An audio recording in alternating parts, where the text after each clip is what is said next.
tube insulation stuff. Gotta be careful before you glue your ear to your microphone. Hey, as long as it doesn't touch the capsule or the top part of the capsule, it's okay. I'm just going over it with a bit of epoxy and a cocktail stick. Mm-hmm. Let's see what's Seems to happening be here. okay. I always have to hit refresh a couple times on Rumble. There it is. God, I just always have realised to how hit refresh a shiny couple this times tie on is on this Rumble. There it is. camera. God, I just always have realised to how hit refresh a shiny couple this tie. times. There it is. It's good. Now I gotta get Twitch going, Mm, and it should be up and ready to go. that's better. 29. Let's see if we can drop it down to Ready 25. to go. Yep, there it is. So we got everything set up. It should be streaming. Everything should be. I'm still having issues with the freaking window capture. I keeps doing the whole blackout on it, so I have to use display capture instead. So Okay. But can you set that up as sort of your default mechanism? well, yeah, you can, but it still does the whole black screen thing. Like Okay. it even shows up in the options for the window capture, what window you want to capture. But Mm. when I go to put it on there, it doesn't do anything. And then like I can hit freaking default, hit defaults, reset the defaults, and it still doesn't do it. So Good. Mine's is back up again. yeah. Yeah. I've been. I went out to pick up some sandwiches a bit earlier, but before I went out, I created a post, but I haven't published it yet. A post in relation to Firefox and advertising issues. Um, and then when they came back from going to the supermarket, I wanted to publish it, so I hit publish, and it just went weird on me. Bill So Altman, I can do that. Bill Yeah, Bill Altman sabotaging you. That's what it is. yeah. Bill and his API errors Yes, and his non-specified API errors. something else. He's a crazy man. Yeah, He thinks he's a rebel, and that's why he does all that shit. But yeah, sure. you know what I mean? Just So follow the freaking rules and do the way you were taught how to do it, and he'd be fine. But he wants to he's take. no James. He's no James Dean. That's Yeah, for sure. exactly. That's what I was getting at. Freaking, he wants to be James Dean, and he knows what he's supposed to be doing, and he still wants to play games. It's like this Fediverse crap. You know what I mean? Come on, dude. Seriously. You know. Well, it's my old argument that a social media platform survives on the number of users that it's got, and it's a way of bringing in users, isn't it? Well, I mean, it all depends on what kind of users you want. All content is good content, Except for even when porn. it's bad. Porn. Tell Yeah. Pornhub that. Yeah, Well, all I mean, content is good if it's content. gonna be like that shit, I didn't know it was gonna be that kind of party. If it, you know what I mean, if it was gonna be that kind of party, I'd have stuck my dick in the potatoes. Jesus Christ. You know. Remember NSFW tags? Well, I mean, it's just like if they want me to put porn on freaking minds.com, I can do that. I mean, You I can. People do. People do. It's okay as long as it's marked as porn. not Okay. suitable for work. Yeah. Mm. And it's I cannot. I cannot stand the not safe for work. What does safe mean? What? It's not going to tumble on you. It's not going. cause you to break your leg or something? We're talking about Safe for work. Oh, very petty. fall on you like a crate in the warehouse. Mm. Oh no, here comes porn. Everybody run. Oh god, I gotta get out of here. You're making me laugh.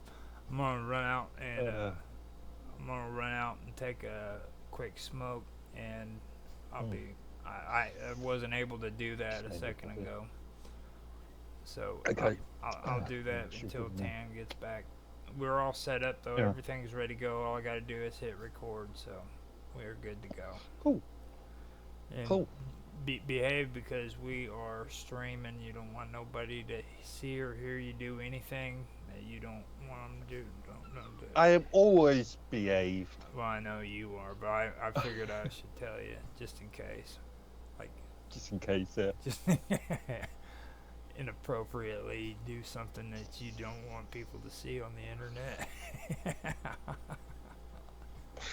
If I did that, then you would lose your YouTube subscription and you lose all of your subscriptions. I'd probably get more views. Yeah. I'll be right back. Some sugar in there.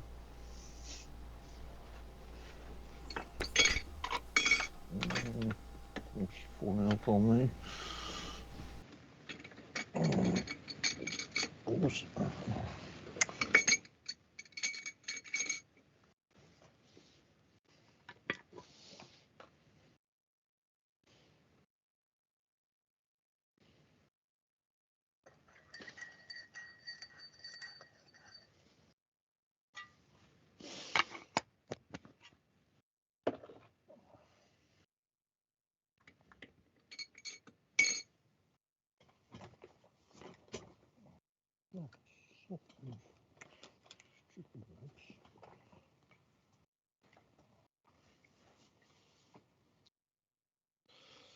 This chair's all over the bloody place at the moment.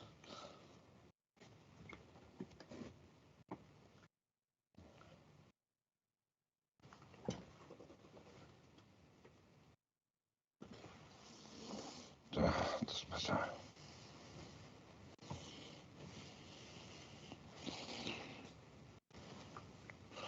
Cool. What do I do with that?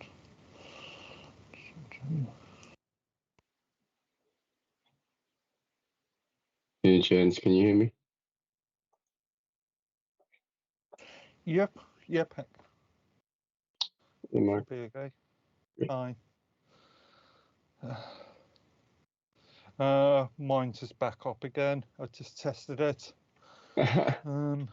Yeah, I was just saying to Roger, I went out, I created a post before I went out to the supermarket to pick up a sandwich, didn't publish it, but came back and then was just about to publish it and everything went weird. Well, so you're the cause of the outage. Yeah, according to the mine status, they've been having problems all day. Mm. On and off.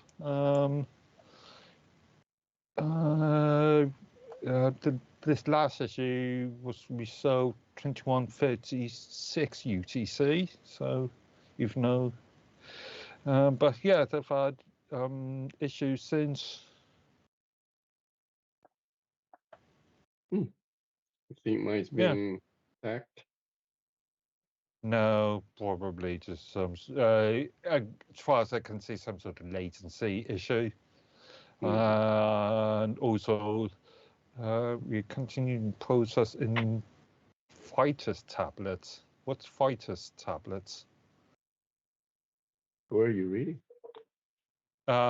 Mine's status. Past incidents today. 50. So status mine .mines.com. And there. Just find this tablet. Tablet. Okay. So it's not an actual tablet. Okay, it's a instance of of a database thing. MySQL. MySQL. I thought they weren't using MySQL. Yeah. They may use MySQL for some purposes. MirrorDB or something.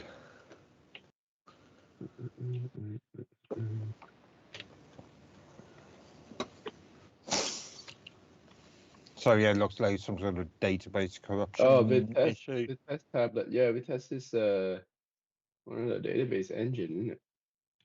Yeah, no, it's the first time I've come across the term Vitus in tablet in this context. I don't know what tablets are, but maybe it's. I know Yeah, Vitesse. it's actually a container. It's a MySQL Container sort of thing. Yeah. Right. Yeah.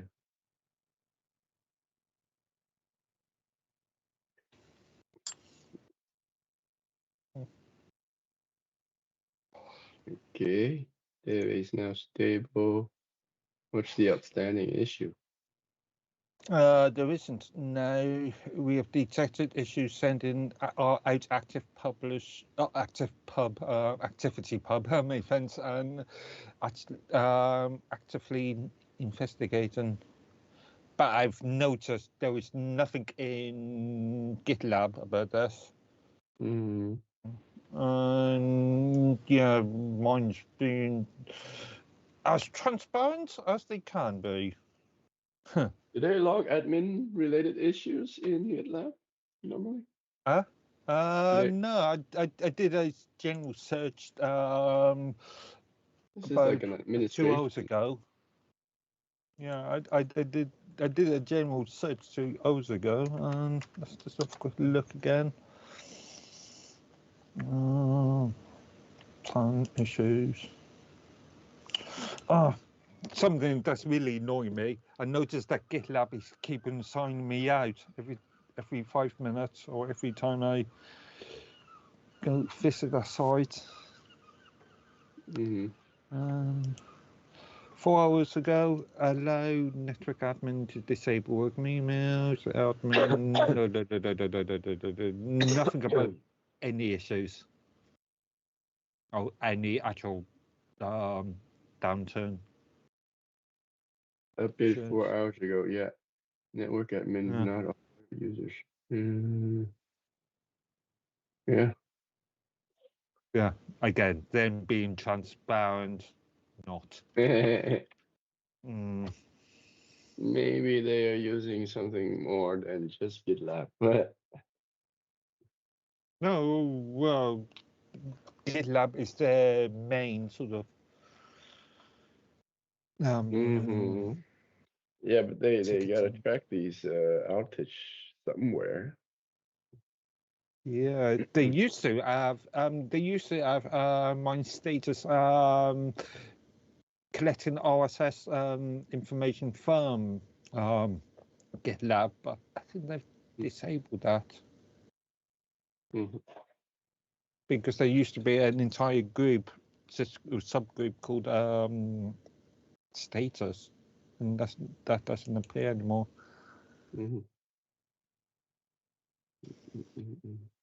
Where's Roger streaming on this for this episode? Everything, anything. Rumble? Yeah, I presume so. Rumble, Odyssey, YouTube, Twitter, X, whatever. Oh yeah, let me check out his X.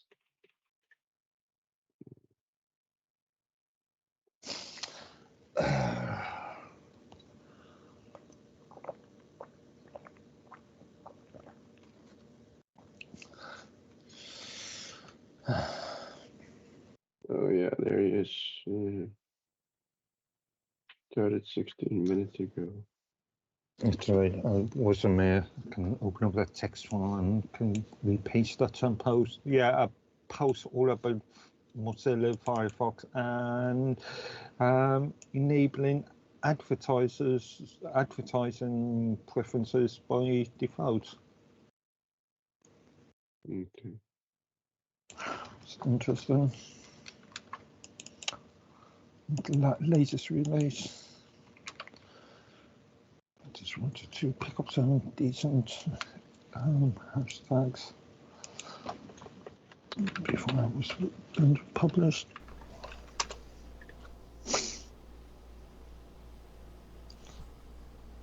Whenever it comes to mine's hashtags, I try to keep to a certain amount of hashtags. So all through my posts, I've got corresponding hashtags, but I try to limit the amount I use. I'm going to try to get this into full screen so it can be easier on the video. This actually is pretty good stuff. Mm-hmm. So you guys have already jumped into it. You want me to just I can just download the thing and do the actual edit on this. This is actually pretty good. You can. We were really just talking about the issue that Minds has been having over the last couple of hours. That's what I'm saying. I'm not going to hit record. I'll just go and download the stream. Yeah. Did you do the intro? No, that's fine. It's fine because this is how we usually roll when we get together. Yeah. Okay, you can do the intro on Do you guys want me to? Post-production. You can, yeah. That's true. Yeah. Did anybody get any feedback on what just took place today with the I was just having a look through GitLab on the screen, and I couldn't find anything. And I called, and as far as me and Tan managed to work out, there's been issues with databases, which has needed to be restored, and there is currently an issue with sending out activity pub events. Oh. But that shouldn't really affect us anyway. It's really the database issues that was the major problem. Hopefully they got backups. Don't need another. Well, yeah, they're not like that company that we were talking about last week. There's an entry here saying databases. The database is now stable and restored. That was 21. That was about 2 hours ago. Well, we were just talking before you got in here, Tan, and we blamed it all on Bill. It's Bill Altman's fault. Of course you did. Forget it. Who else is to blame? Who else? Yeah. Now, I found something out that I think would be a good idea for next year if you guys want to do it. You know how we were talking about the car industry and everything? Mm-hmm. I just found out here in the last week that LaGuardia Airport had to be shut down. All of its electronics went out on them, and freaking like airplanes were stuck in the sky and couldn't land because of it. And this is 2 years after they got hacked themselves. Okay, I'm just wondering if this is related to that Microsoft Windows issue last week. The third-party security company that these companies are using. I can't remember what it's called now, but they said it was a complete. It was a complete failure of or a shutdown, basically, of all their databases and stuff. What caused it? I would pull I'm presuming it's caused by that last week's issue. LaGuardia. I didn't report on. Actually, let me spell it right. LaGuardia Airport. Yeah, I can go to LaGuardia Airport issues. Just now? Just today?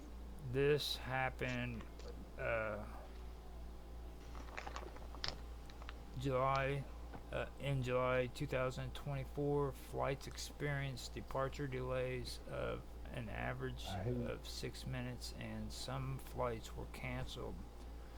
The FAA website provides general airport conditions, including departure and arrival delays by destination.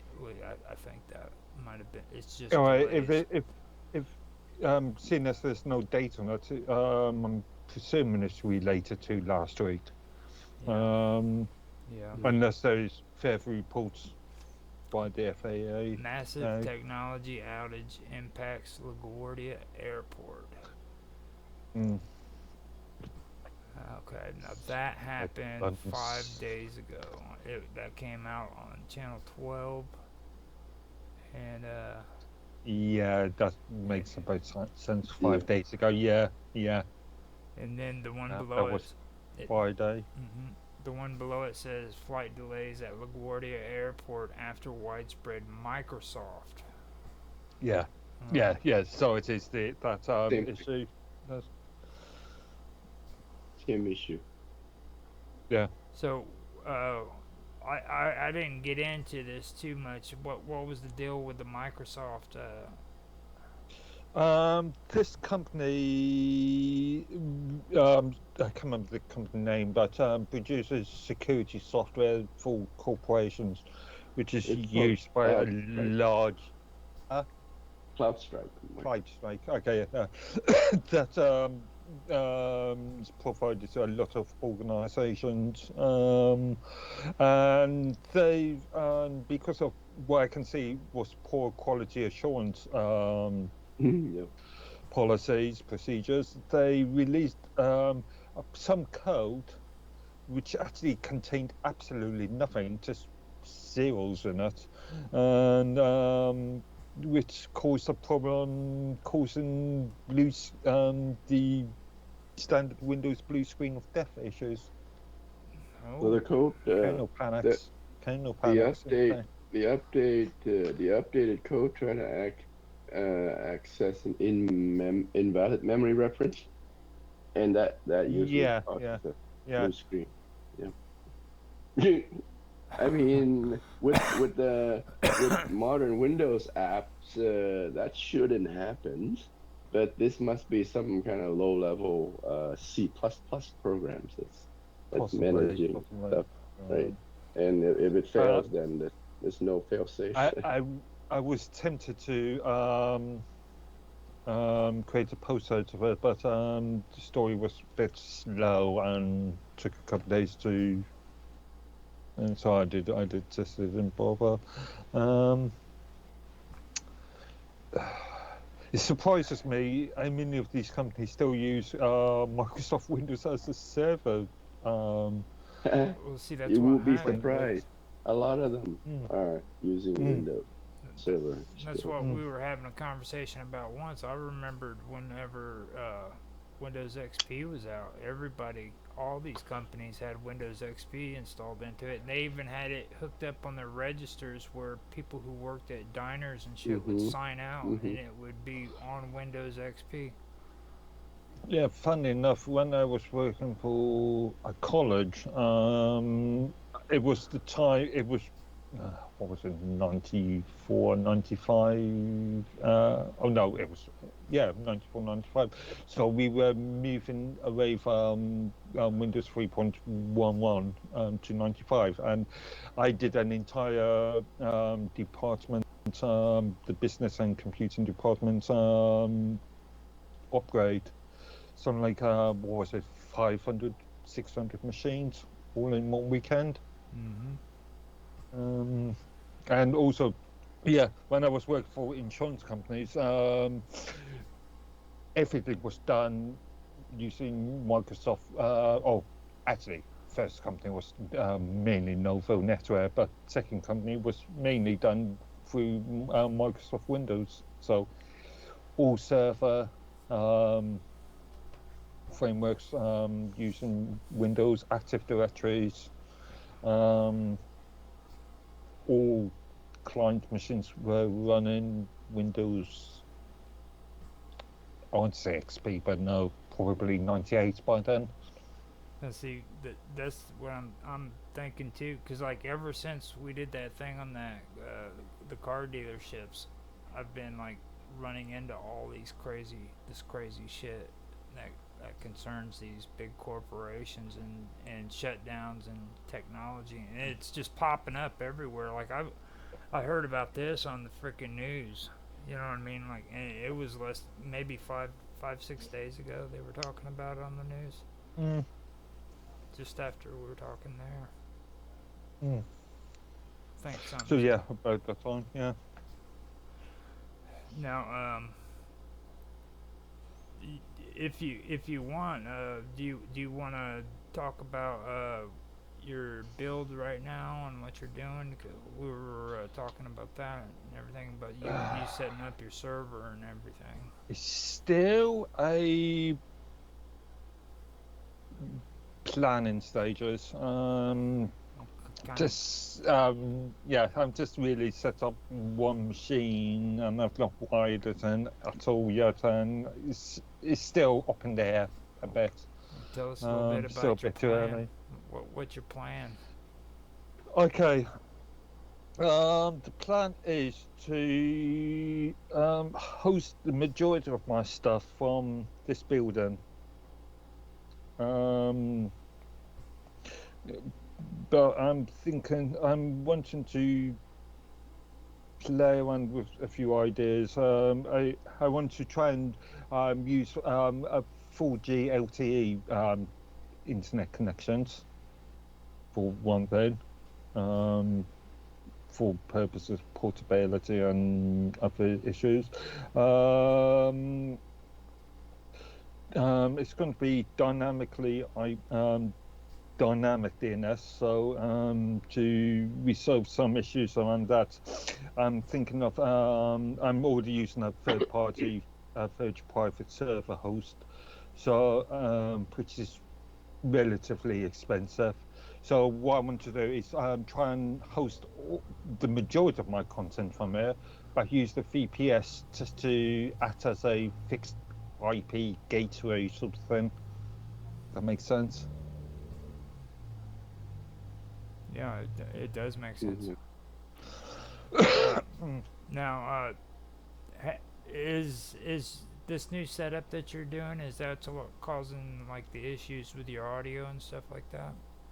No, that's got nothing to do. At the moment, I've only done minimal sort of stuff in this building itself, but just really like laying down white, Ethernet cables and stuff. But yeah, no, that's not the audio issue. The audio issue is something altogether different. Because I was wondering, whenever there was a couple times where when you were messing with your mic and you playing around with the audio, it'd make this weird staticky sound and then straighten out.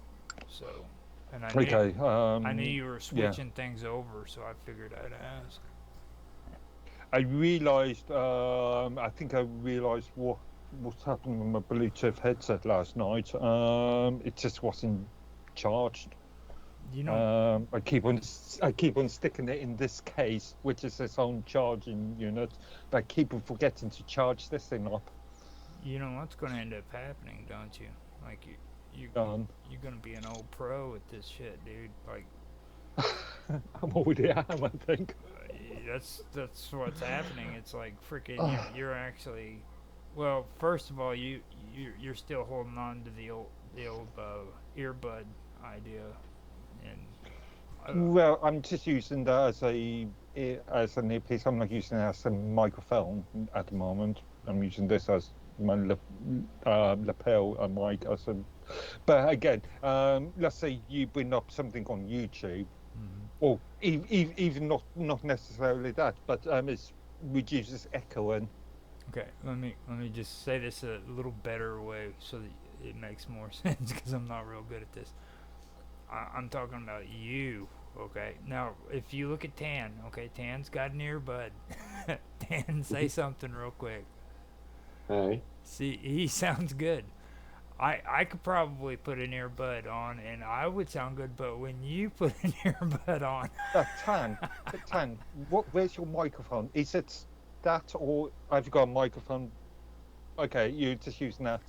It's the same. I think both of them earbuds has microphones, so I can just unplug one and put it in the case, and then Yeah, continue to use the other one.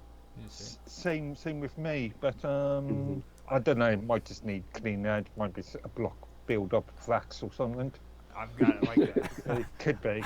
I've got a slight habit of being superstitious too. Like, you know what I mean? So it's like it works okay with Dan, but it doesn't work good with you. You got like this omen against you saying no, you cannot use earbuds. Yeah. I, Well, I, maybe Mark has a up until slightly I bought this, complicated setup. what was it, 2 months ago I bought this? I Mm-hmm. was using the buds relatively okay. Well, they were Mm-hmm. okay. There's been a few videos, a few streams that they sounded absolutely terrible on, but they sound better than the old ones, that's for sure. I remember the ones you had before them. Yep. Those were horrible. Yep. actually the last pair was the previous model to this, the Jabra 75Ts, I think. And there was a slight difference in sound quality. Not very much, but the major issue I was finding was that they were only holding a charge per bud for about 3-4 hours, and I couldn't use the left one without using the right one because the sound was moving from the right one to the left one. So I couldn't just swap between the two. Yeah. It was such a fancy earbud. It's so much trouble. I got mine from Walmart, and it's been working fine. I am actually a big fan of the Jabra. This is probably the fourth Jabra device I've used. And yeah, I've been a fan of them. You know what the deal is, right? I'm gonna have to transfer my nickname that Bob Dove gave me as Fancy Pants over to Mark Edworthy. Call him Edworthy, Mr. Fancy Pants, Mr. Fancy Pants. But I bought this production quality lapel microphone just 2 months ago. Fancy Pan, isn't that a name of a volcano?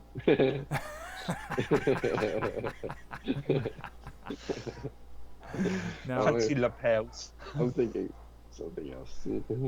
No, with your earbuds too, just to fill everybody in, whoever's watching, he had issues, so we had to reschedule today. This is the final episode that we're doing for this season until January, and I didn't want to do it without Mark with his bad earphones and without Tan not being here. He was sick. So, I was still sick. But so it was still a blessing that his earphones screwed up because right. Yeah, he actually went through and did some technical stuff with it, and he glued the shit out of it. I know.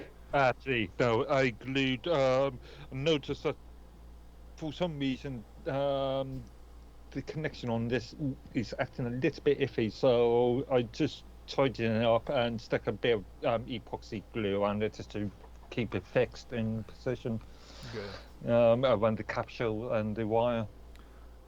You know, duct tape is a handyman's secret weapon. Yep. Indeed. Electrical tape, especially on audio. There's a lot of people who they don't even mess around with it. Right there where it connects up, they just go ahead right as soon as they buy it. They freaking make the split and they just use freaking electrical tape because it. Yeah, I use the epoxy glue rather than electrical tape, but problem is with this, the capsule on this thing is so small. It's only about a mil and a half long, wide, so you can't really open it up and do any maintenance on it. Well, you got the job done. You know, we're proud of you, man. It sounds really great. Really, yep, sounds good. Cool. So now I wanted to cover all your mishaps because that was good shit. Yesterday, you were so lucky I didn't hit the stream button, dude. It was just something else. Like I was sitting there like, you know what, we're just gonna have to take a break. We'll do this again tomorrow because it was that bad. so so now, do you guys want to still discuss where we left off on our weave? Yeah. Okay. Yeah. All right. You have to remind Yeah. me. You gotta recap what. I know you were on that website and we were talking about the cryptocurrency and stuff behind it and everything, and how you could go on to into the Fediverse and you could set up your own like website basically. Yeah. So this was as the result of something that. What's the streaming media provider's name? You could Yeah, this, probably find it in your search history on your Uh, browser, most uh, likely. yeah, I guess this so. was this was related to the Odyssey, isn't other it? Was it social media Odyssey? Yeah, platform. Odyssey and then Yeah, Arweave. Yeah, and Odyssey we is were talking announcing about something. Mind's usage of that Mm, beforehand. I yeah, so Mark said my Minds might have used it in the past. I don't know about Yeah, that. the perma web was it PermaWeb? facility. Yeah, that used it. Arweave, a community-driven ecosystem, Hmm. and Arweave. Yeah, I mean, we don't know. We have to wait for Odyssey to come up with the next update Yeah, on what they are yeah, doing yeah. with. 'Cause What we saw was a too but much it's satirical. basically it sounds like they're planning to have a kind of a decentralized video storage I'm not facility. even sure. I'm not even sure if that video was serious. It was extremely satirical. Yeah. Could Uh, be. I mean, kind of satire. Well, Um, it, for for how can I say this properly?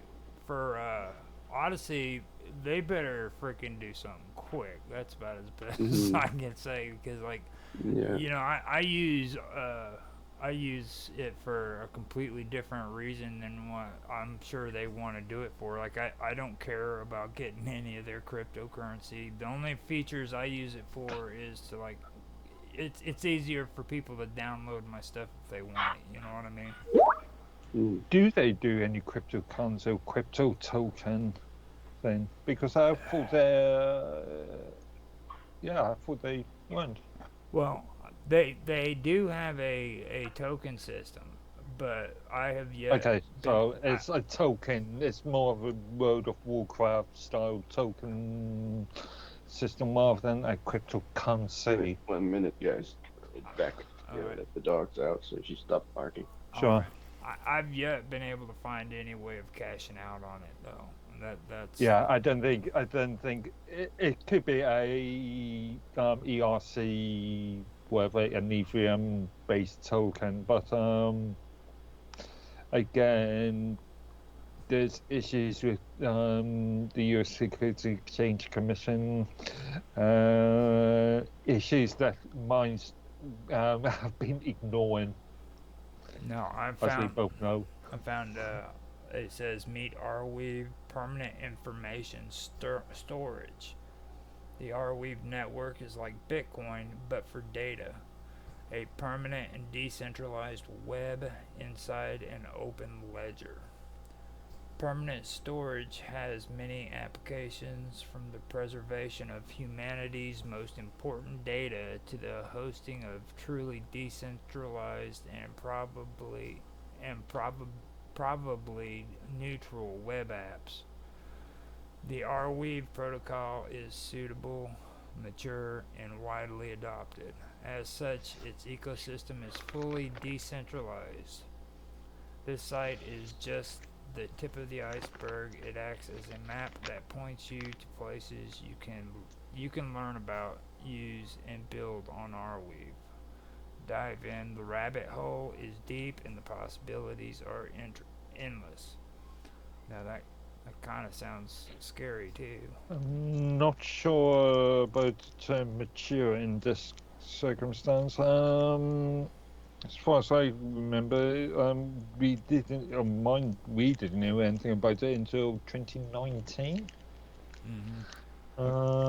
That's hardly mature compared to some other projects. Also, permanent.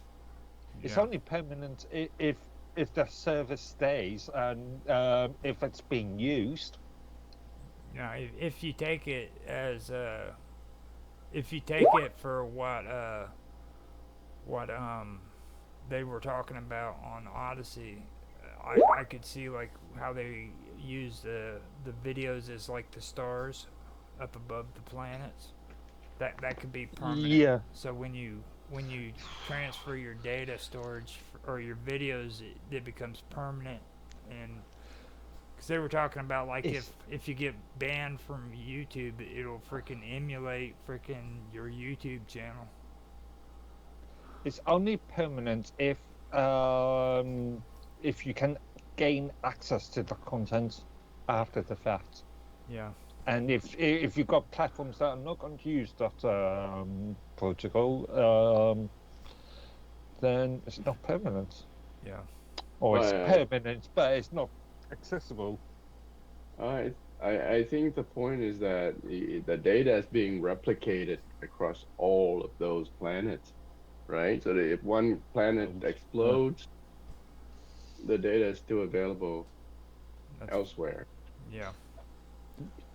What happens if less and less interest, as we've seen with the tool project within the last couple of years, nodes are being reduced. More and more people less and less people are becoming interested in that project. Well, permanent. It's only permanent data storage. I can Google that too and find out. I mean, permanent data storage. Are we talking about in 2,000 years' time, in a million? I found something. Later. Found something interesting that I can right. share. Arweave explained. You see this? Yeah. Yeah. That's on Medium. What's the date? What's the date on that document? November 2023. So last year. I may have already seen that one. Yeah, you might have. It's a global hard drive that never forgets. Supports decentralized networks and incentivized by token. Yeah. Right? Provides storage for any type of files permanently and sustainably with a single upfront payment. What the heck? Okay, that's interesting. This payment is involved. So you do have to pay for it. I suppose that's dependent on the platform or the provider, not necessarily dependent on the provider. Well, it's interesting how it relates to perma-web, because the perma-web is the thing for providing permanent links to some resource on the internet, right? And once you have that perma-web link to a resource, it's guaranteed that it's always going to be there. It's never going to go dead anytime in the future, right? Guaranteed by what? by the protocol. 2,000 years time. Well, it's just like with your wallet, okay? When you get your wallet, that is yours. There is nobody that freaking knows anything about that but you. Now, you have to store your passwords and your password phrases and stuff like that, because if you don't, it's gone. So you pay these guys money and they're probably doing something like that, and then after you make that payment and it's all set up, that's yours, and you have to be responsible for it or it's gone. So what happens if this company goes bankrupt or is acquired by a different company, or well, this thing happens? This thing is a protocol. and data's being replicated in the whole network. So that's why. Yeah, That's but why if that's the you've seen somebody, decentralized part of this yeah, protocol. You could yeah, but probably set it up yourself. To be honest, you well, yeah, that's what I was thinking. Mm-hmm, bypass this payment plan that they're trying to give you and say, you know what, fuck you, I'll go set my own shit up. Yeah, but no. But the thing is that the payment plan is for your benefit. I Yeah, think but that you people companies get come pay and you go. people Com- pay you to access your data. Well, companies I come see. and go all the time. What happens if Weaver disappears in the next 5 years? So who disappears? If are we, if they Yeah, disappear like within the Are next we 5 years, Arweave is just a protocol though, right? yeah, but How does it's the entire payment sort of thing. how does Gmail? What happened to your email if Gmail disappears in 10 years? I've been Uh, wondering that about Yahoo because I have an old yeah, Yahoo account too. And, yeah. I mean, Google is well known for closing down services. Mm, They've done quite a few in the last couple of years. mm. well, Google Well, I Stadia, does. mean, Plus, announced. if you synchronize your email on your local computer, then you have a local copy. And so if Gmail goes away, Remember, Hmm. Gmail allows for POP3 and IMAP protocol, so you could actually physically transfer the data quite yeah, that's easily. what I mean. I've even got it transferred over onto Hotmail.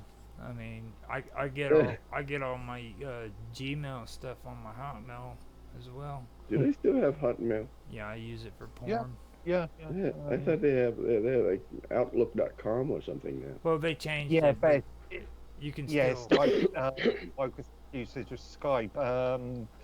If they find that they've got a lot of users, then they will keep that product going. Mhm. Hotmail, Skype being the Like major two obvious. I still have my email as hotmail.com, and they've never changed it. They all they did is transfer. Okay, They just I changed. see. They just Hmm. transferred it to another location. You know. AR token is an Arweave cryptocurrency, right? Yeah. We had Have, something on. Uh, crypto token. Crypto token. yeah, have you What looked into this? again? What kind of crypto token is it? Um. Is it based off of what? Bitcoin or Ethereum? I I, presume it's enough ERC that's a good 20, question. whatever it is. I Well, believe. its current pricing is pretty good. Look at this, 30 Oh bucks. yeah. Oh So it is a yeah. currency. Yeah, So but it is actually a Yeah. currency and not a token. now go to one No, year. no, this is a token.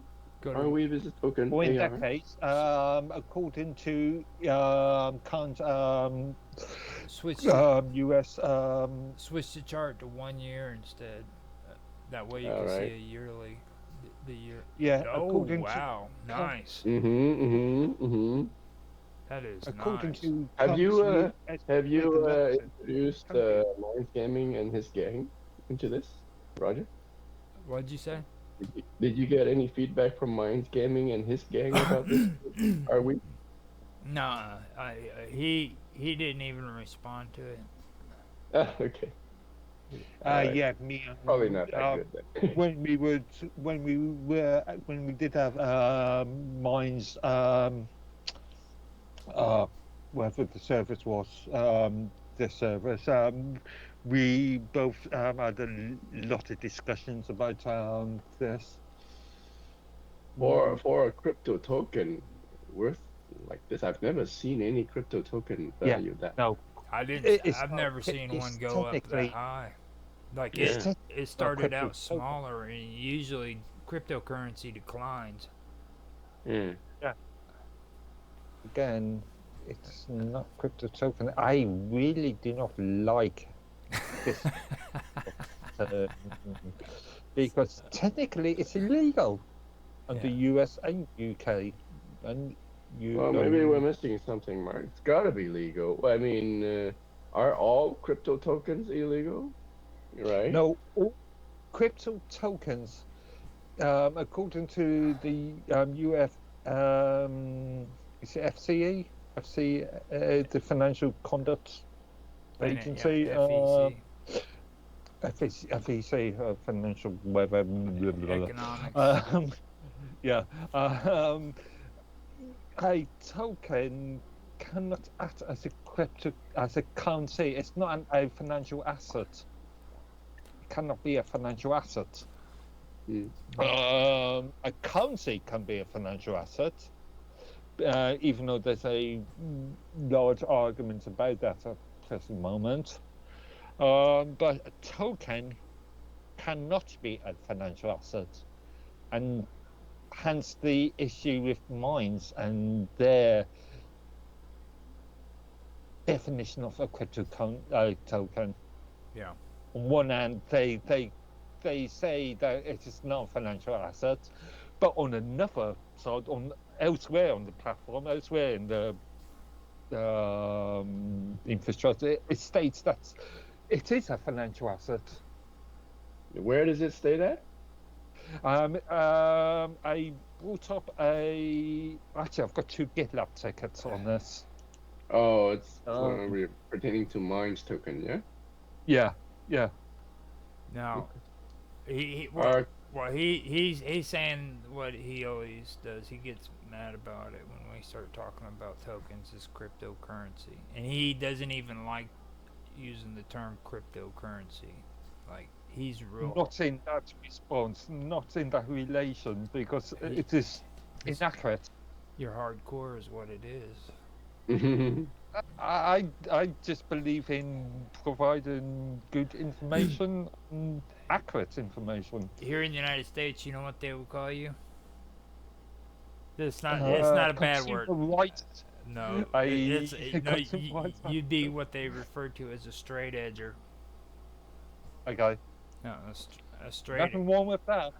A straight edger, like they're the ones that sit at a drinking party to make sure everybody doesn't drink, and if they do, they get their ass whooped.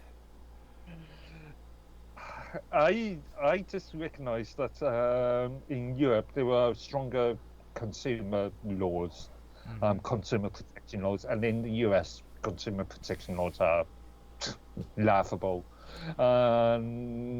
This is a form of abuse of those consumer protection laws, or lack of. Well, the thing of it is, though, you see, here in the United States, like, we have more freedoms than you guys do. You guys are all about regulations and regulations regulations. You have freedoms to lie. Like you guys don't have the freedom to lie, dude. Seriously. By determining tokens as currencies, that's a lie. Like you don't have the rights to lie and shit. Why? Just because? No, because we could go to court and say, "Oh, you are violating my consumer rights." Well, I mean, seriously. Well, think about what you just said there. You said you don't have the same ability to lie like we do here in the United States. Like, you guys can lie at any time you wish. I mean, yes, but we've got consumer protection laws, regulations in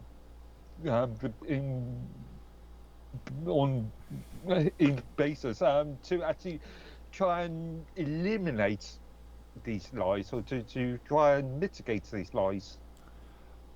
I find it a little bit uneasy though that you guys are jumping on this cloud shit. Like over in Europe and in England, all of you guys are wanting to get on the cloud, and like especially in gaming, I'm noticing that they're really trying to push that over in Europe. You know, like but it's also in the US, it's also Canada, it's also Australia, it's also China, it's everywhere. I'm finding out that Canada is actually more lenient than we are. I mean, a heck of a lot more lenient than we are. Like Rumble, for example. You know what I mean? Rumble is a really, really good example of that. Like they get away with 5 times more on Rumble than what we could ever do on a platform here in the United States. Mm. Rainbow is going too Um, far. You know, in some respects, I just I follows UK concepts when it comes to consumer protection.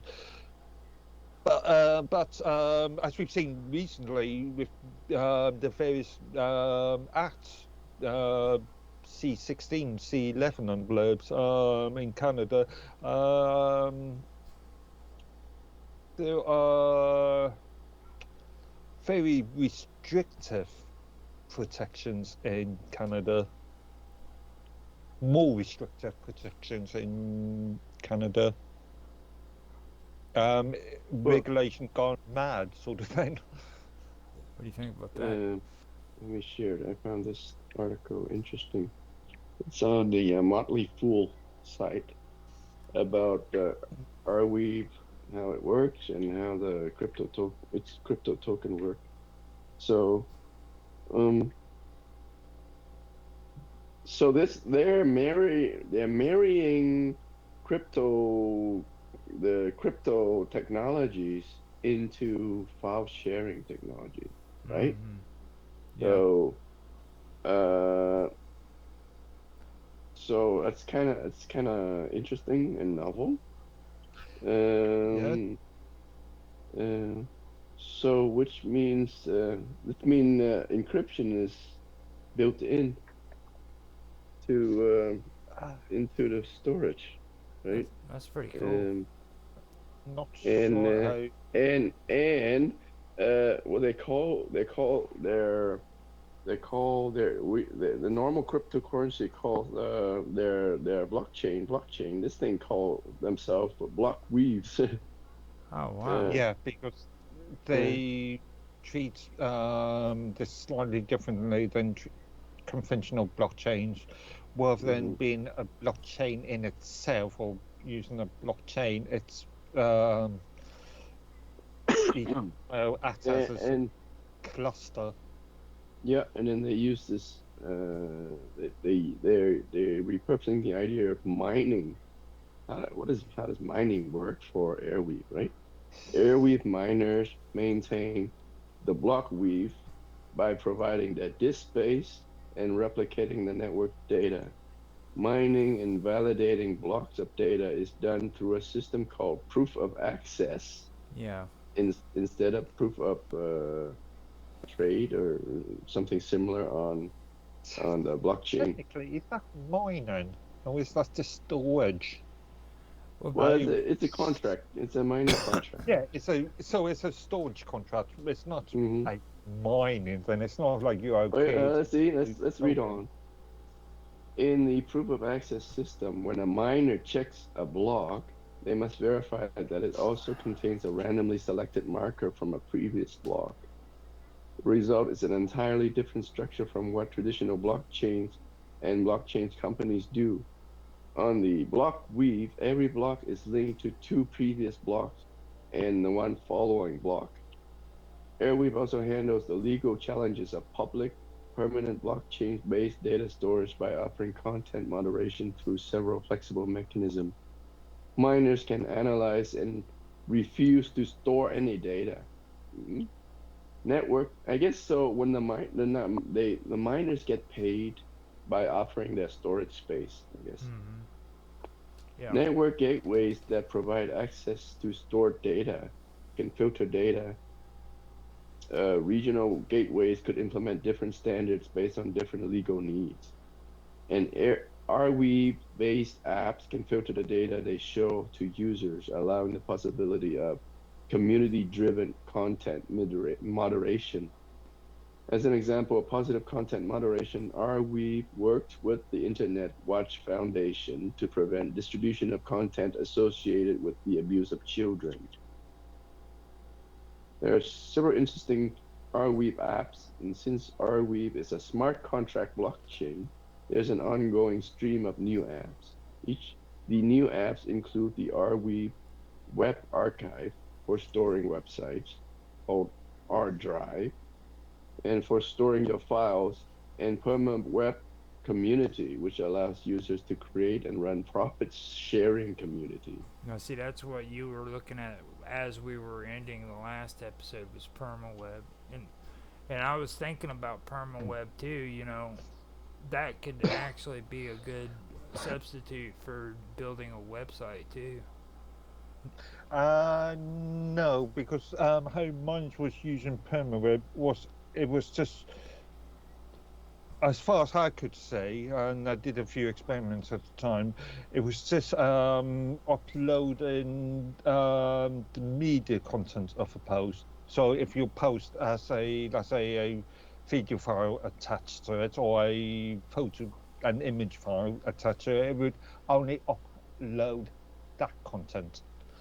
Any text-based content didn't appear.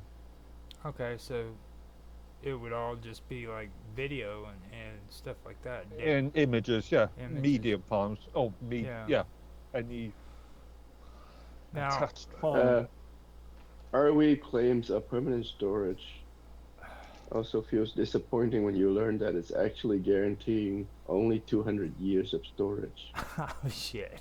How can it guarantee 200 years of storage? Yeah, I guess. Again, this is going back to my point about permanent storage.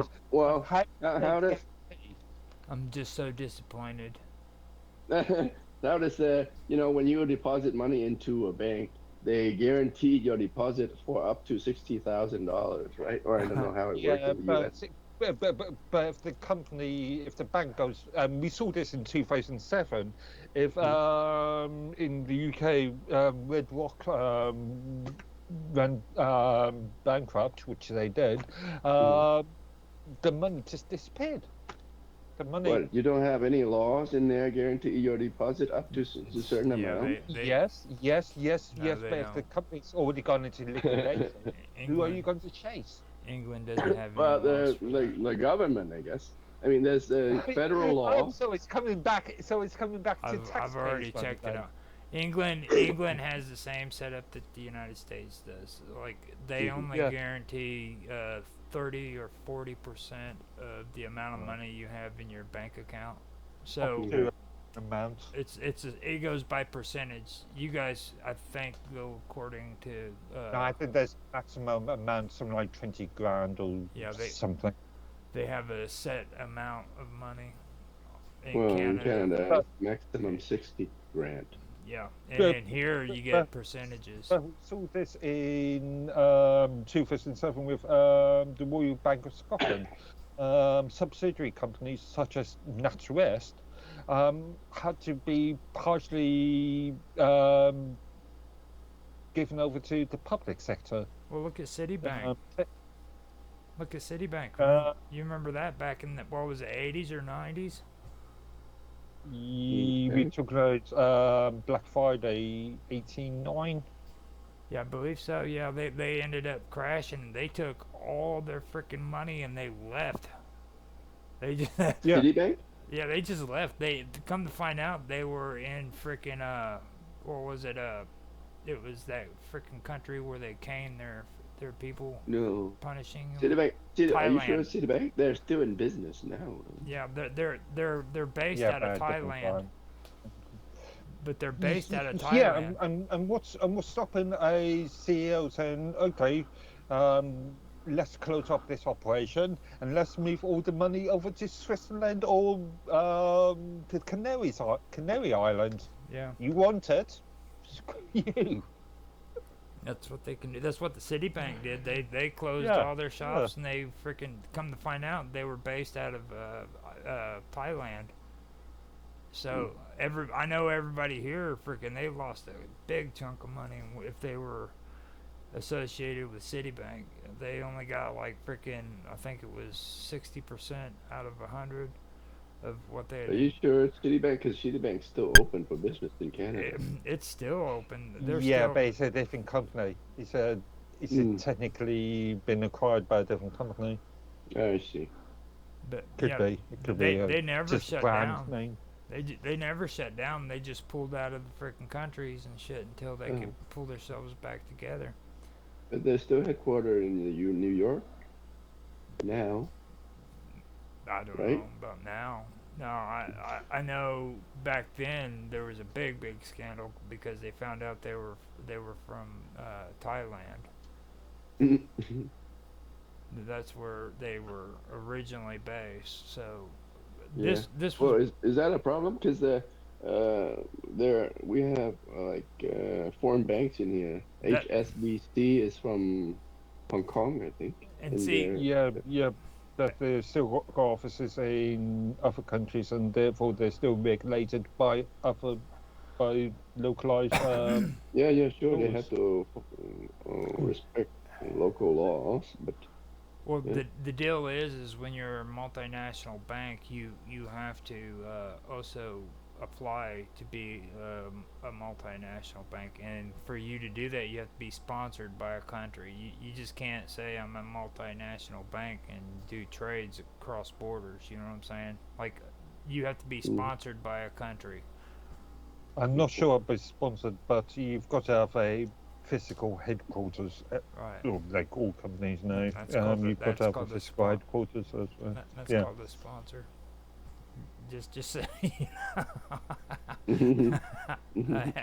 you know, a main Wait. headquarters in a country. That's Wait. Let me Okay, it looks like they let me. have been acquired by I gotta several different companies.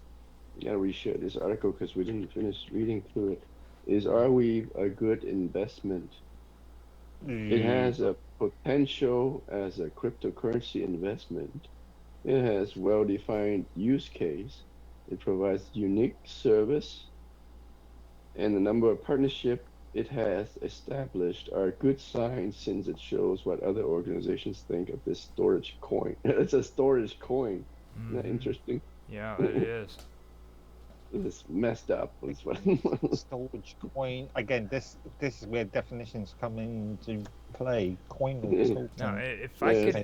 if I could Token. eliminate the the freaking monetization from other people with a coin, you know what I'm saying? I would be perfectly fine with it. That's the only reason why I got involved with that stuff with Minds Gaming, was because if there's a chance I could do that with the WoW coin I started with him, then that would be cool, because then the community could use them to freaking create their own currency. You know what I'm saying? And trade among one another. So how to buy RW? Buying options for RW are limited, at least if you are in the United States. Yeah. Most major U.S. crypto exchanges haven't listed this cryptocurrency yet. Fortunately, there are a couple of places where U.S. investors can buy Bittrex, OKCoin, and Crypto.com. Internet. So it looks like that's a legit crypto token or a cryptocurrency. Am I right? Yeah, again, well, legitimate is a bit of a questionable up in the sky sort of thing at the moment, isn't it? Because of various regulatory bodies. And Well, we're talking outside of the U.S. here Yeah, from. even in Europe, even Yeah. in under in UK, cryptocurrencies are not defined as financial assets. Crypto tokens are not defined as financial assets. now, just another thing too. If Coinbase isn't mentioned on there, it's not freaking really. Yeah, It's not really secure. because yeah, Mm. no Coinbase has been questioned by Yeah, but regulatory how come bodies Coinbase? many times. Oh, CoinMarketCap. It's listing it, not Coinbase. I wanted to Coinbase.com, right? Mm-hmm. Coinbase Yeah. being probably one of the leading players in the market, in the exchange Cool. market. And they're very hard when it comes to cryptocurrency. Like Yeah, if it, because they've got regulators, they've got politicians sniffing around them all the time. hmm So I mean, if you want to go to a wallet or a platform that actually where they Here have you to, go. you know, It's listed on Coinbase. Let me share this tab. See, yeah, and you it's can not buy it. tradable. Not tradable on Coinbase. but it's listed. Yeah, not tradable, but it's listed. Is it listed as a token or as a currency? Interesting. Where do you find that out? Yeah, What is this? currency. Is it? By the look of it. Well, If it's when it says that it's not currency. tradable, what it means is like you can't physically trade on their platform. Now, what I can do is I can buy the coin from them on their platform, but I'd have to go to like Uniswap or some other wallet, party, yeah. you know Right, what I mean, right. to trade it. But you can buy I'm sure it. if Uniswap's, I'm not even sure if Uniswap's doing that, but then again, Uniswap's calling Mine's token a financial asset, so Uniswap will trade anything. Them and okay, MetaMask, yeah. you know, I mean, you freaking give them dirt and they'll try to trade that shit. Yeah, and I can see that company. Oh, that actually, it's not a company per se, isn't it? There's no actual No. Yeah. company name there. I don't But even. I can see that organization being scrutinized in the next 5-10 years. Yeah, Seriously scrutinized. especially with the new stuff they're coming out with now, they're freaking allowing you to create a portfolio and shit. You know, like that blew me away. I was surprised that they even started doing that. To be honest with you. Okay, I've not really looked at Uniswap for a while now. I mean, don't get me wrong. It's cool if they're willing to let you do it. You know what I mean? I Again, think it still doesn't tell me what kind of cryptocurrency this thing is. Now up here it says Arweave AR. Now what you want to do is you want to Mm-hmm. go. Uh-huh. Well, this is the page about it right here. Yeah. Now go to the trade page. The trade page. Where do I go? If see Coinbase. The trade tab. The market. There you go. Hit market. The market, which is down here. Okay. Then go up to the top where that Coinbase is above that, and just click on the name Coinbase real quick. The top where it says Coinbase. Where are we talking? Right up on the right hand side or left hand side. I mean. Left hand side here. Yeah, right there. Just click on it. That will go home. I'll go to the home page. There you go. What do you mean? When you go in there, you look for assets. Okay. I'm just gonna explore crypto. There you go. So that's where I found it. There and now. That's just a list of. Now do it again on there. Okay. And it takes you to here. That's where it is. Okay. Now, is it on your list down there below that? Because it's got like Bitcoin, Solana's. Where do you see Bitcoin, Solana? The list and everything that you got right there for the crypto prices. Oh, AR prices. Where do you see Bitcoin? It's right here on the top, BTC.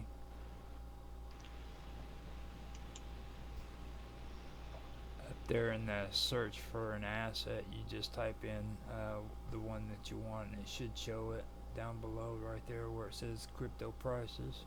I don't want to search for Bitcoin. Well, don't type Bitcoin in there. What was it? Arweave AR. Type Arweave AR into the search for assets up on the top. Why I'm already there. Why would I search for Arweave? The only thing that I can find about this is it's claimed to be a native cryptocurrency. Whatever native means in this context. Mm-hmm. So I presume they will own. I presume. I'm not seeing it. All I see is like the crypto prices and stuff like that. Mm-hmm. Yeah. No, I'm looking at various other things. But with that, I know 65 million are we coins or tokens in circulation, so that's a lot.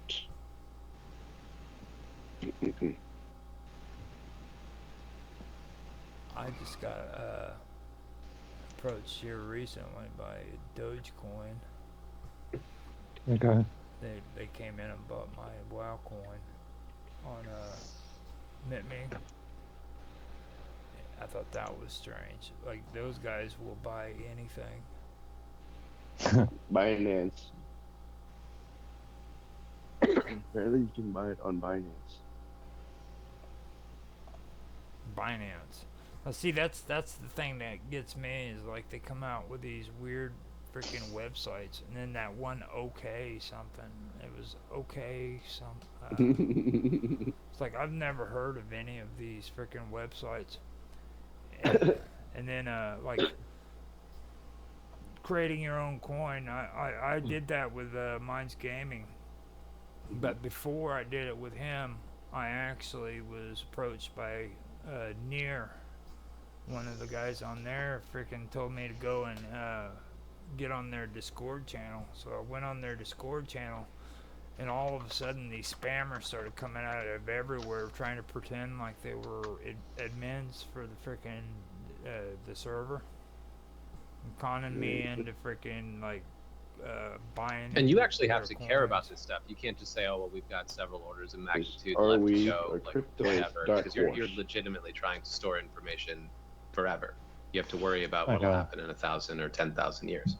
It's interesting to think about 10,000 years in advance, because Avi and I are usually worried about what happens this week in terms of price action, and just say, you always think about the next 5 minutes. This episode is brought to you by Perennial Finance. Okay. It's just main marketing. Something you might be interested in is what I've just something you might be interested in is what I've just published in the Minds chat. Skype's chats. All right. Okay, Roger, why don't you bring it up? Let me see if I can find it. I did see this before. This dates back to 2021. Okay. Actually, 2018. Actually, I've read it before. Let me do a screen share real quick. It's a light paper. It's quite a not a white paper. Actually, white paper. that's true. Yeah. That is true. I could just do the freaking white paper, huh? They've got the white paper option, don't they? No, they have light paper. Oh my Light God. paper, white paper, whatever. Same difference at the end of the day.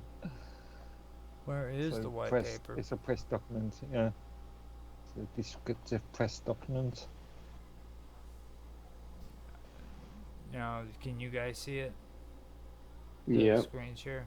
Okay, so I can go ahead. Yeah, and yeah. I'll go to the actual document and stuff. So. It's quite tech savvy. It's 11 pages, so. Oh wow.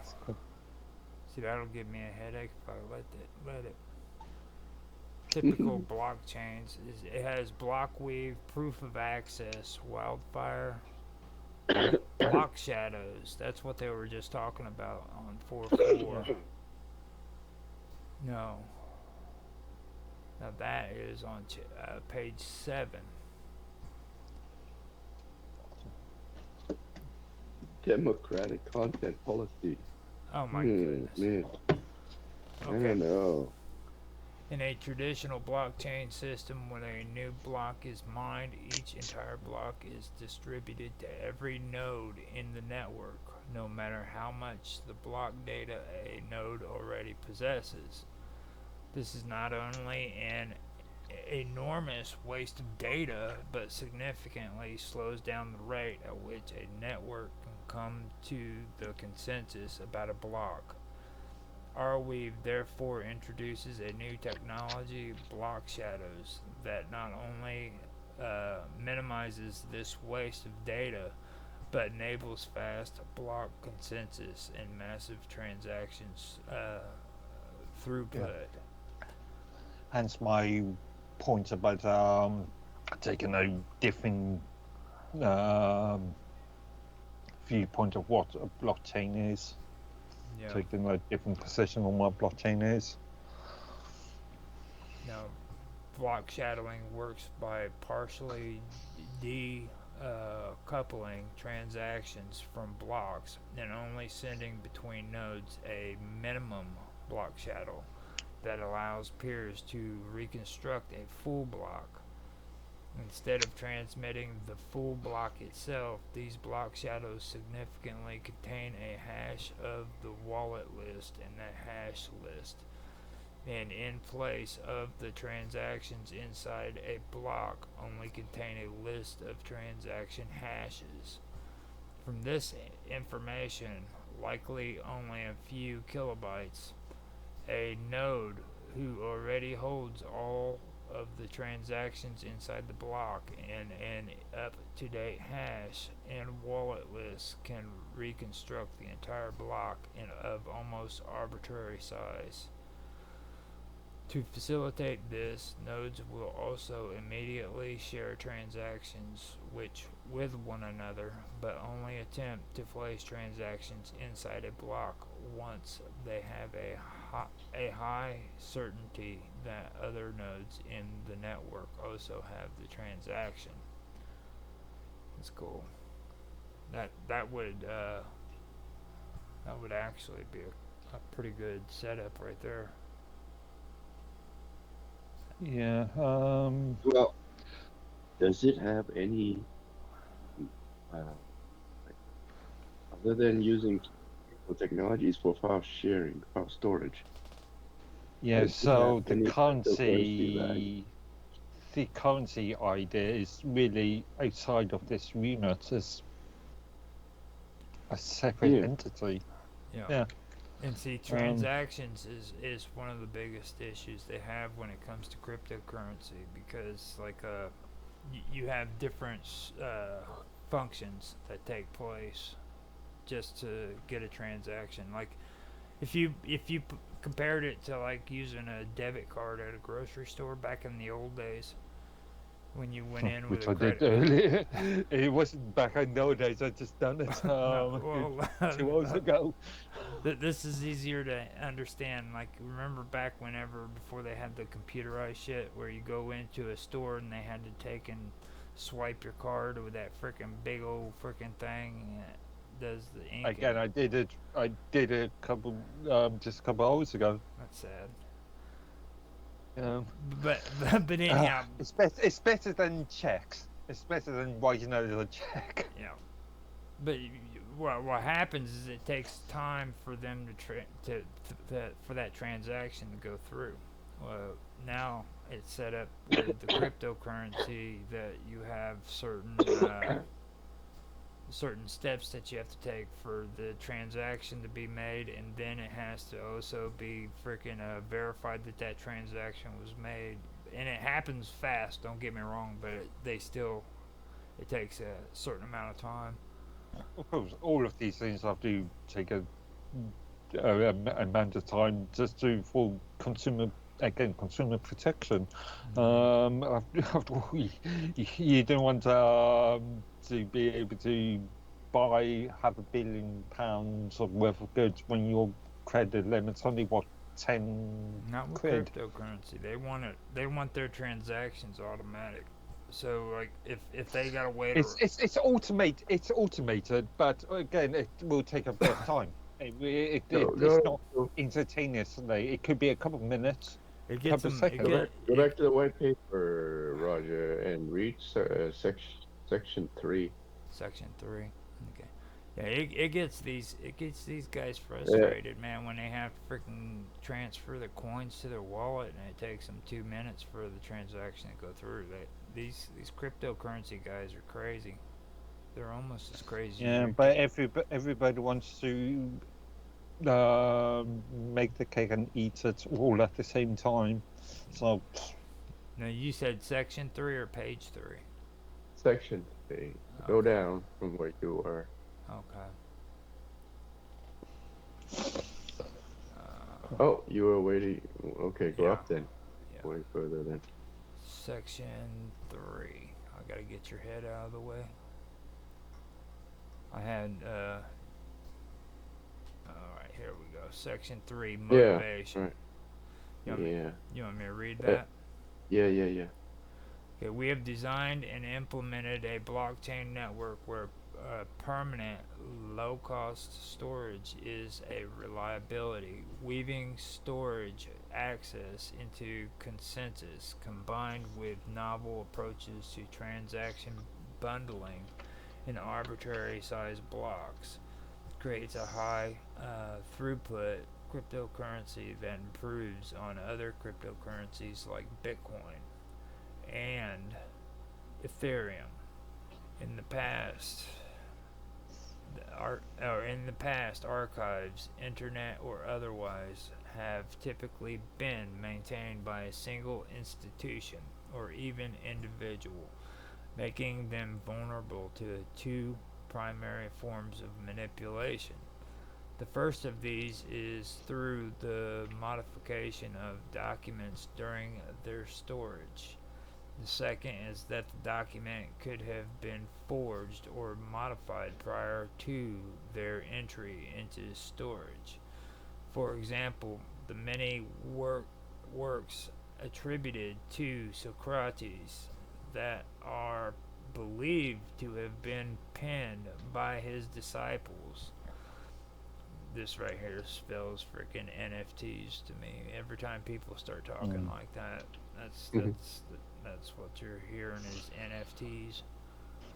Arweave solves both of these problems. Once the document is stored on the Weave, it is cryptographically linked with every other block on the Weave. This ensures that any attempt to change the contents of the document will be detected and rejected by the network. In this way, no subversion of the information on the Weave is possible. Our Weave is a browsable sister network to the internet, providing the long-term permanent data storage. Features that the internet desperately needs but currently lacks.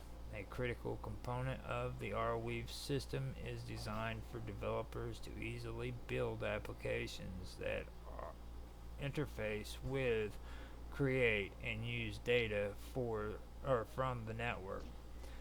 These apps build with a language agnostic REST API will act as a node in the network that listen to the network.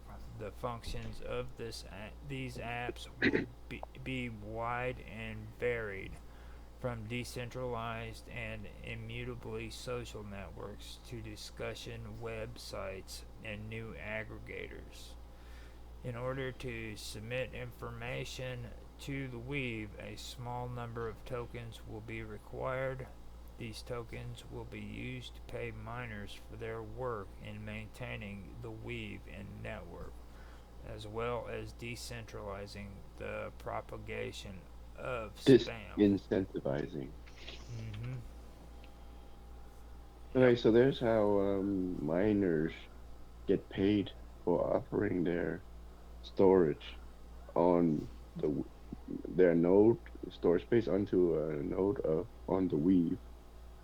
And That's pretty good. This has turned out to be pretty interesting. it sounds very familiar though. I'm telling you, when I was reading that, it made me think of NFTs. They've pulled off. I think this is what you now consider this, and what you were talking about before, Roger, where you want to create videos that people will pay for to watch, right? Yep. And I think that's what Odyssey is planning for their video streaming platform when they integrate that with Arweave. I think that would be a good idea, and then people won't have to be asked to freaking donate to you and shit like that. Just getting on there and watching your video. I'm not sure if this is viable due to the amount of other existing platforms out there. If Odyssey starts doing this, then and you've got other existing platforms that are providing access or providing uploads content for free. Well, I technically mean, free, financially free. you wouldn't be charged. All you would do is click on it and you would watch it, and the person who made that video would make uh, crypto off of it just because you watched it. Yeah, but who's gonna pay? Where's the crypto coming from? Well, it'd most likely come from them if they want the service, I guess. I mean, I don't like with Odyssey. You have cryptocurrency that you can earn if you like watch 5 or 10 videos within a week or so and shit like that. And then whenever I post a video on there, I also have to put a price on it to where frickin' it's like I have to pay like 0.001 in their cryptocurrency in order to post it. Mm. You know what I mean? So What, you have to pay to post? yeah, Okay. you have to pay with those tokens Mm-hmm. to post videos. Is it on D-Live? Where are you talking about? It's right there on Odyssey. Odyssey, okay. So presumably there's a form of feedback loop. You that means how about your first couple posts? Because if you haven't got any views already, if you haven't got any existing views, then there is no you have not been able to receive any tokens. They give you rewards in there too, though. Like say when you go in there, if you get somebody that subscribes to your channel, you get You know what I mean? And then well, you've got to have existing content in there for people to want to subscribe to the channel. Right. Well, see, I was lucky enough because old John's the one who showed me about Odyssey back when it was Library. And then they switched over to Odyssey, and Odyssey wanted me to do all these things, so I freaking had John just go in there and freaking subscribe to me, and then I did the same with him, and I ended up getting him. But like, you know, shit, if you're on your own, you would actually have to get busy on there and start freaking looking at other people's videos and stuff like that for you to get your own currency. So. But it's not hard, you know what I mean? Like, you don't really have to put much effort into it. I just don't put any effort into it. I'm too busy freaking putting videos up to watch other people's shit, to be honest with you. Indeed, yeah. There's only so many hours in a day. You know, like appreciate that one. They're telling you that you have to watch like 20 videos to get their coin and stuff, and like, dude, I ain't got freaking enough time in the day to freaking be watching 20 videos in a week. It's okay if the 20 videos are 2 minutes long each or something, but I tend to watch a lot of long form stuff, so 30, 40, 50, and a half. Now, what you're getting at, Tan, though, that would be perfect though, because like if a person could go on there and just watch the video, and then freaking you could earn tokens off of just watching it, then that would be cool, you know. I think that freaking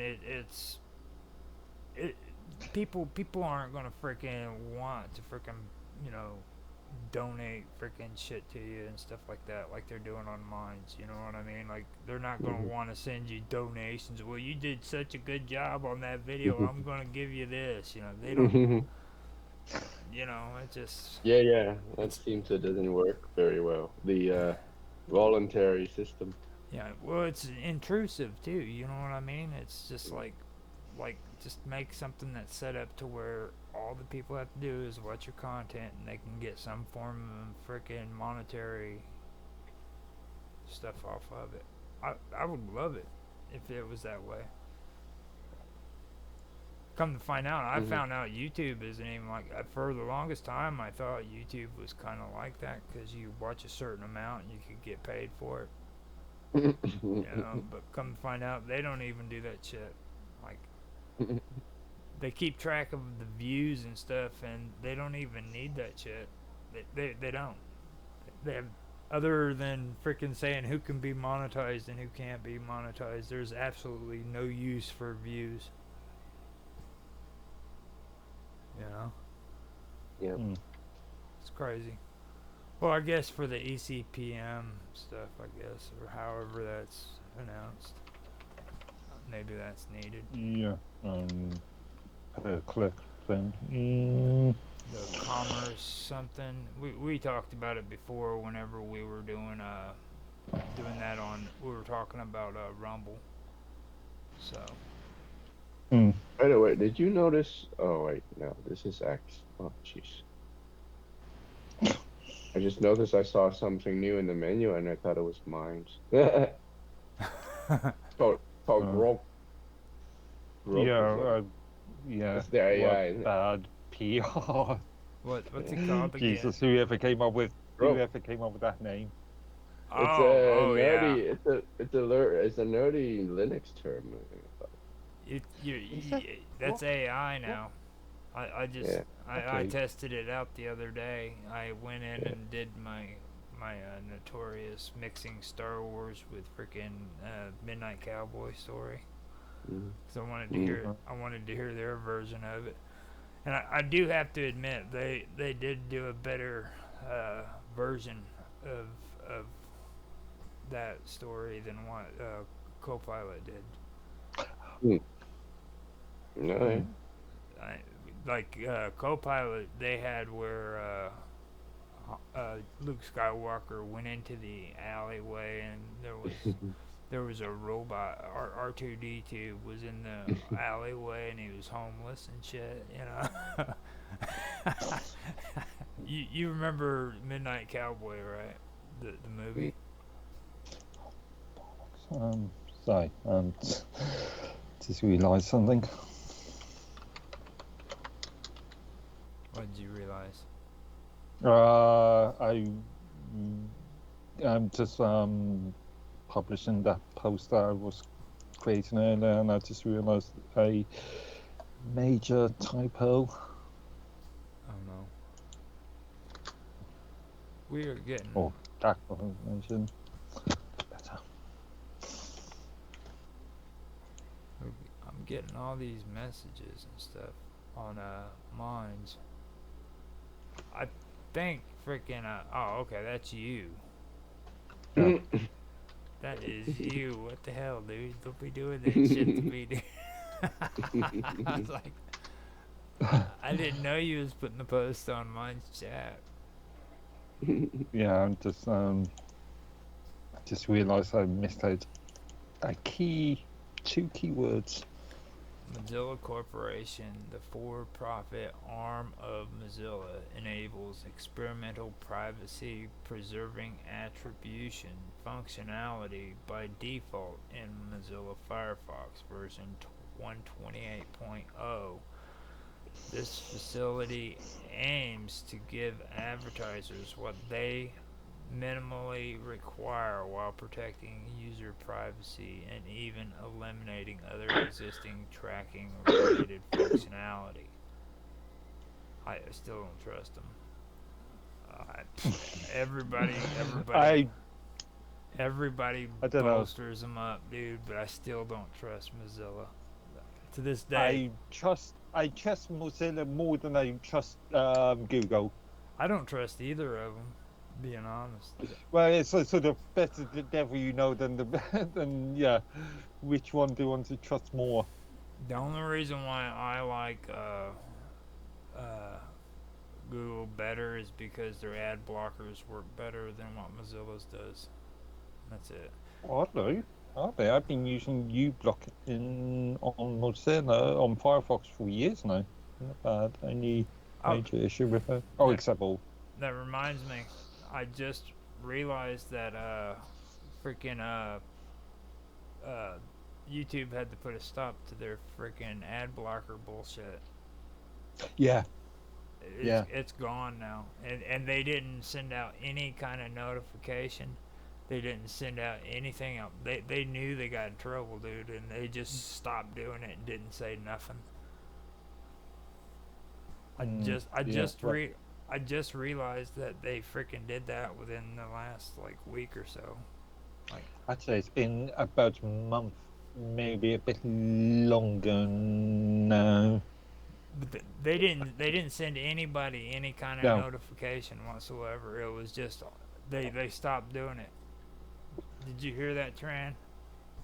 No, I'm sorry, I clicked back on the browser tab accidentally, and On YouTube they cut their shit on that freaking ad blocker stuff where they were forcing people to, oh, really? yeah, Okay, and so you can't use that anymore, yeah? well, you can use it now. Like before, they were making it to where Oh, you couldn't watch a video if you had an ad blocker, and I see. they got in Okay. trouble in Europe over that shit. So Uh, without even giving anybody any kind of notification saying they're gonna right, stop it or anything, they just right. they stopped it. Quietly allows you to do it now, huh? Yep. Freaking, Okay. I hate YouTube. You know, Mm-hmm. the only thing I hate worse than YouTube is Facebook. Actually, I tend to use YouTube quite a lot. Well, I mean, It's only because, yeah, it's mainly because all the commentators that I watch mainly use YouTube. I use it too, but I don't agree with their tactics and the environment that they create for people is just insane when it comes to these videos. Like Hmm. like content creators on YouTube will freaking they will they will eat you if freaking it'll make it to where they get views. They will literally kill you and eat you as food and then videotape it while they're doing it Hmm. Okay. if they could get views for it. They're cannibals. Hmm. Not everybody, not all YouTube commentators are cannibals. Well, There's some vegetarians and vegans in there as well. Yeah, maybe a few. gotta bring up the freaking vegetarians and the vegans. Mm. Okay. So I think we covered this. If enough, if we go on any further, I think Tan's gonna pass out from freaking fatigue. 'Cause I'm looking out right now. I know he's sick. I've been sitting here watching you, bud. You are definitely sick, bud. Am I pale as a ghost? You're getting there. You're Mm. and you're kind of squirming around like you're getting ready to pass out. So, Yeah. so I got this. I don't know what it is. It could be like some sort of throat infection or something. I yeah. cough like uncontrollably, and throat hurts. Well, I'm glad that you was able to make it, even though you're sick, because this is a big deal. We've actually pulled off 2 seasons of this stuff. You know, this is something that I'm really amazed by, and believe it or not, people like this shit. Like we'll get off of here, and I go on to Rumble, man, and people are watching this. Like Really? they love you guys. I think it's because of Mark. He's got that Chippendale look. Yes, and your sexy voice. Well, I didn't want to bring the sexy voice, and I know I made both of you blush. yeah, I do it. I do all that for the ladies, though. You know what I mean? It's like freaking gotta show my love to all the He's ladies. speechless too. I'm speechless. But All right. I wanted to also say, man, we'll be back on January. In January, And I think we should think about some of the stuff that we're going to do too later on. So like, even though we're not going to be doing the shows, we should get together and kind of plan it out next year what we want to do and stuff like that. So what are we going to do from now until the end of the year, though? You're gonna have to sit and twiddle your thumbs. Now, if you guys, I know you were talking about wanting to bring somebody on. I ain't gonna say his name on the stream, but if you want for an interview, Tan. Now, just dude hasn't responded. If you guys can get interviews and stuff, that's not a part of the show. That's why I separate it and do the interview separate from the show, so we can do interviews anytime for Tech Talk. You know what I mean? Okay. It's just we don't have to like do the regular TV or the regular season episodes.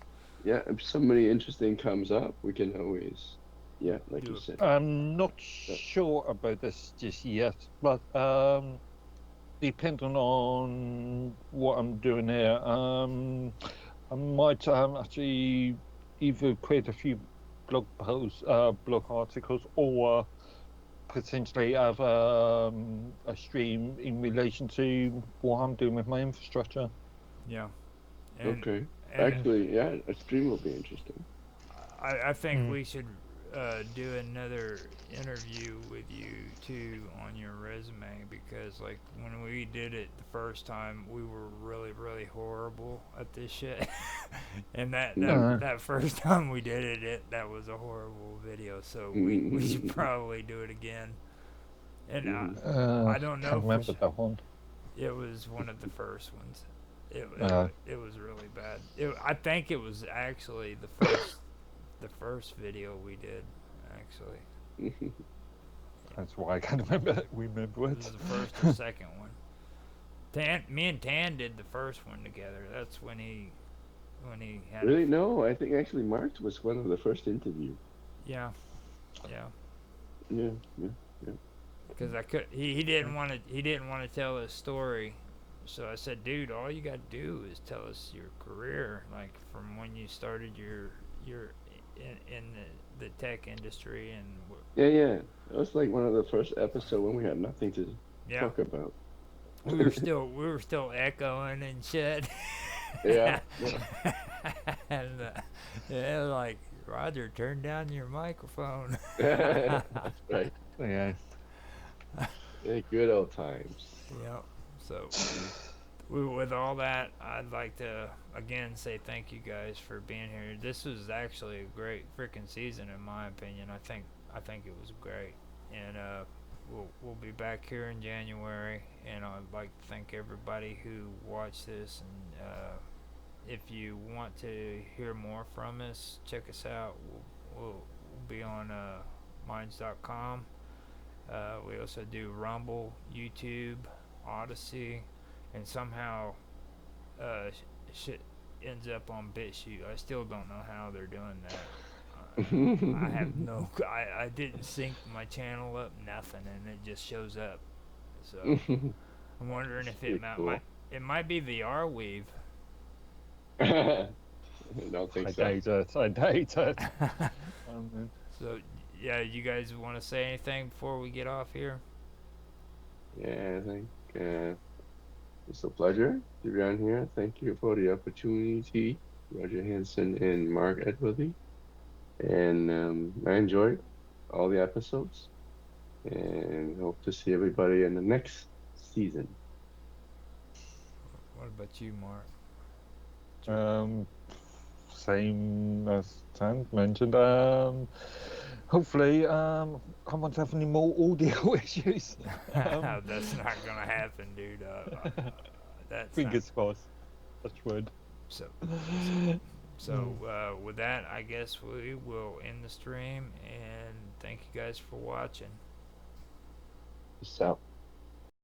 Now, hello everybody, and welcome back to another episode of Roger's Real-Time Talk Show event. I'm not for sure if I actually started it with event, but I sometimes have been using it in the words. But anyhow, today we have a friend here from another channel who is willing to join our insane crowd of panel, like it, our panel. It's Julian Crawford. Now, Julian has been on Rumble quite a bit. Now, is that the only platform you stream on, Julian? Mainly on Rumble. We've started streaming on X as well, so you can check out the Alternative Centre podcast if you can find it online. All right. Of course, we did a lot of shows with Bob a few months back, so you can look back at our archive as well. There's a lot of great content there. Mm-hmm. Oh, I know, freaking, I've been watching it for a while. I seen that last one you did, and it was excellent. So, if you guys want to know more about New Zealand and what's going on there, freaking, that's the channel to go to, because I've always loved watching you guys. I even mentioned it in your comment section, and I was serious about that. You guys do great stuff. Oh, cheers, Roger. Appreciate it.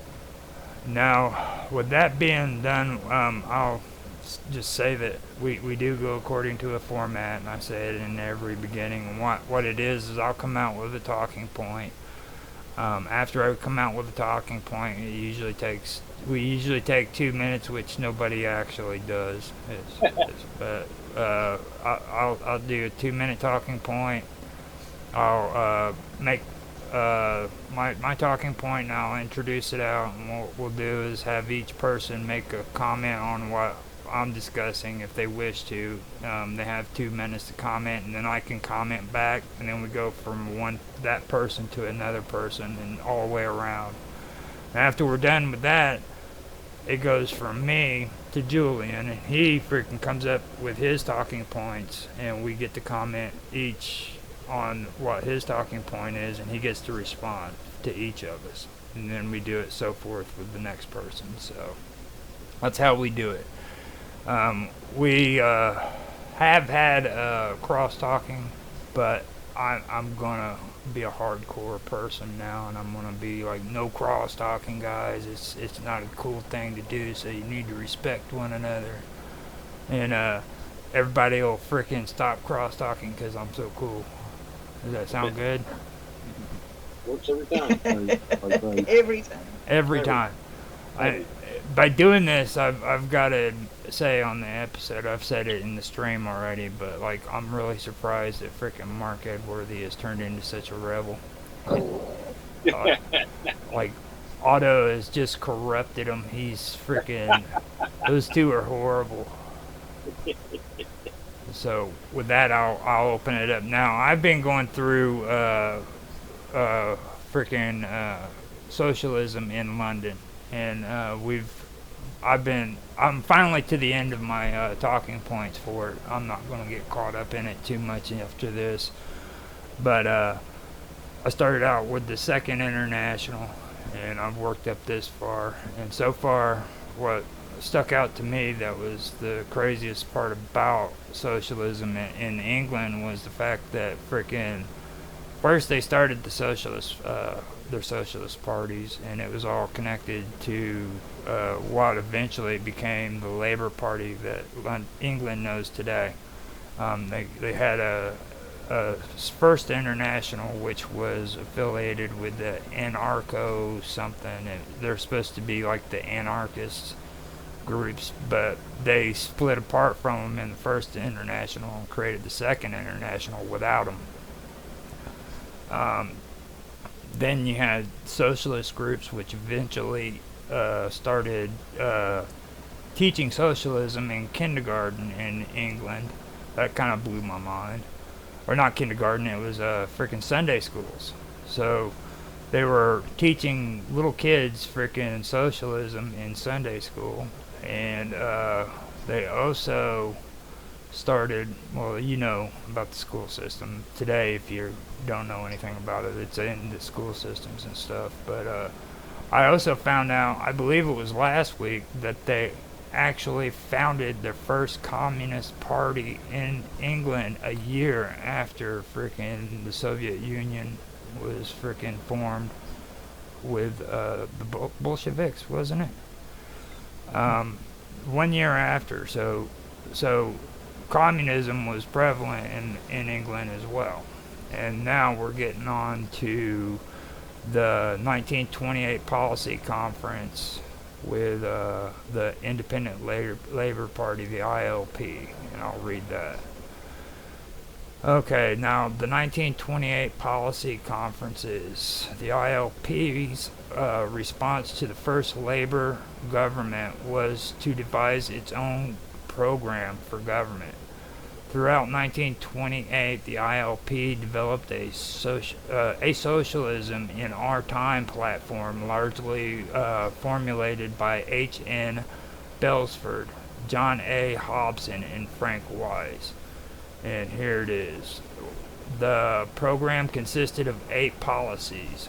The living wage, incompletely applied, a substantial increase of the unemployment allowance, and then the nationalization of banking, incompletely applied, the bulk purchase of raw materials, the bulk purchase of foodstuff, the nationalization of power, the nationalization of transport, and the nationalization of land.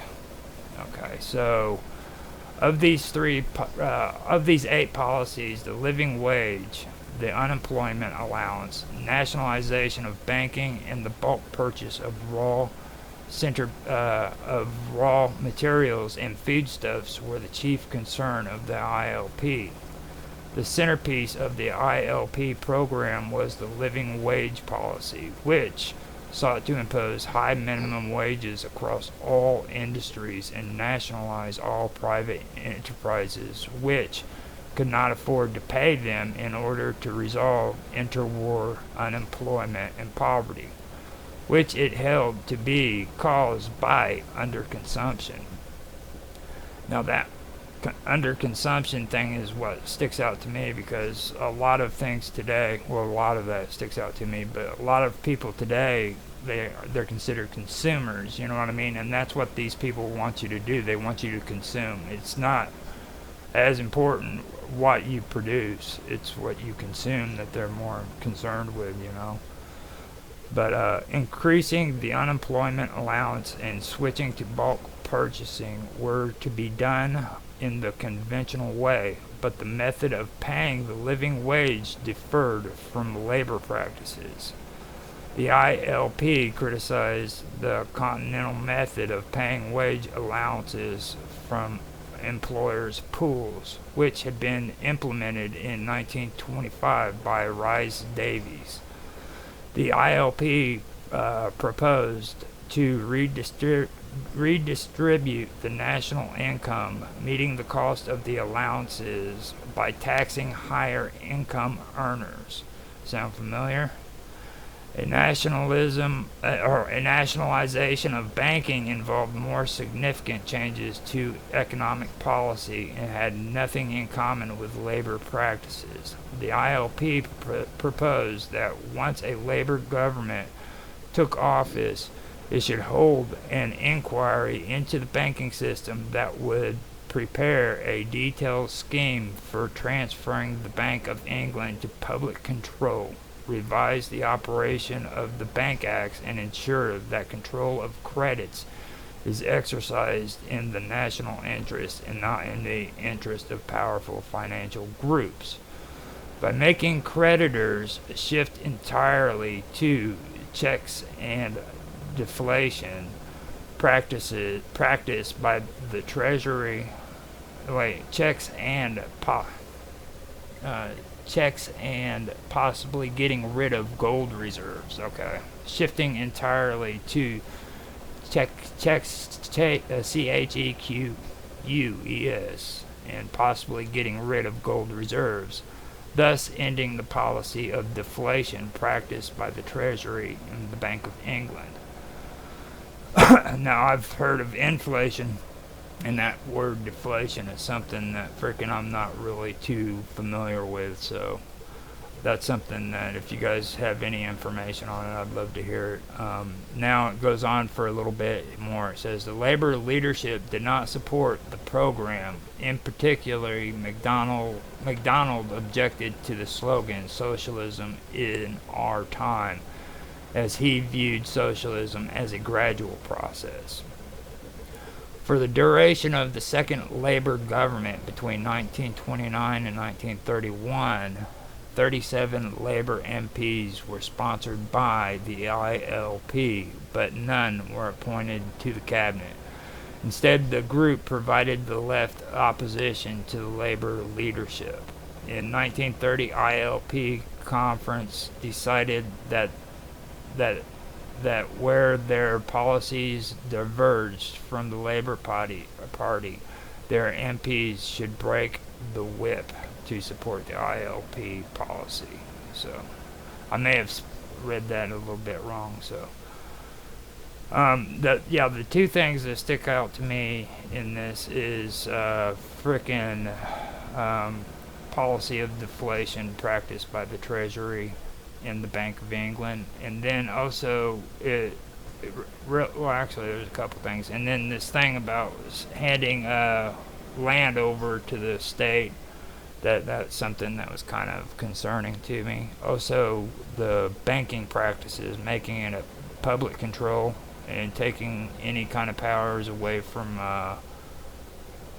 powerful financial groups. You know, I'm not big on powerful financial groups, don't get me wrong, but I don't like the idea of it being a public freaking utility, you know what I mean? Like here in the United States, we have the FCC. You know, and if you know anybody in America, the FCC isn't anything that they like. Not too many people like it. So, and there's a couple of other things in here, but I think I should probably practice what I preach and keep it down to a 2-minute limit, and that was a lot of reading. So. With that, if you guys have any comments on that, I'll open it up to Julian, see what his take is on it, and see what you think. Isn't it amazing how they still talk about those same issues today? Like the living wage is a big campaign here in New Zealand, but people act like it's a brand new idea.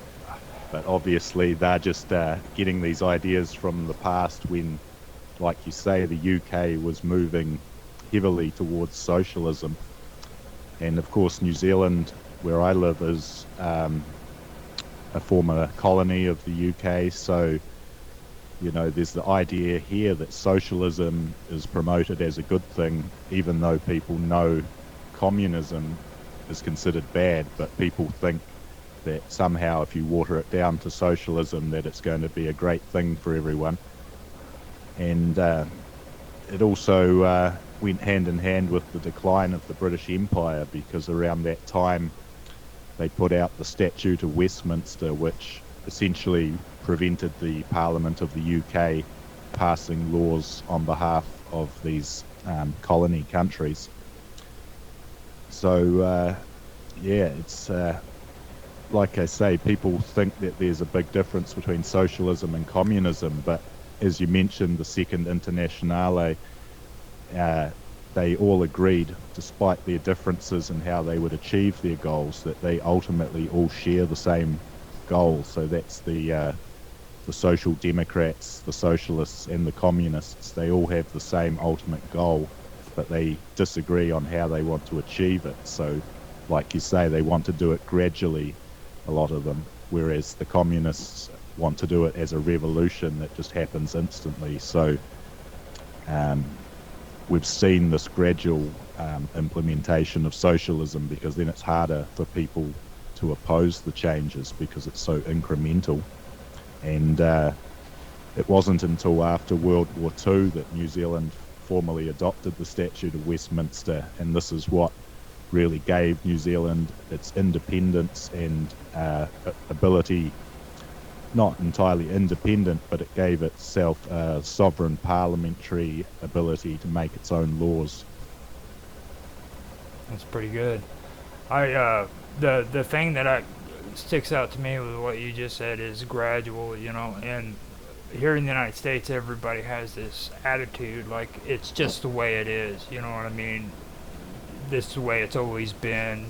Why even say anything? And the point that I'm making is no, it hasn't always been this way all the time. It may have been incorporated back when your grandfather was a young man, but that doesn't make it like it always was. You know what I mean? These laws have been gradual and they slowly developed over time. And I'd also like to point out the fact that communism was written by the same man that created socialism. Karl Marx was the one who wrote the Communist Manifesto. You know what I mean? So I don't see a difference between communism and socialism, to be honest with you, other than the fact that there's vulgar communism where frickin' Stalin decided, like you said, that they wanted a revolution and they endorsed violence, whereas the original socialism wanted to do it peacefully. So with that, I'm going to shut up now and I'm going to let Bob Dub talk because it's her turn. Thank you. I think that it's so interesting. For me, it's a really fascinating thing that I'm developing in my thoughts is something that Otto tuned me into. And that is that in our world, socialism and communism are two separate systems that operate to support each other. And there is actually socialism happening in every woman's home, where she tries to distribute the resources evenly to all her children, and her husband goes out and involves himself in the capitalist world and brings the money home for her to be able to do that. So for me, I'm trying to understand a way in my mind where we no longer have the election pendulum of 10 years or 8 years or whatever it is of capitalism followed by 8 years of socialism, where everybody undoes everybody's policies and messes up the whole system for the little guy. For me, I think that it's fascinating how these two systems, one which is a very masculine driven system and the other which is a very feminine organized way of thinking. I would like to be able to find a way where these two could cooperate, not in politics, but in daily life of humans. So that's kind of where I am with my thinking on this development. Is that I'm thinking towards the future. This past is fascinating, but how are we going to harness this knowledge to make integrated systems where everybody actually gets what they want and they don't have to wait for 10 years for their party to be in power over the others? That it? That's it. Wow.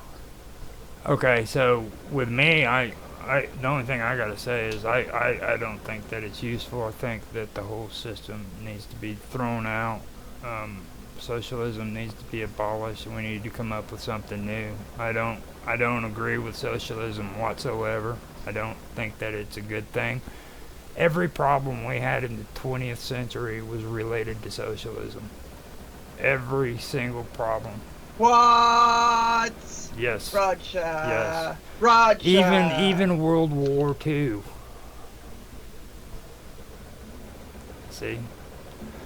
So that's all I got to say on that. So now, after you, we're going to pass it over to Otto so that he can get rebellious and start. He's the rebel this week. He usually was bobbed up, but now him and Mark are the rebels. I don't know how rebellious, but a lot of things I was taking notes. Unfortunately, let's work backwards from what Bob said. Yeah, and that's something that I've thought about for a while, and I've talked to Bob about it, is the fact that we talk about capitalism with a capital C, socialism with a capital S, as systems to control the entire economy and life of a nation, whereas these basically are derived from regular patterns of human behavior. It's natural for men to create wealth. and you create wealth, as an engineer friend of mine says, is you take a piece of metal and you make it more valuable by turning it into a valve. And that's creation of wealth. And women distribute wealth. Women share things. They have children. They have to take care of hubby. They're making sure grandma is tucked in at night. You know, in the old extended family, it was sharing was very, very huge, more hugely obvious than it is today. And I always bring up that story as they were moving from feudalism into the bastard feudalism of the Elizabethan and Jacobean eras, where they refused a man a coat of arms because his gate was not greasy enough, he didn't share enough. So these things simply didn't have any economic theory behind them that was trying to force people into like one or the other pattern of behavior. I think people will naturally, you know, move into these patterns if they're not, their lives are not otherwise distorted by governments that call themselves communists, which are usually the worst offenders, or for that matter, capitalists. Although you don't hear people going on about being capitalists so much anymore, although they did used to more. But you know, one of the things that got me about communism, socialism, whatever you want to call the, you know, attempt to redistribute the wealth by law and thus ultimately by force, was something Lenin said, and this really blew my mind when I first came across it. And basically, H.G. Wells was talking to Lenin. They were traveling on a train, and the point of the story was that H.G. Wells said to Lenin, "What if we really contacted aliens?" It had to do with his, you know, War of the Worlds book. And Lenin made this statement. He said, "Well, that would be a game changer," which, you know, I'm sure that, you know, it would be seen as that. But then he made this very interesting thing. He said, you know, this would suddenly become, you know, so incredibly important that he said violence would no longer be the most important way to drive human history. In other words, he basically said violence was the best way to help humanity. So, you know, this is a philosophy predicated on violent overthrow. And again, with the communists we have around today, they're not like the good old you know, the Stalinists, and before that the Marxist Leninists. I knew old style Marxists, and they would laugh at a lot of this stuff. The thing is that a lot of even the way communism is presented has changed with time. It's become more politically correct and more ridiculous, really. You know, when you look at this intersectional stuff and redefining the class struggle as a racial struggle or as a gender struggle, this is completely anathema to the Marxism I learned about when I was a little kid, where the whole point was that you ignored race and you ignored gender, and instead the struggle was against the bourgeoisie. These were the class enemies, the owners of the means of production and distribution, and the classes which support them. Every single one of those kids in college in Antifa, they're all class enemies. Every single one of them. Then they think they have no idea what communism really is. But this is getting like Polonius's beard. I wanted to bring up something too about deflation. And deflation, I'm not an expert, but one of the things that drove a lot of the fears of the capitalists at this time, they were scared shitless of what they called overproduction, because prices would drop and money would be worth more. And that would be great if you were like a poor worker, but to them, unless they could keep people buying stuff, they would have to cut back on their production. If they cut back on the production, they'd have to lay off more people. People wouldn't be able to afford to buy stuff, and so they'd have to lay off more people. And they saw this as a very dangerous thing to fall into. Their idea was that you would produce stuff and then pay people, and the people would go out and buy the stuff, and then you'd have to keep making more stuff, you know, kind of like running downhill. And I guess they thought it would just go on forever as long as you kept making more babies and you didn't run out of room. And again, this is a very simplified, I am not in any way an economist, thank goodness. But yeah, deflation, I think, was part of something that they were very scared of, the idea of basically overproduction. And if the government was like deliberately going to introduce policies that would basically, it's like negative inflation, your money becomes worth more, you can buy more stuff with it. And you kind of see that on an individual basis. I'm thinking of pocket calculators. If anyone here is old enough, or a few of us are, remember when pocket calculators first came out, and they were like little Texas Instrument box that had little LED lights you could barely see. It could add, subtract, multiply, and divide, and do square roots, and cost $100. And now you can get something that's basically a scientific calculator that they practically give it away with a carton of cigarettes or something. You know, it's so that's deflation, if you like, in that particular thing. But they really were worried about overproduction, as they put it. That they kind of knew that this whole capitalist thing was sort of like a running downhill thing. If it ever had a burp, they just figured it could easily run in the other direction. So. Yeah, I like your explanation on that, because it made me think of bank runs too. You know, that was another thing that was a big issue with the banks. So I really appreciate you talking about deflation, because that's an issue that I always found. And like the gold standard, everybody like makes cracks and jokes about it now, you know, when you bring up the gold standard, but now you look at money as being fiat, and that also is something that I think should be discussed. Yeah, you know, each has its point. People hate fractional reserve banking because when you explain it, it's, you know, obviously it can seem like, hey, this is a ripoff. But at the same time, fractional reserve banking does fuel economic expansion up to a point.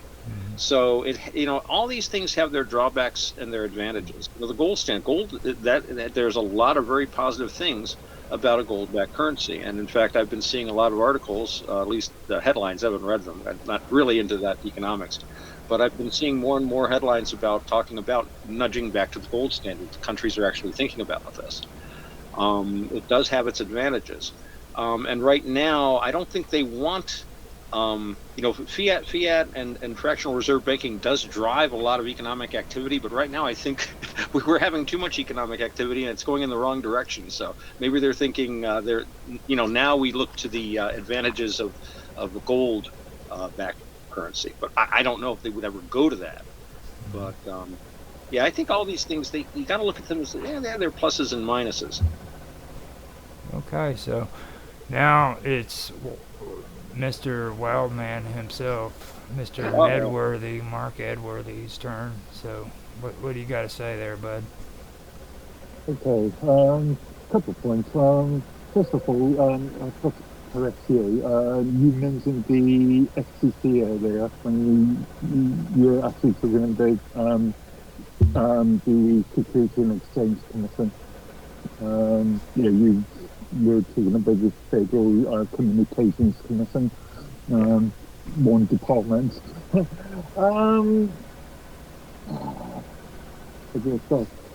Socialism being conjoined to communism. This is an interesting point. I first point out this on previous articles. There are two forms of socialism. There's international socialism, globalist socialism, which we would generally call communism these days. And then there's the sort of national socialism, which was used by the Germans from 1920 to 1945. When you say socialism is related to communism, that's only partially true. There was a point about Marx creating socialism, and that's something I totally disagree with. This is related to more of the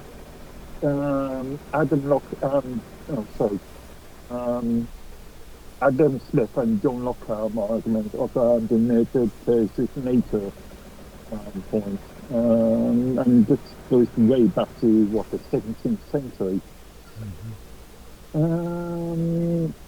And as far as devolution is concerned, that's an interesting one when you consider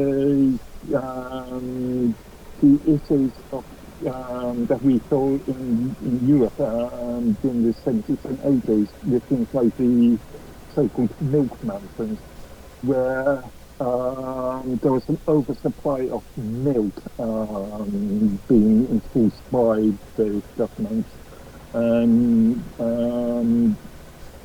created a reduced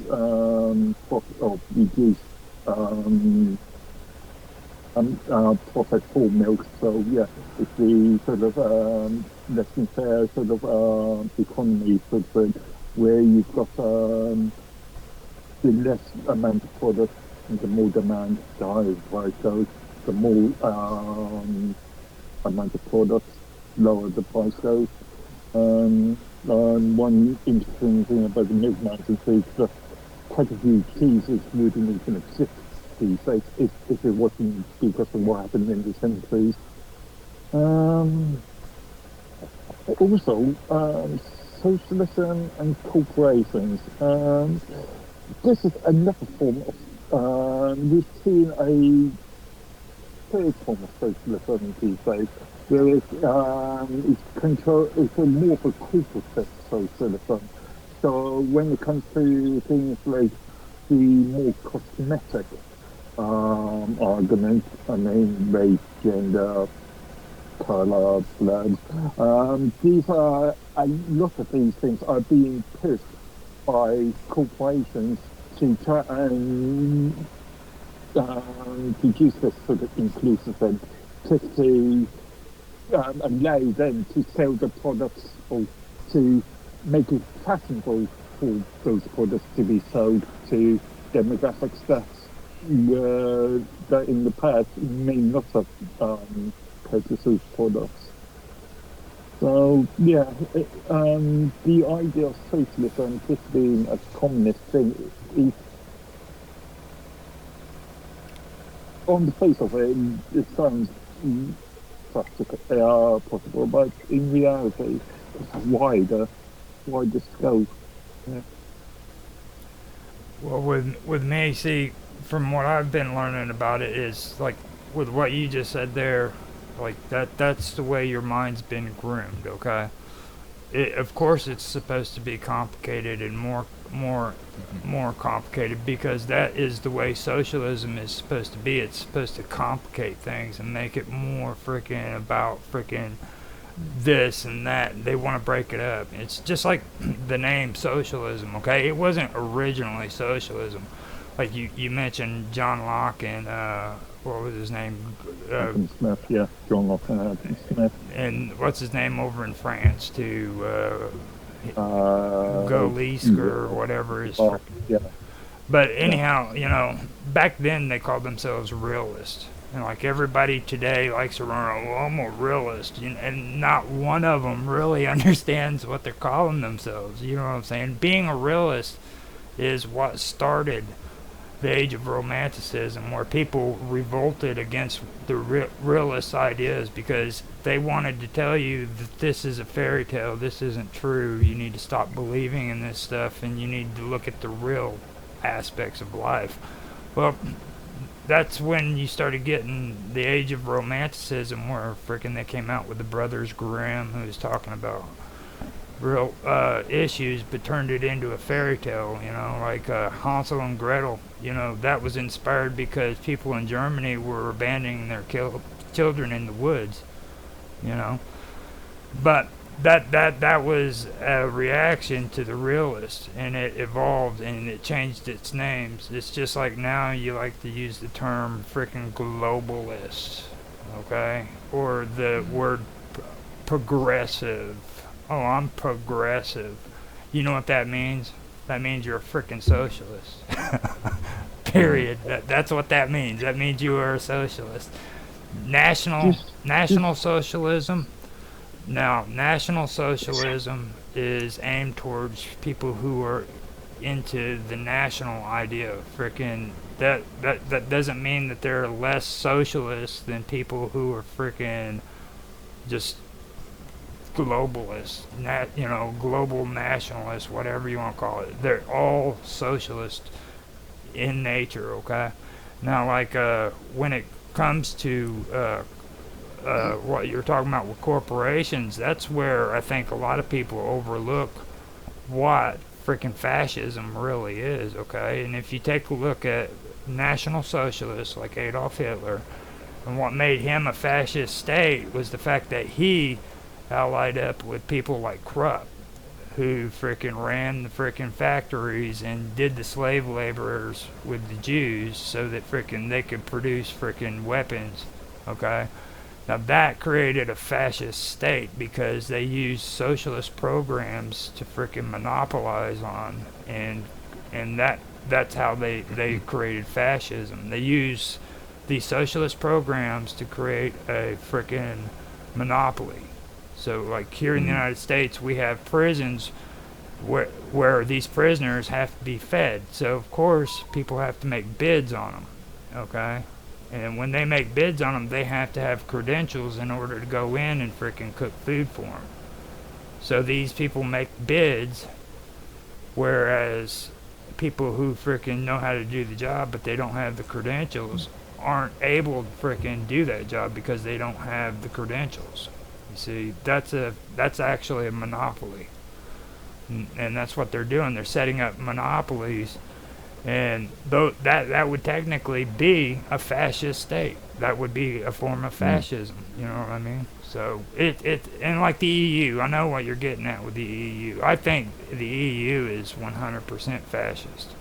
I don't care what anybody believes. I believe it's a fascist state, and that's what they're setting up. They're creating a fascist state out of it. So that's all I got to say on that. Just a couple of points. Actually, one point I totally forgot to mention.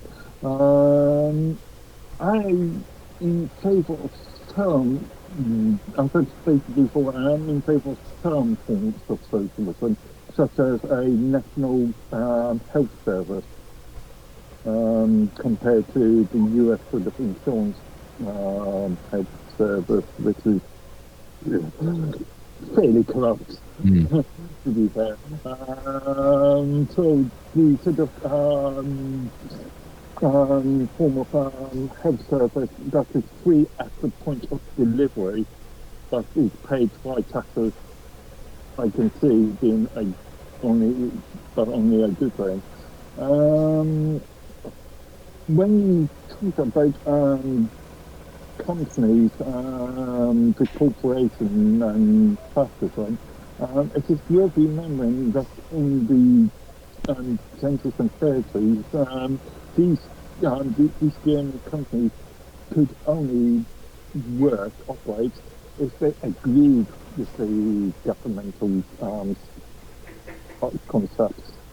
If you were a total outlier, then you wouldn't be able to work in Germany. Yep, that's what they're doing now here in the United States. Okay, so now we are turning this over to Julian. You got your talking points, Julian? Yeah, well, I agree with what you said about fascism and Nazism, because we hear all the time that these are supposed to be far-right ideologies, but as you point out, Nazism is National Socialism, which obviously you've mentioned the distinction between globalists and nationalists, and they certainly don't get along with each other to the same extent, but they're still promoting the state having that control over the corporations. So, like you say, fascism is when the state interferes and controls the running of private companies. And I wanted to just get back to Bob's point where she's saying that socialism is like a mother distributing food to her children when the husband brings home the bacon. But I would see it more like the husband goes to work, brings home the bacon, and then your neighbour comes over and takes half of your food for free, and you can do nothing about it. So it's like a form of organised theft, and it's the real problem is that who do you put in charge of the decisions of whose money is going to be taken from whom and given to who? So you have the inefficiency of governments distributing wealth, and it can never really have the efficiency of the market mechanism where the free market can set the price of goods and services based on supply and demand, whereas when socialist governments get involved, that can distort that mechanism. And there's the whole idea that if you tax the wealthy too much, then the entrepreneurs and the people who are actually coming up with the innovative ideas will simply stop turning up and running their businesses, stop providing employment to the workers if there's too much burden coming from the state. And also the point about going back and forward between socialism and capitalism, really we see this this gradual move towards socialism called the dialectical materialism. So they're always trying to create the synthesis between the thesis and the antithesis. So the point where we are now would be the thesis, and then they're wanting to get towards communism, so they create the synthesis between the current system and the communist system to gradually move in that direction. And usually when you have a right-wing government come in, they don't actually reverse all of that. They may just maintain a lot of those previous left-wing policies. So we've never really seen a true capitalist society to really judge how well capitalism works, because you would have to remove the government's interference from the private economy.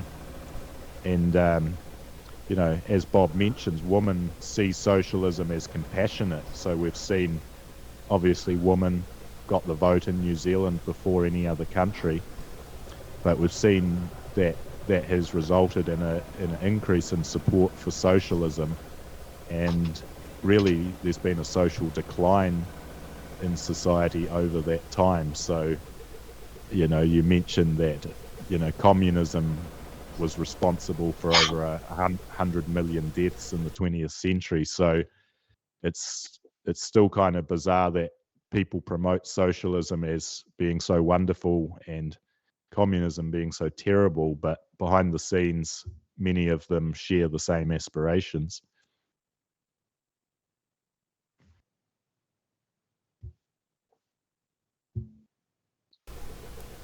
Roger, what's Okay. happened to you? Yeah, I'm here.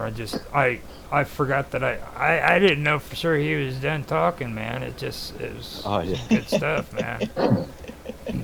That was really good. Now, after he put out his talking points, we're going to hand it over to Bob Dub so that she can respond to what he had to say. Now, remember, this is his talking points, guys. So don't worry about what I just previously said unless you want to talk about it. But stay focused on what Julian had to say. Julian, I think that's fascinating. I have found it very hard to understand the New Zealand system of government, and it's beyond me totally. So it's fascinating for me listening to you, because I cannot understand the dynamics of it. From how I understood it always, socialism is a thing that happens in the world. And Karl Marx, when he came along, he observed socialism and decided that would be a good idea to force people to comply with this naturally occurring system. And so they took socialism and they forced people, 100 million people, to their graves. And that is communism. Communism is when you force a system that is meant to be voluntary. A mom is meant to love her children and give each one of them equally. When your neighbor comes over and steals, that is no longer socialism. That's communism.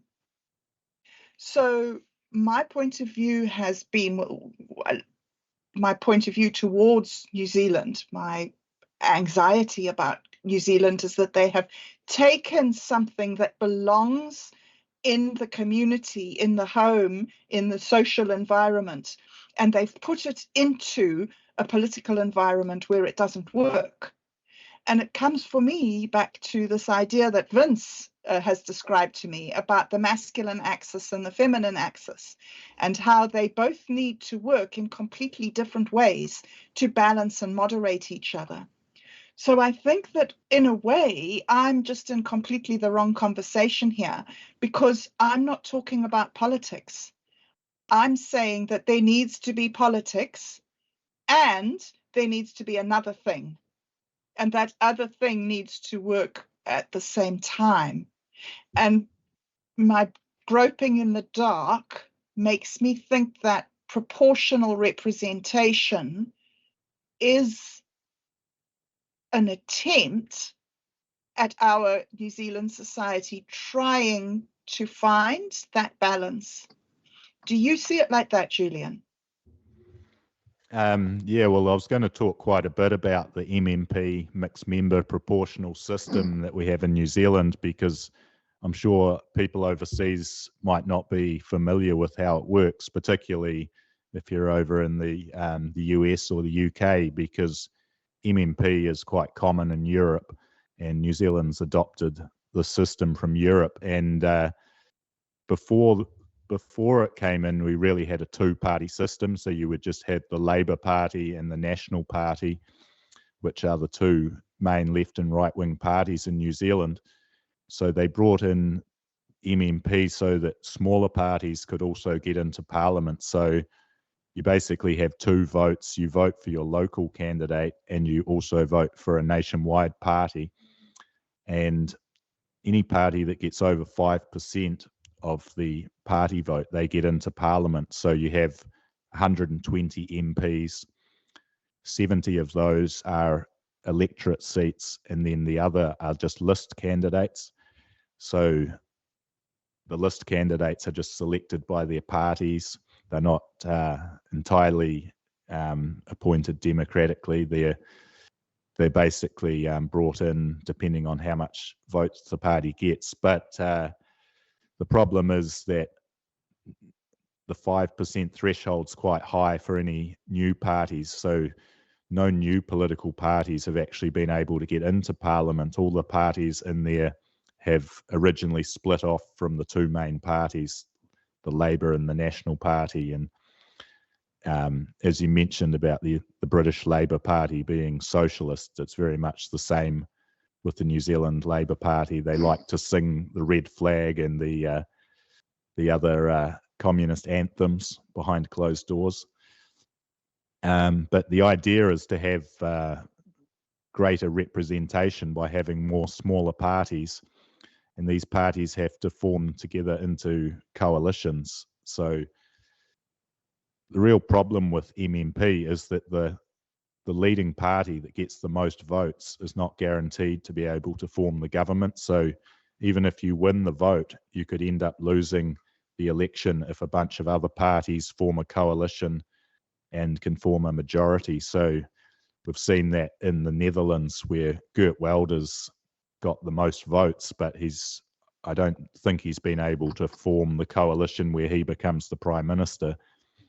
And often the smaller parties, we had Jacinda Ardern, who was, a prime example of a feminine authoritarian. So authoritarianism with smiling face and lipstick, so she was originally very popular, but she turned out to be quite authoritarian during the pandemic.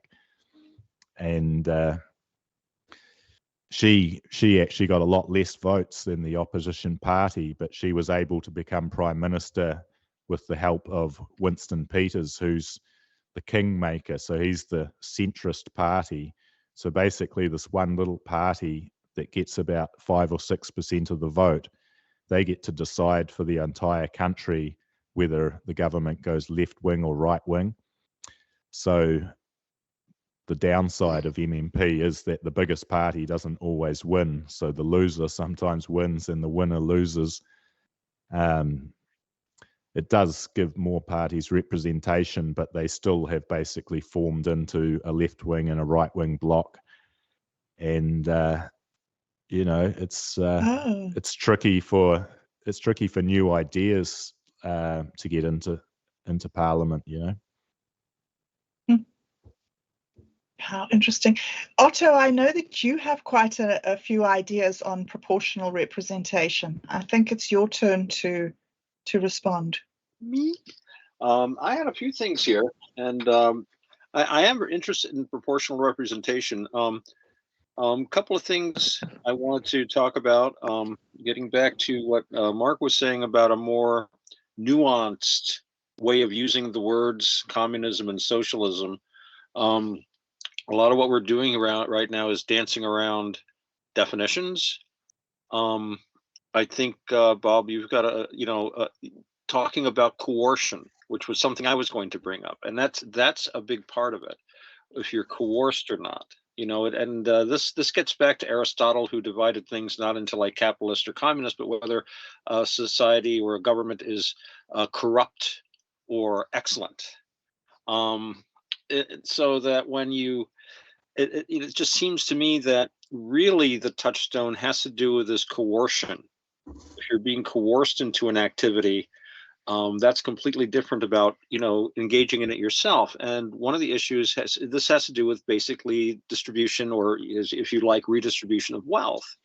And it seems to me that people should be allowed to dispose of their own property the way they want. They're going to help their family and their friends. There's nothing wrong with this. You shouldn't be forced to help people that you don't know or that you might not be able to afford to help. Now, at the same time, that being said, if any basic kingdom setting up in primitive times, whatever, you're the king, the first thing you got to do is take care of your people to a certain extent, because without people, you don't have a kingdom. So you have all the people come and work 1 day out of 7 on your land. So in theory, you have 1/7 of the agricultural produce of your country. And this is a lot more than you need just to feed yourself, because in times of famine, this food can be redistributed to people that are going hungry. In times of war, you might have the whole countryside come into your castle for protection. You're going to need to feed all those guys. So there's always been the idea that society as a whole has to look out for itself collectively. And we are very used to separating government from society. That was not always the case. If you read Aristotle and Plato, those guys, they all treat of society and government as being the same thing, and they more or less were. We have really separated our thoughts about ourselves as separate from our governments, even in countries like the United States, where this was not always the case. We went through a period where we were taught to feel separate from our government, in the world and not of it, to the point now, and I'm sure you've all seen the amusing videos of people claiming that the local state police don't have any authority over them because of some article of confederation or something, which was perfectly valid in 16 something, but it's just been rather superseded. And it's like, well, what country where is your society then? What country do you belong in? Will you please burn your passport, driver's license, and credit card then, please? I'm sure your country, whatever it is, will issue. No, you're in the society you're in, and you have to deal with it willy-nilly. But yeah, I think people originally saw little or no difference between their society and their government. It was all like more of a seamless continuum kind of thing. But yeah, but in any event, there's always been a collective activity of people. It usually doesn't have to be directed forcibly. And this all gets back to Plato's Republic, which Plato thought that, and he got this from the Pythagoreans, I think, unity was the highest good. So ultimately, he wanted to compel everyone to be unified. In Plato's perfect state, there is no private property. There is no privacy. There is no giving or taking in marriage. There is no family. And there is no education beyond what is needed for you to perform your job. And it sounds familiar, doesn't it? In fact, every authoritarianism, right, left, and sideways, I would say ultimately anything that wants to coerce you into conforming. And I guess that's my pet thing about this. It has to do with the coercive factor. If people want to get together and try to create any kind of a social or economic system they want to, great. I wish you luck. But better not, point a bayonet at me and say, well, you got to be part of it too. No, thank you. And what's the old saying? Your right to swing your frying pan ends where my nose begins. And I think that's, my basic attitude about that. So. Just on the point of Plato's Republic, I mean, it's a fascinating book. Obviously, I'm hoping to actually write a book about the Republic as well at some stage. But I believe the communal ownership of property is mainly for the philosopher kings and the guardian class, whereas the working class, I believe, still can have money and private property to some extent. But Yeah, it's different to how our society is, because politicians can benefit financially from being in power. So there's a financial incentive for them to get into Parliament and being in a position of power. I would prefer what Plato said, where the politicians should basically not get paid. They should live communally in basic huts, and then the only people who would want the power would be the people who are not doing it for financial gain. So, like, I'm sure that socialists and communists do see inspiration in Plato's Republic, but my personal understanding is that it doesn't apply across the whole society. It's mainly to keep the politicians and the ruling class in poverty. Well, you got to remember the philosopher kings, their main job was to maintain the society. They didn't really have, they weren't like meant to be going around and philosophizing. It all had to do with the orderliness of the society. And of course, the guardians were the guardians. They were the ones who held the knowledge. And I think Plato understood that you needed to have, to a certain extent, a state needed to be supported by the more or less normal functioning of the economy of Greece at that time. I don't think he could. I didn't think he could see anything too advanced about that. It's still going to be the same kind of basic, olive culture and the same traditional farms and farming techniques and stuff like that. But I think just his emphasis on compulsion and ignorance, and educating people, and again, it starts off with. I think it's the age of 8 they start them with. Everyone over the age of 8 or 9 is marched out of the city and is never seen again, ... All shot one. So he starts off creating his perfect city by mass slaughter. And of course, I've seen this argued that it's just kind of a joke. But actually, there was a guy named Strauss did some fascinating lectures on related topics in the 1950s. And he wrote about and lectured about how Plato's Republic is actually a reflection of the Assemblywoman, the play that Aristophanes wrote. And basically, Plato had Aristophanes' play in front of him, and it's basically a refutation of Aristophanes. And there's actually something on my channel, a guy I know who is very interested in Aristotle and Plato and these subjects, does a presentation of this analysis. You might find it of interest, and I will get the link to you. I think, especially if you're interested in Plato and in the Greeks, what they say, start with the Greeks if you want to understand our civilization.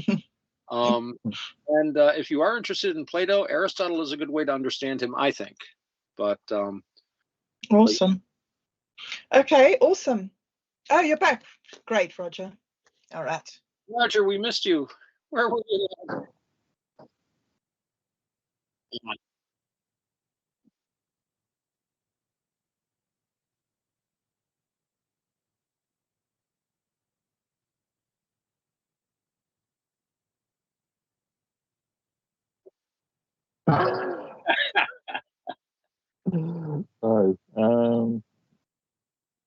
Let's see, funnily enough, I've got no talking points. As you know, I'm more of a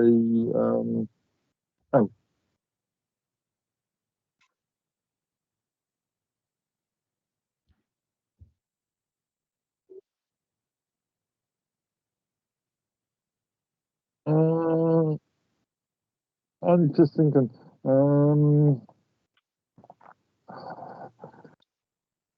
it's interesting to look at the idea of power dynamics within parliaments or within parliaments. When you consider that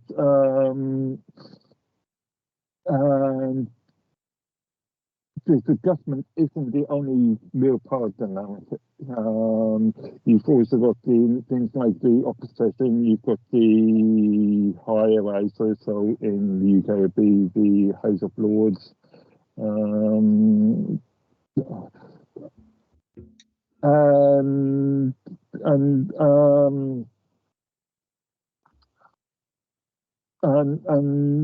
we are seeing at this present moment, especially in the UK, where there's a potential of Labour coming into power in June the 4th or July the 4th elections. A real possible happening. But we see new parties being created and the possibility of new parties becoming the opposition. So in the UK case, it could be we could see a increase in the Reform Party being part of the opposition. So the idea of government having full control is just therefore misnomer, right? Yeah, don't leave that there. Okay. Oh, I almost forgot. I did want to ask Julian a question about Parliament. Now, you mentioned that there's a threshold of 5%. Do you think it would help if the threshold were lower, say like 2% or something like that? Do you think more parties would help shake things up more, or do you think just the way the rules are written is what's making it happen? Yeah, I think you can see in other countries that if you have a lower threshold, then obviously it's easier for more smaller parties to get in, because with the 5% threshold, if you vote for a party and it gets less than 5%, which is quite a few of the more fringe parties, and then your vote is essentially wasted. So that means that your vote's not counted. So that proportionally means it's easier for some of these other parties to get votes, because they're not having to count 100% of the votes. The proportion is going to be scaled up from the whatever 90-something% of the votes. So it's a lot better to have a lower threshold, because then you have more variety in Parliament. But the problem is you get also some fringe lunatic parties being able to get in. So party. Positives. I mean, in New Zealand, there was a party called the Christian Coalition, or I believe it was the Christian Coalition, and they got about 4%. So they were very close to getting in, but it came out that their leader was a pedo. So people were relieved at that point, because of the 5% threshold had kept them out. But obviously there's a lot of genuine movements that can't get any representation. So personally, I'd like to see the threshold lower, and that would also introduce more permutations in the coalition negotiations. Usually there's just usually we have Winston Peters, who is sort of like the Donald Trump of New Zealand. He's a Maori. He's sort of a Maori version of Donald Trump. He's a nationalist and a centrist. And he basically is always in the middle, who deciding whether to go with the left or the right. So it'd be good if there was multiple parties in the middle that could make different permutations and combinations. So it's not just this one guy deciding for the whole country. You can make more compromises that way, instead of just having one guy be the kingmaker. Okay, so I'm sure he has a lot of power in a position like that. So, is that all you got to say, Mark? Was that all you had to say? Sorry, I just wanted to get vectored up real quick. Yeah. Okay, so do you have any response to what Mark said, Julian? It was interesting how you mentioned about the House of Lords and the different parts of the parliamentary system. In New Zealand, we really have sort of a constitutional crisis, because we don't see the same separation of powers like you would have in the United States. For example, we used to have an upper house like a Senate, but it was unelected people appointed by the UK who were put into that upper chamber. So it was simply abolished so that New Zealand could be more independent from the UK, but we never implemented our own Senate with or upper house. So everything's done through one House of Parliament, But you also have the Prime Minister, who is like the majority leader, being the most powerful person in the House, more powerful than the Speaker.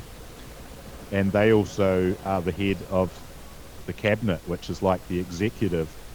And then they get to appoint the Governor General, who is the representation of the monarch.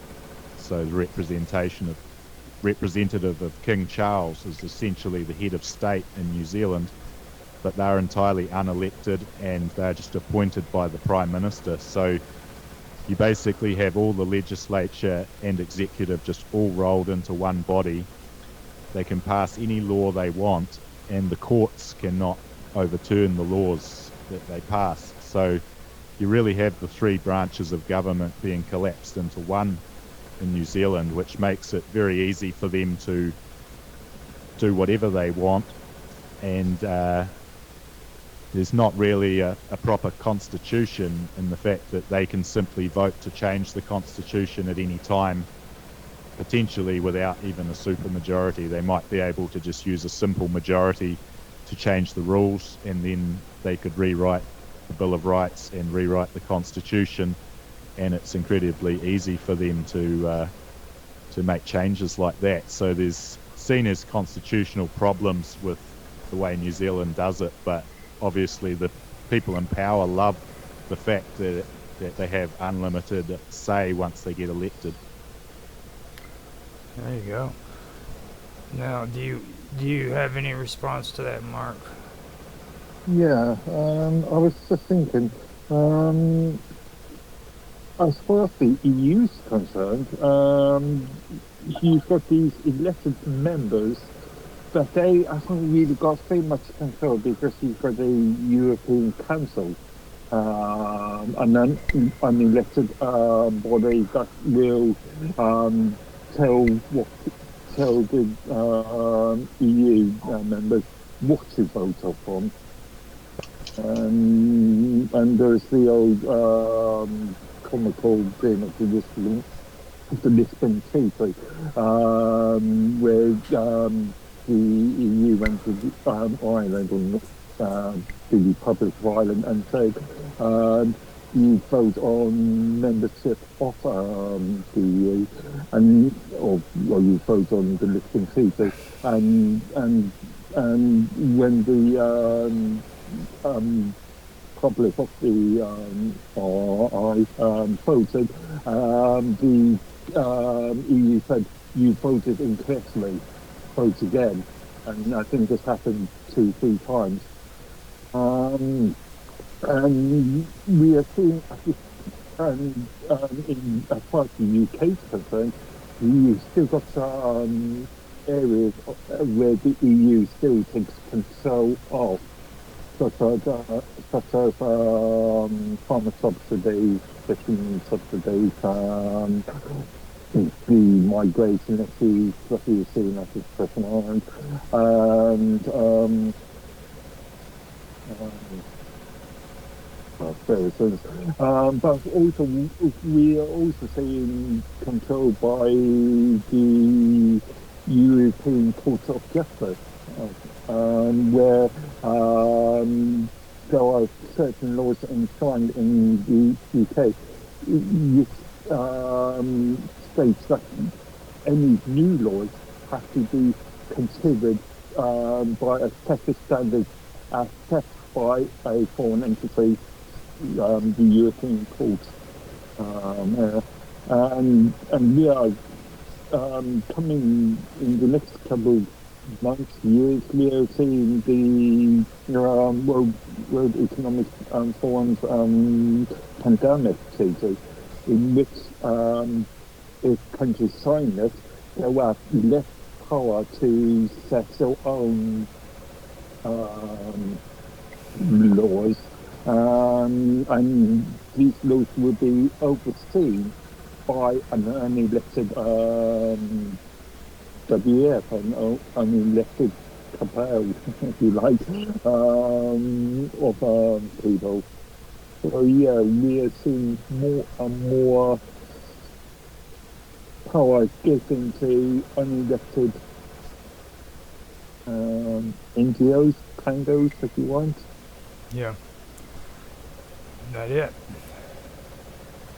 Okay, so I guess it's my turn. I believe so. So there's a couple of things that stuck out to me, and it was like when you were talking about the Greeks. First I want to say before I get started, small Greek wieners. That's it, right there. But other than that, I think when it comes to the way people see things, especially here in the United States, we like to call ourselves a democracy, and the truth is we aren't a democratic government. We're a republic, you know what I mean? And the reason why people make that distinction is because Greece was a democracy, and with that democracy, 80% of the people in that democracy were slaves. 20% were the freaking actual citizens who had the rights that a citizen would have, while 80% of that population were slaves to those 20%, and that was what they considered a democracy, and that's something that a lot of people don't really understand when it comes to democracies. It's geared to where you're a slave to somebody, or you are a part of the 20% who actually have rights, you know what I mean? So another thing that sticks out to me with what you were talking about, the first thing that popped out was the unelected officials. Here in the United States, we say you're either elected or you're selected. Now, government isn't your friend, period. If you have people in government, those people in government are usually people who freaking are selected for their position. They never are elected into office. You know what I mean? And that is something that I freaking have an issue with. And with the election systems here, what it relates to when it comes to what you guys are talking about with these political parties is I've seen where our freaking elections have been handed over to the political parties, and that's not the way it should have been. The founder, or not the founder, I'll say, the first president of our country was George Washington, and he refused to join a political party because he said it was going to be the downfall to this country. And by what I see, it really is, okay? The thing that is really bad is the electoral vote here in the United States, okay? So you've got freaking the power handed over to these political parties, and they appoint one person from each political party to determine where their votes go to, and they've got a certain amount for each party. So each state, they count the freaking the votes up. They've got Republican, and then they got the Democrat, and then the independent people who are selected to make the votes for those people. Now, whoever gets the most votes gets to make the vote for that political party. The rest of those votes are gone for that state. All right. So basically, it's a popularity contest between these political parties. Whoever gets the most votes gets to actually do the electoral vote, and the rest of the votes don't matter after that point. You see what I mean? And last week we were talking about who actually whose vote actually counts. You know what I mean? I said we were going to discuss that, and this is a perfect example of what I'm talking about whose votes actually count. It's whose political party gets the most votes. It's not who freaking actually gets the most votes. It's not freaking Joe Biden or Donald Trump. It's does the Republican Party get more votes than the freaking Democratic Party? And that's what it comes down to, I don't agree with it. Everybody says, well, it's set up for a reason, and the only thing I found out is freaking our government feels that freaking there are just some people who aren't smart enough to freaking make an intelligent decision. So those people have to be freaking counted out. All those crazy freaking psycho fringe political parties. Freaking you were talking about, Julian. You know what I mean? They're not smart enough to vote, so we gotta freaking stop them from freaking being able to vote, you know. And this brings me to what you're talking about with your Senate. I have a breakaway on the whole idea of if a Senate is good or not, because I've got a little history on that here in the United States too. Okay. Before we had the Senate here in the United States, we had the House of Representatives. And the House of Representatives was all the representatives from the states meeting in Washington, D.C. They came up with the laws, and before they could pass that law, those representatives had to go back to each state and talk to the House of Representatives in that state before they could go back to Washington and make a final decision. Now, that right there was the states actually getting involved. Well, the federal government felt that it would be better to frickin' separate state from federal a little bit more by creating the Senate, where they could have senators as well as House of Representatives showing up in Washington, taking care of their business there, and then these representatives didn't have to go back to the states and get the states' decision on everything. So that basically frickin' separated your federal government from your state government. Okay, so in that aspect, frickin' the people are not being heard. You know what I mean? You're getting more power in frickin' Washington D.C. and less in the surrounding states. So I'm kind of split on the whole Senate thing. Maybe it's a better thing you guys don't have a Senate, because then your representatives can actually go back to where they were actually voted into office, and they can get the proper decision before they decide to frickin' vote, rather than be able to sit up there in your Capitol and make decisions without your consent, you know. So when it comes to that, that's the thing that I have an issue with. Other than that, you guys talked about so many great things. I don't even know if I frickin' can keep up with you. Like I lost track. And Mark, he's just a play on words. He knows good shit. That's all I got on that. There's a couple. Wait, hold up. It's Julian's turn. You guys, you see, troublemakers. Oh, it's so good. I'll just quickly, just getting back to where you started with the whole, the rise of socialism in the 1930s, and that's ultimately the British Empire was dismantled from within, because these, you know, they saw it as imperialism or whatever, so they wanted to undermine the power of the British Commonwealth. And so New Zealand adopted the Statute of Westminster, which prevented UK from passing laws on our behalf.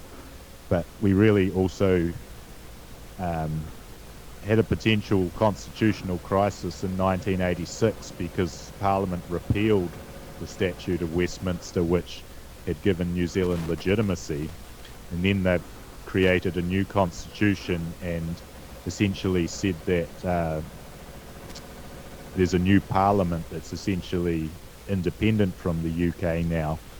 Many people believe that they repealed the very law which gave them legitimacy, and then tried to continue from a fresh start without sort of having the mandate of the public. So in places like Canada, we saw that they had to have a referendum when they did this. So if they have a referendum, that gives them more legitimacy, because the public are voting for this new parliament to be recognised.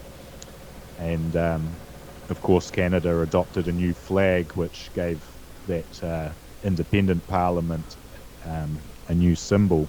And they tried to do the same thing here to try and to rectify this constitutional issue. They had a flag referendum where they tried to change the New Zealand flag, but it did not pass. So we're still flying the British Union Jack on our flag. All right, you want to say something, Mark? I noticed you got fired up. New Zealand, you worth remembering that New Zealand is still part of the Commonwealth, and therefore the flag is appropriate. I was just thinking, you were talking about the ability to vote, and I was just thinking, I think I mentioned this on our last stream, that universal voting is a relatively new idea. Up to, let's say, 100 years ago, women weren't able to vote, well, generally speaking. It was only up to, let's say, I don't know when it was, mid-19th century, it was only the so-called free men of the nation that could vote. Which means a lot of the working class, a lot of the population would not be able to cast their ballot. When I was talking about the powers in relation to the European Commission and WEF, there was something I totally missed out. There's an old 1980s Yes Minister sketch. Yes Minister being a very popular comedy show from the 1980s British comedy show that looked at the workings of Parliament and the workings of the Prime Minister's office. And there's a very good line that was spoken by one of the senior civil servants that mentioned that the real power doesn't really lie with the government. At all. Governments come and go every 5-10 years. They get moved. But the power, a lot of power, is reliant on civil servants. And we've seen issues in the UK recently with things like the migration issue, where civil servants not work in good faith and try to push their own agendas upon the state. Yeah. All right. So, now that you're done, we are going to hand this over to Bob Dub, which is her turn to make a comment. My turn to make a comment. Yeah, on what Julian said. I don't have any more comments, I'm afraid. My comment is, no, I don't have any more comments. It's all very interesting. All right. What about you, Otto? I agree with everything Bob just said. As a matter of fact, I'm completely behind her 1,000%. Once more, your pity, witty, and insightful insights. Weird way. Thank you for validating me like that, Otto. I've been waiting for that all morning. Okay, since we've been around the table with all of our comments on what Julian had to say, now I am turning it over to Bob Dub. Okay. Well, I don't think I want to back down on my stance, Roger. I think that I want to just underline this is my position for the day, and I will not back down. And with that, I hand back to the chairman. Well, I mean, that was your talking point, you know what I'm saying? I'm sorry, Roger. I don't really have a talking point. I think that one of the things that I have been wanting to bring up for a little while was the UBI experiments that have been done randomly over the ages, and mostly shelved and not brought to fruition, but some suggestive results from some of those show that with the universal basic income, the recipients did not become lazy. They became more entrepreneurial. They earned more. This laziness never materialized. The drunkenness and the debauchery has never materialized. In fact, what did happen was that there was a drop in crime and a more healthy and balanced community as a result. There was also some very interesting things that people started working harder. They found that a short-term UBI was the least impactful.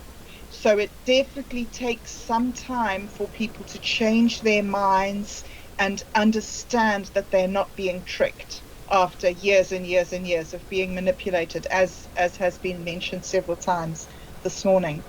So this freedom that people have when they have enough money to live on seems to provide a huge boost to creativity and productivity if you give it time. I think that one of my interests in MintMe as a platform is that it is an experimental place where we do not have to have the risks involved. Like, for instance, this fellow Marx came up with this idea about enforcing socialism. Some people jumped on board, and 100 million lives later, we discovered that it actually wasn't such a good system. However, with something like MintMe, which we do on a really small scale, you don't need to have these risks. We can jump into a system, we can play with tokenization and authentication and community building and working for the good of another person, not for the good of your own family. All these very strange, progressive ideas can be experimented with in controlled ways. And one of the wonderful things with the Minds the card game token is that he is on a mission to give people an opportunity to mint their own coin for free, and he is in a position at the moment where he can sponsor a person with a new coin, a new token, to actually deploy their token onto the blockchain and begin that process. What are you interested in? Do you want to trade up your token? Do you want to start a community? Do you want to have a vision for the future? Do you want to network with friends? So I feel that, again, sort of introducing something not political into a political system.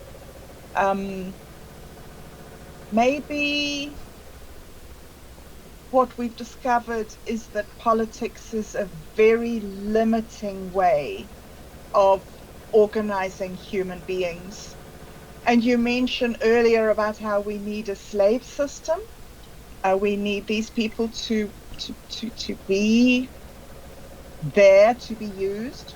The other thing that I find with politics is not just that there is just a slave system, but that you take all the psychopaths of your country, everybody with a deep, dark desire to control other people's ways of being. You know, the definition of mental illness among some communities. You take these people with a desire to control and you give them access to the tax money of the entire population. just feel for me that there are so many ethical concerns that need to be explored, that sometimes it's not just the theory that's important, but being able to be the sort of person who is able to step into an experiment and try to push the boundaries and see if it's going to work or if it's going to fail. And for me, that's what true anarchy is when you step up and you say, all right, I'm going to put my life on the line. I'm going to try this. There we go, Roger. That would be my talking point. I thought you didn't have a talking point. What the hell, dude? Like, you freaking had a talking point, Bob Dub. You do good, so. Thanks. Yeah, okay. I mean, my problem with the universal basic income is that it's a lot of money that would have to be found to pay out to everyone each week. And, it's, in New Zealand, it would be in the order of at least $100 million a year. 100 billion, sorry. So it's, we saw the wage subsidy during the pandemic where the government was paying people's wages, and of course, the government doesn't just have a big pool of money as people think. They actually only have money which they've taken off other people, or debt which they have borrowed and used the public as the collateral to repay that debt. So during the wage subsidy, New Zealand took on a huge increase in public debt, and that's partly what's caused the inflation and everything to happen. And you also, I support the idea that people on unemployment benefits should be able to work and earn extra money on the side, so that aspect of it could work.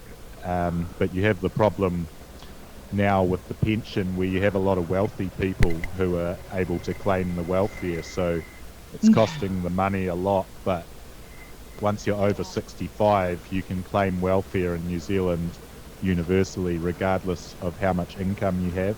So I think it would be better targeted to people who actually need it the most. And I would also prefer something like they have in Alaska, where you have a royalty on your exploration of minerals and oil and mining and that sort of thing. So citizens do get a dividend there coming from the royalties on the mining. So it's not just the government having to find that money out of thin air. That would be my biggest negative against it, is that you can't do it in the system that we have right now, because what you're doing right now is you're trying to just redistribute tax money, which is apparently government's money.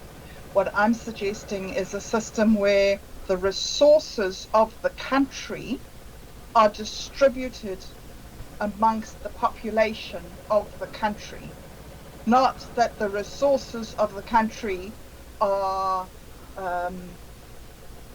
controlled and selectively deployed into the political psychopaths' pockets. I'm saying a whole new way of thinking about resource distribution. But there's a huge big problem, because what do you do then about somebody who's living in the middle of the Sahara Desert? Because he's got enough sand. He doesn't need more sand. So I'm not saying that I'm coming here with a whole lot of solutions. I'm coming to the table with a whole lot of objections to the current system, because I don't have blood in my veins. I only have anarchy flowing. The monster. She's the beast. I am the beast. Okay, so now Otto, your turn. Well, I can see with speaking about UBI, the difficulties in an economy like New Zealand's. I would point out that historically, governments do things to redistribute wealth as opposed to mere taxation. In one form or another. For example, the United States is technically a commonwealth, and much of the oil, if not most of the oil that the United States has, and we have some of the largest reserves in the world, are actually owned by the people. They're on public land.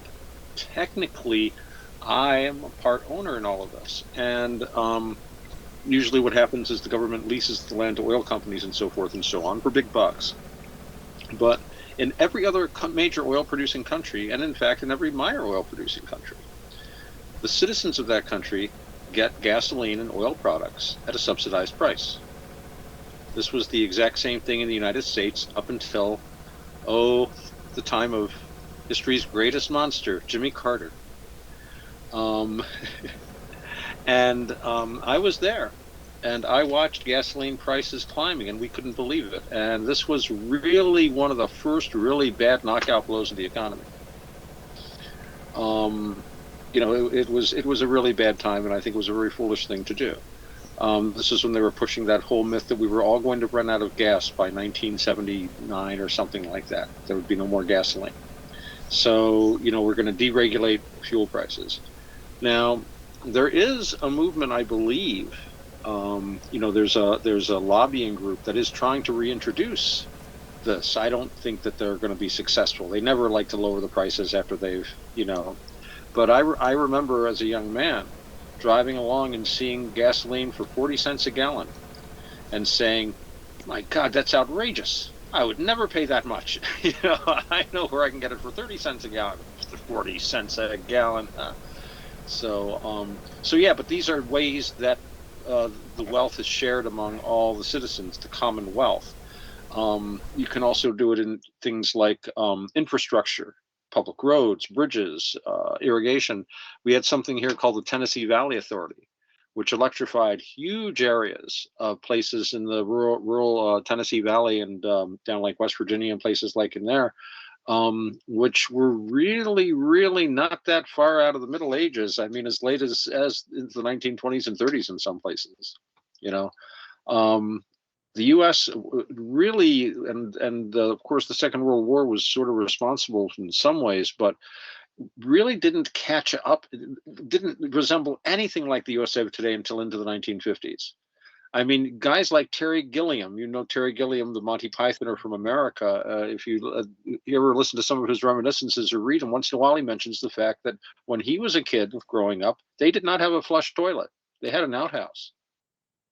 This was not untypical in America at that time, and he was seeing the tail end of it, if you'll pardon the pun, which was completely unintentional, but of that sort of thing. But I think it was Dwight Eisenhower. I think the U.S. Army did a thing where they were just basically they went from like the Atlantic to the Pacific, a U.S. Army group of trucks and stuff like that. It took them months. You go online, there's pictures of like Army trucks being pulled out by teams of oxen, mud up to the axles. There was no anything like the interstate system we have today. And in fact, Eisenhower really pushed for that when he became president, probably because he had that, several month long journey of his trucks being pulled by oxen.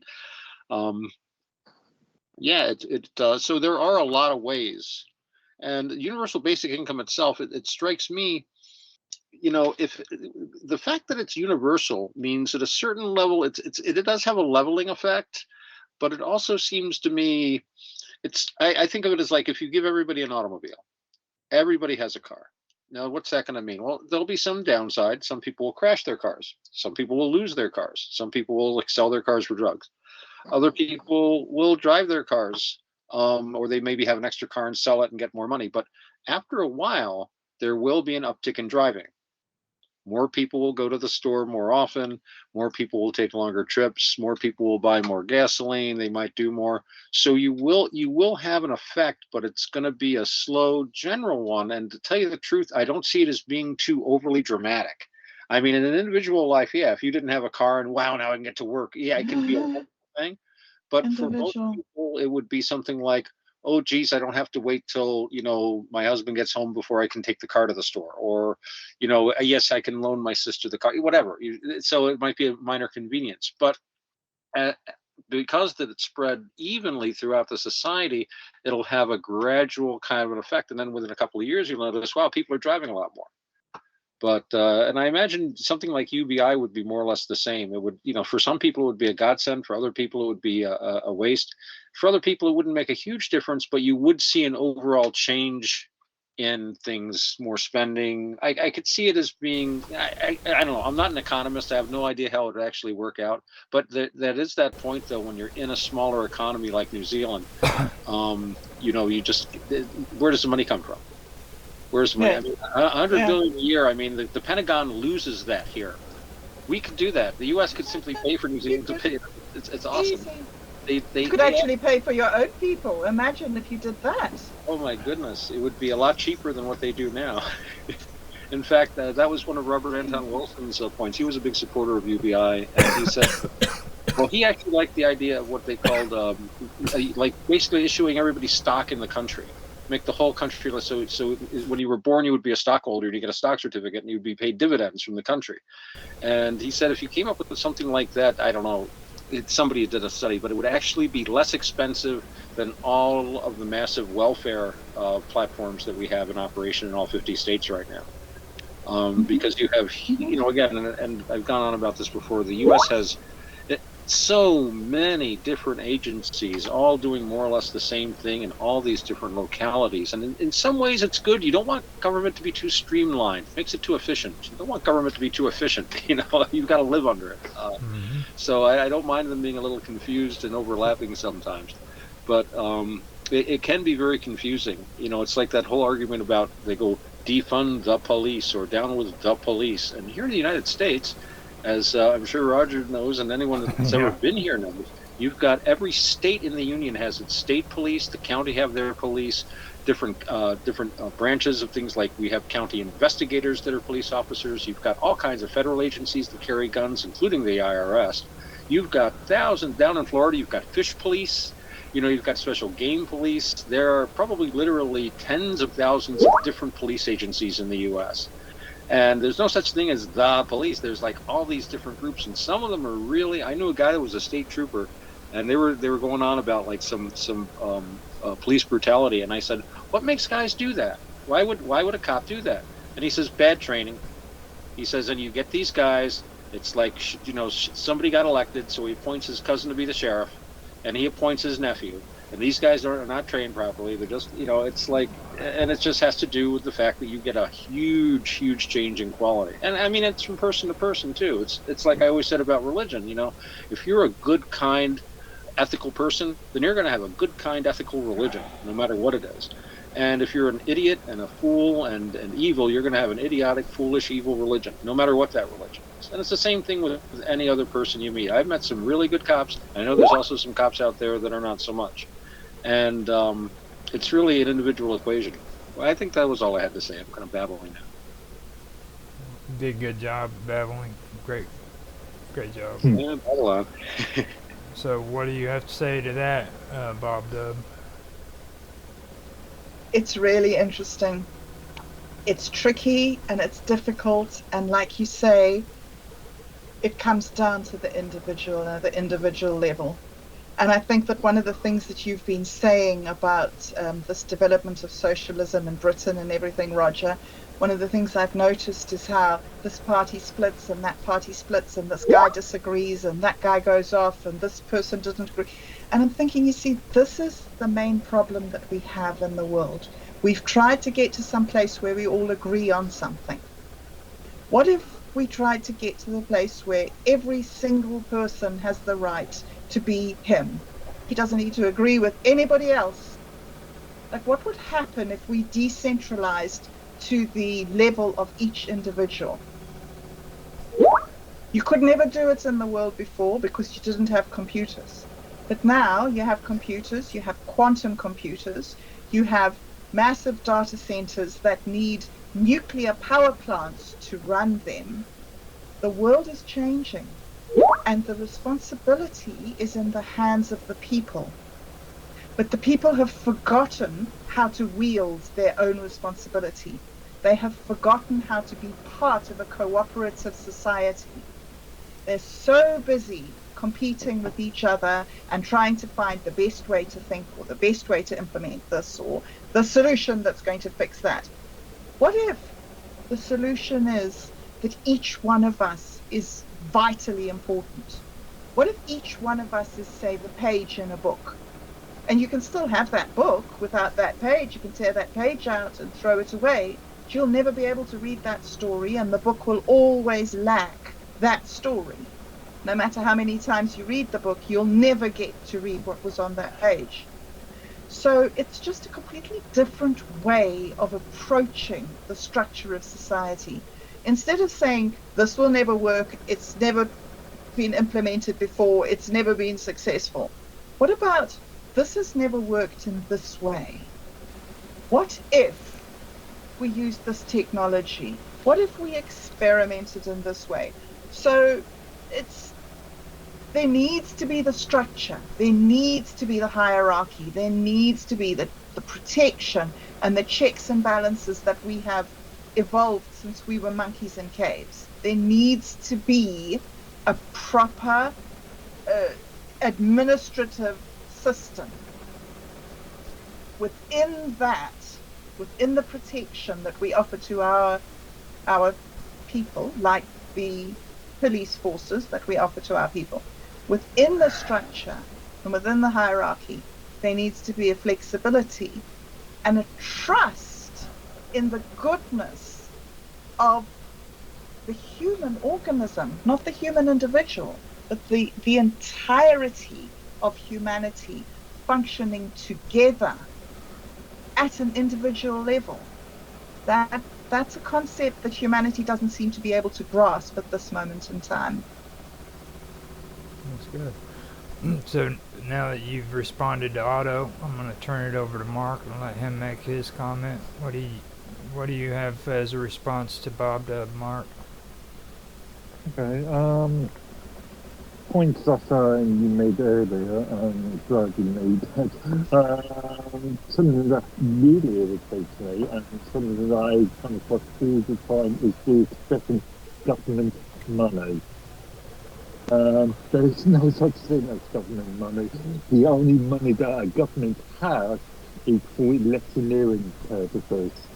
All other money is state money. I hear this all the time, and it really annoys me. Universal basic income. Interesting concept. I agree that this will take some time for them to not manifest, but to show what's the word I'm looking for?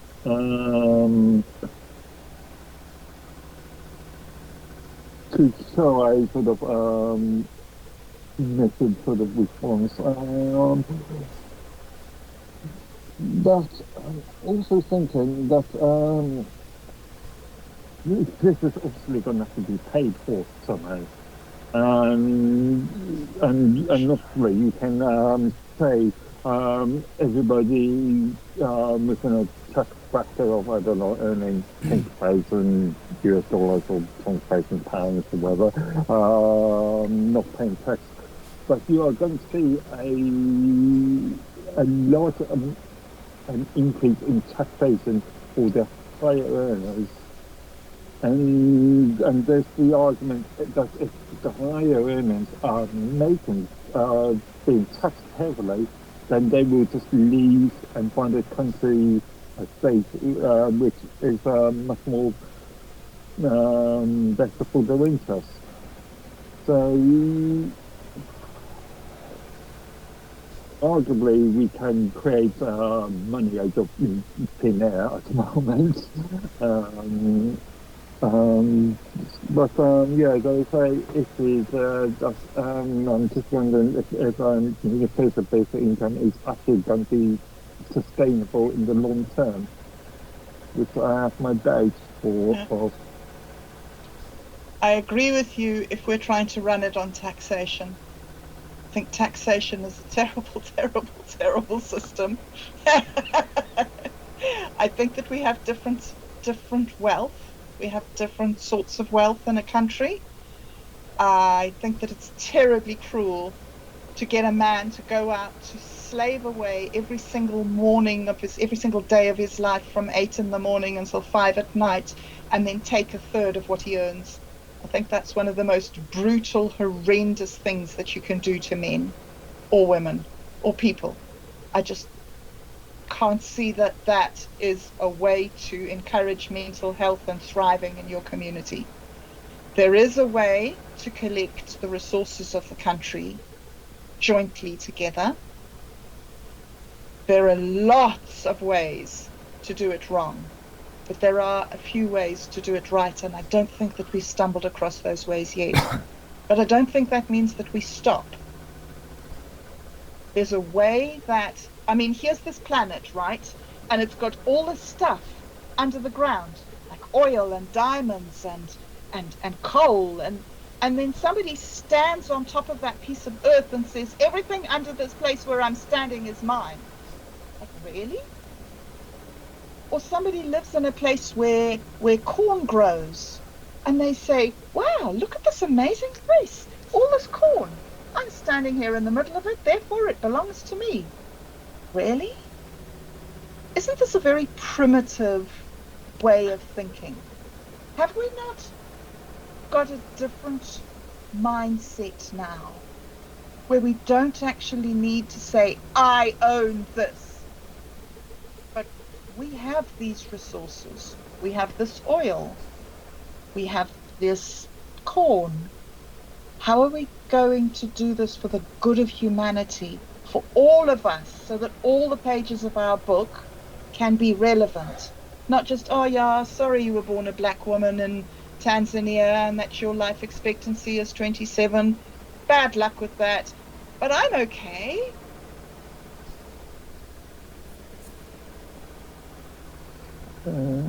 So is that it? Like, you just went silent and everything. I kind of got thrown off. Sorry, I thought that maybe I should stop with my enthusiasm and idealism at that moment. That's it. I just want to come back on that one. It raises the sort of the road to hell is papers with intense inside there. By there's two methods there. Either we have a sort of capitalistic society where people compete, and therefore a creation of organic innovation is made. Or we have your idea that of let's say a socialist idea, really, where the land that you're standing on is controlled by multiple people, and therefore who's going to regulate that? Who's going to make sure that those goods are going to? Again, we were talking about socialism just again. It's gnarly, Mark. Mm-hmm. You're right. It's gnarly. All right. Yeah. So, with that, I guess I can say mine too. When I was listening, there's a couple things that stuck out to me. Like, we've been talking about politics, right? And everybody likes to separate politics from economics, but the truth of the matter is politics is all about economics. It's all about money. When you go to work and you get money and you put it in your wallet, that's politics right there, dude. You know, that's where the whole term politics originates from, is the amount of money you got in your pocket, you know. So when you were discussing currency, I think that's actually something that is very important to discuss too, like especially when it comes to cryptocurrency. A lot of people, which Mark hates the word cryptocurrency, but I mean that's the best way I can say it, you know. Depends on the sort of, yeah. But you know, I mean, when it comes to the way things run, when it comes to this currency and these tokens and all that, I can see where it's more aimed towards you are the one who determines how much money you get from this currency. You know what I mean? It's not mandated to you by some freaking government organization that says this is how much a dollar is worth, you know?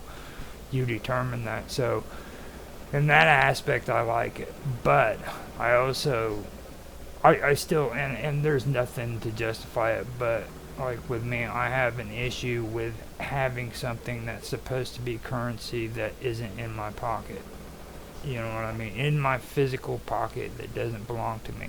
You know, and that's one thing that I have an issue with. Now, when it comes to private property and stuff like that, I'm 100% for private property. I think that freaking people who came up with the idea to hand private property over to the state were nothing but tyrannical psychopaths who thought that we freaking didn't have the right to own the property that we live on. And I think everybody should have an opportunity to own their own property. You know, and the big example of that is because of what Mark's country did to my country. You know, when they were in power here, what really pissed us off was their army thought that they had the right to come into our property, take over our freaking house, and we couldn't say nothing about it. They could just march right in there, eat our food, you know. Yeah, which you did to the Indians first. It's kind of like what humans do to each other. They just walk in and take. No, hold on, they did that first. We had treaties first, then walked in and took. Yeah, we signed treaties and stuff, but that's the reason why we ended up freaking having the Bill of Rights, okay, is because freaking we didn't want a government that had the right to come into our house and steal our shit. You see what I mean? And I brought this up before last year with me and Mark, okay? Constitutions, okay? You need to understand the difference between your guys' constitution and our constitution. Our constitution cannot be amended unless we have a constitutional convention where it has to be a unanimous vote. That means every frickin' state has to frickin' first agree to a constitutional convention. And it has to be on one subject. It can't be on a broad topics. It has to be on one subject for that convention. And then, after every state agrees to it, or 3/4 of the states agree to it, then they come together and then they amend the Constitution. And to date, I don't think that we've ever had a constitutional convention to change the Constitution because nobody's agreed to do that or has come to agree to it. Now, the reason for that is because we don't want freaking politicians coming in and changing the Constitution at a whim, all right? And that's what's happening in England, that's what's happening in New Zealand, that's what's happening in all of these quote-unquote constitutional governments, is they have the right to change their Constitution according to a whim. You know what I mean? And that's one thing that I have noticed when it comes to all that. Now, I agree with a lot of things, but like with me, when it comes to corn, I will grow the amount of corn that it takes to feed my family. And other than that, I don't give a shit if frickin' Joe Blow down the street needs corn. Now, if he wants to trade frickin' some eggs for some corn, I'll make frickin' extra corn so that he can trade me some eggs. Because I'm not going to sit and grow corn and frickin' raise chickens at the same time. You see? That's the way it should work. Absolutely. That's the way it should work. Yeah. I agree with you. I'm not saying that we should do away with private property at all. I feel that private property is terribly important and it's every person's right. I'm just saying that when there are a whole lot of diamonds in the crust of the earth, nobody owns those diamonds. Nobody owns the gold. Nobody owns the fertile soil. Private property is one category of ownership, and the resources of planet Earth are an entirely different category of resource. Right. So I agree with you on private property. The problem with what you're saying about growing enough corn for your family is that becomes a much more complex negotiation because there isn't arable soil for everybody's family. to do that. Some people do live in the middle of the Sahara Desert. Not for long. Move. Get the hell out of there. What you doing living in a desert? See, this is the way of our culture. How dare you do it wrong, guys? How dare you want to live in a desert and take our... I don't know. They do. There are better ones and stuff. Well, think about it like this, okay? And I've said this for a while. You got people freaking with children living in the ghettos of freaking Chicago and New York City, and they have relatives that live in small towns freaking outside of the city, but they choose to live in these housing developments where drug dealers are dealing dope out front of their doors. And the reason why they'd rather freaking be there than to move to their relatives is because they freaking enjoy living in that freaking type of shit.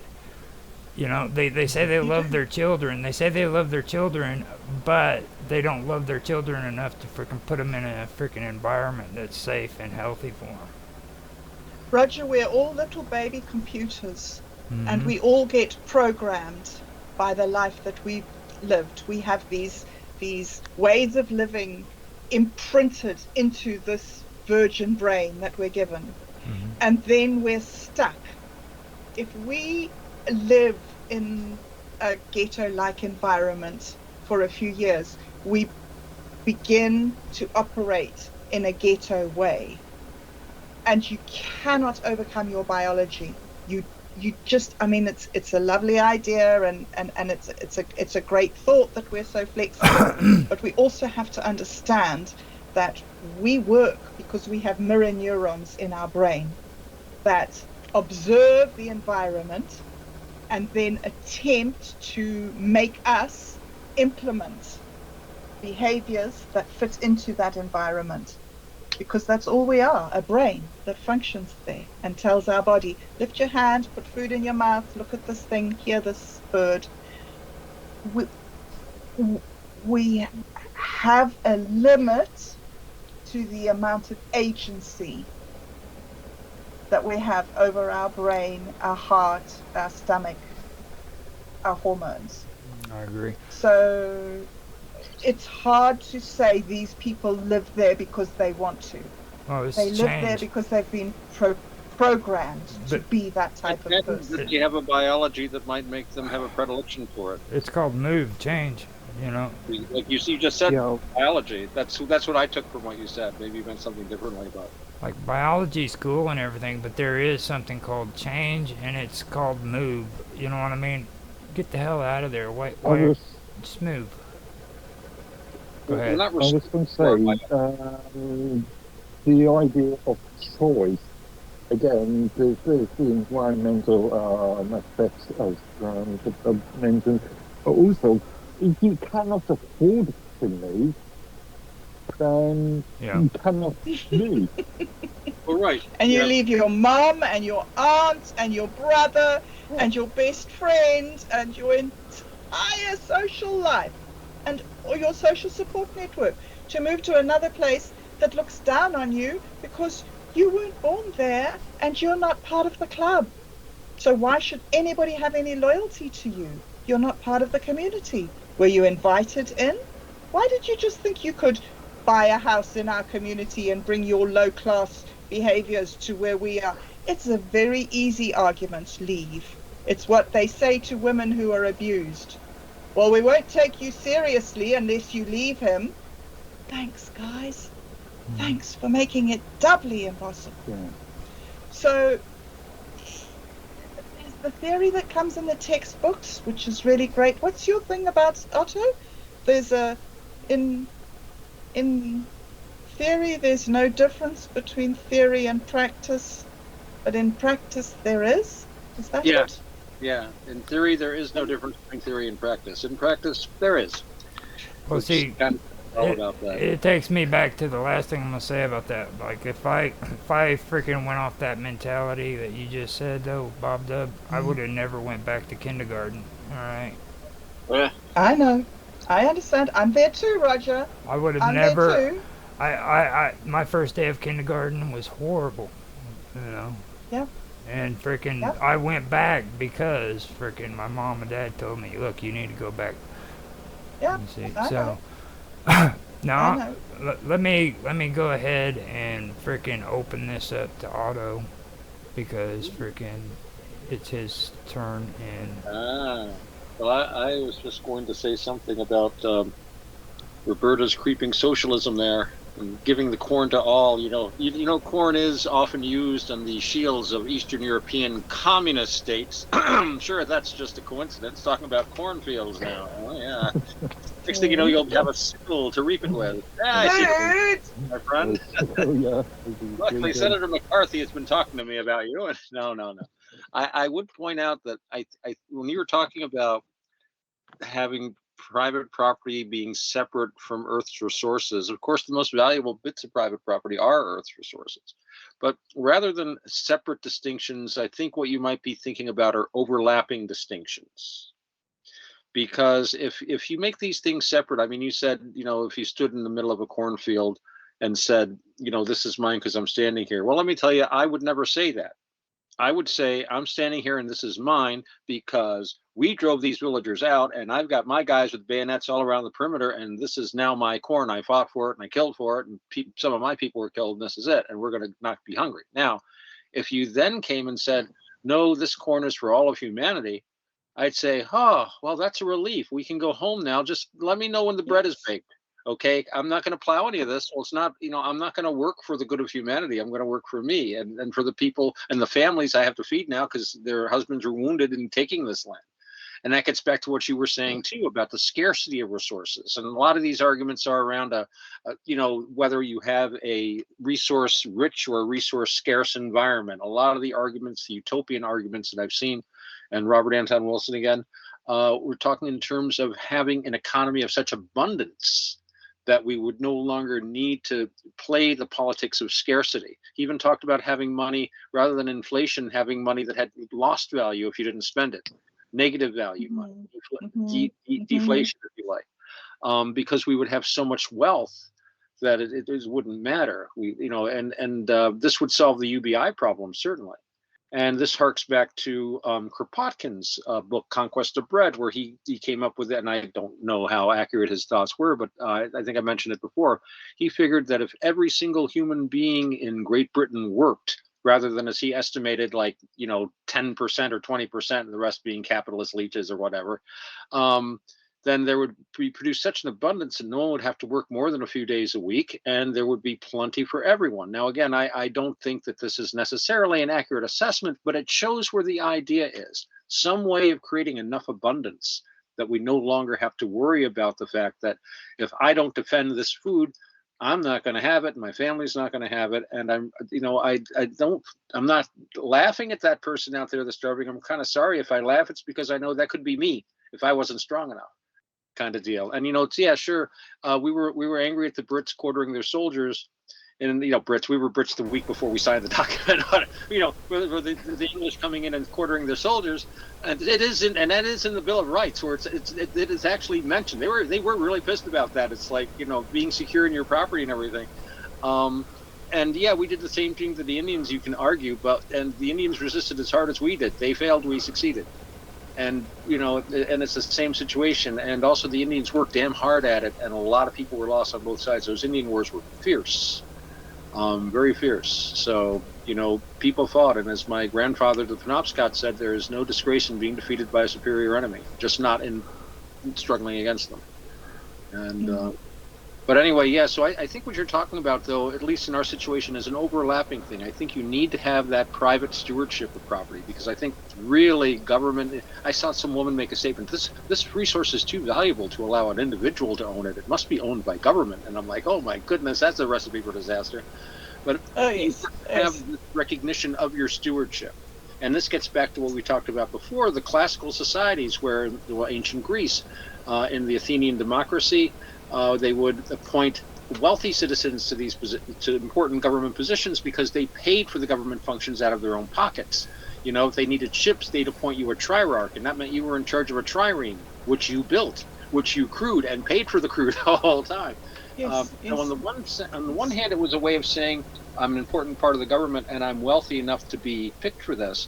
But on the other hand, it was a way that, so there was civic pride with it as well. And, it wasn't like these guys are being dragged kicking and screaming. A trier could be a very important person in the government, but he was also expected to pay for his pleasure in being a politician. It's like the opposite of what we do today in many ways. Not that I'm going to say anything about the fact that Athenian politicians were notoriously corrupt, especially after the Athenian Empire. I forget who was saying about they had the Delian League supposedly, and but the Athenians said you had to do all court business. Everybody in the league has to come to Athens to settle the court cases, because the courts were like 500 Athenian citizens at a time, and they knew they'd all get a couple of talents of silver each for every case they did. So it was basically, ka-ching.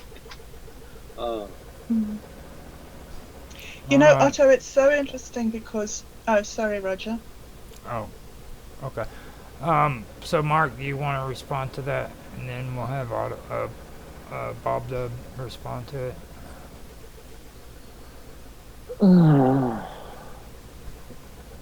There's an old concept that civil servants and politicians go into their job for the, dare I say, the greater good,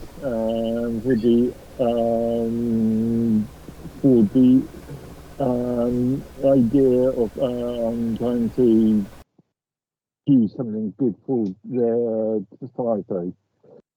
And now we've seen over the last, 50, 60 odd years, the concept of civil servants and politicians going into politics, either for financial gain or B, to further their career.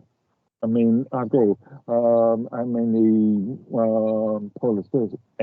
politicians I know in high roles of different companies? Yeah. I'm thinking of the what's the Nick Clegg that joined when he left politics. He became Facebook's European consultant or something. I'm not. Yeah, it sounds right. I wouldn't be surprised. So yeah, just to shift away from wanting to aid your society into becoming a civil servant and just wanting to reap the financial rewards. Indeed, yes. That's a good point. So, do you have a response to that, Otto?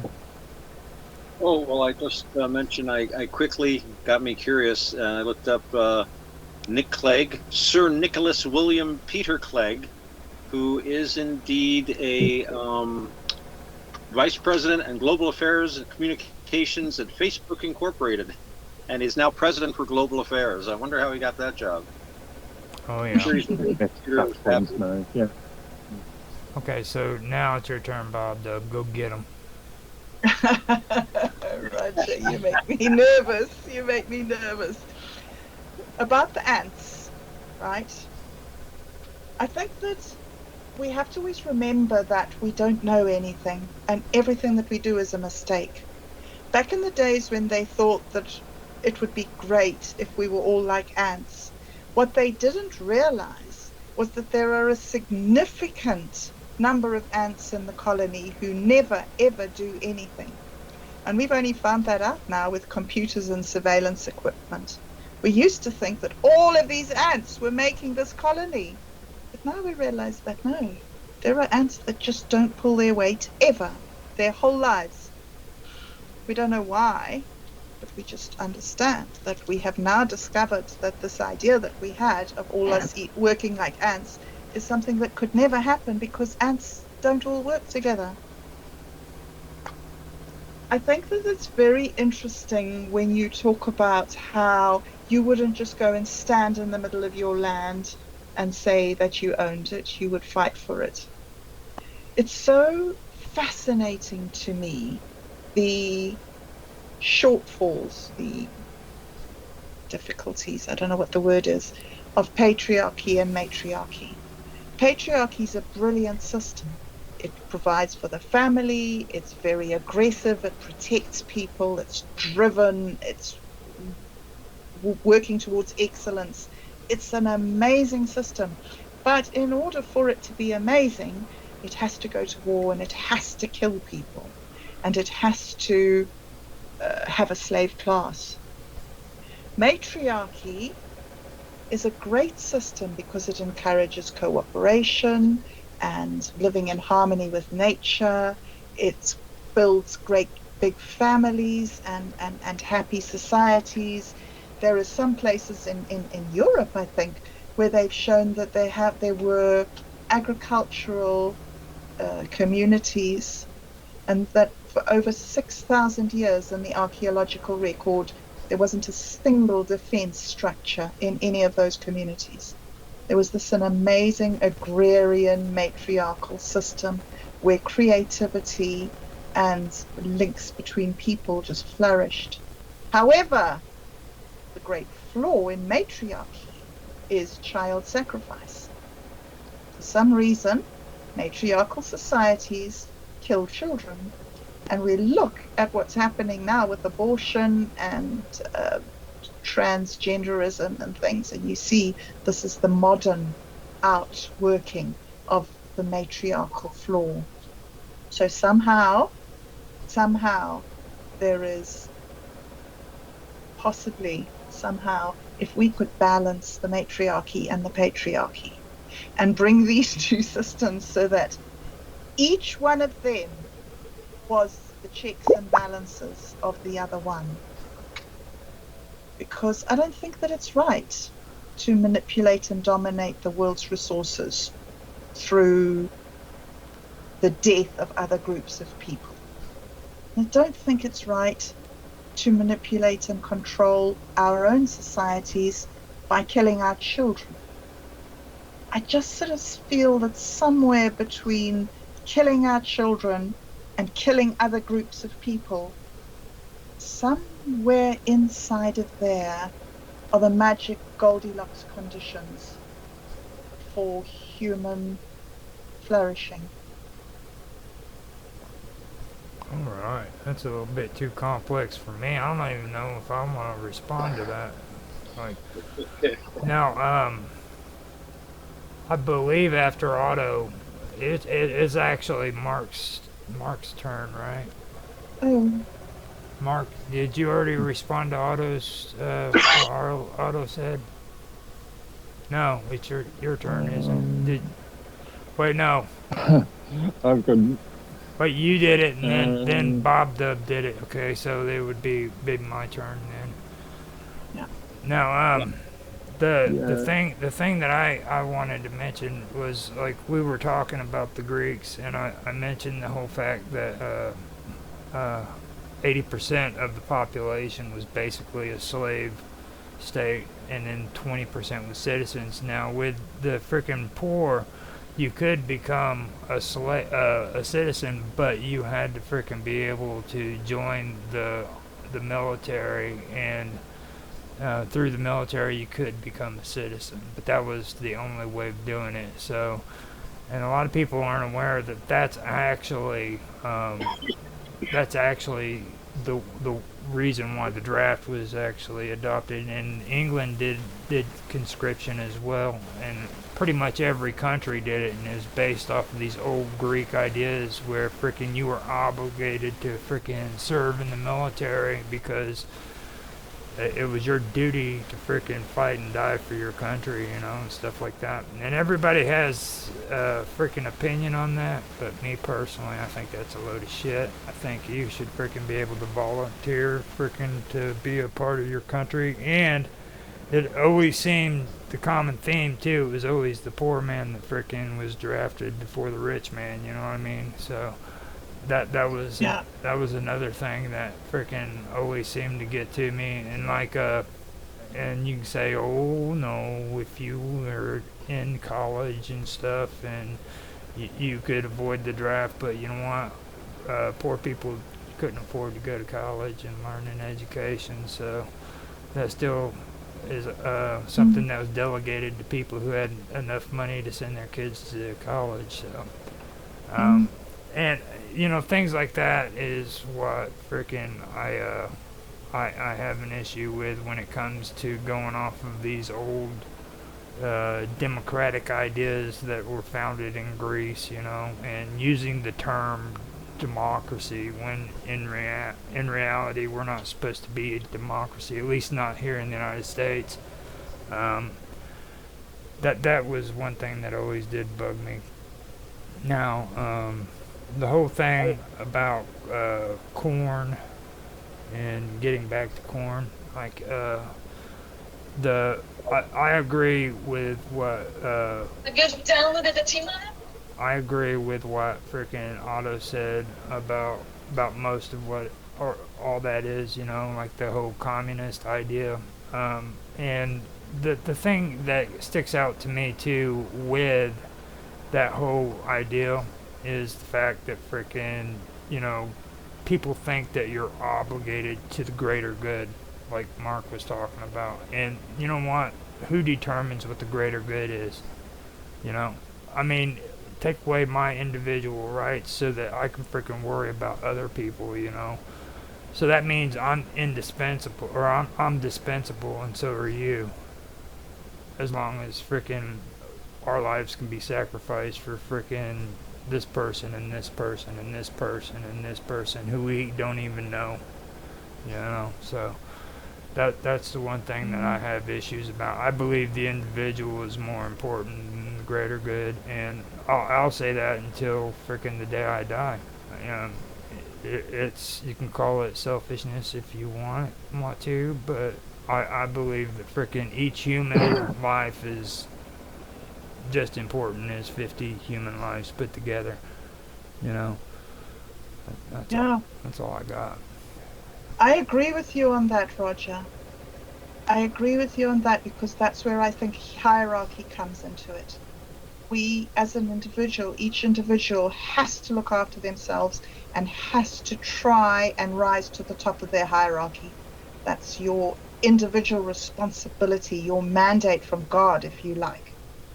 But that's not enough, because what do you do about the guys that are starving to death in Somalia?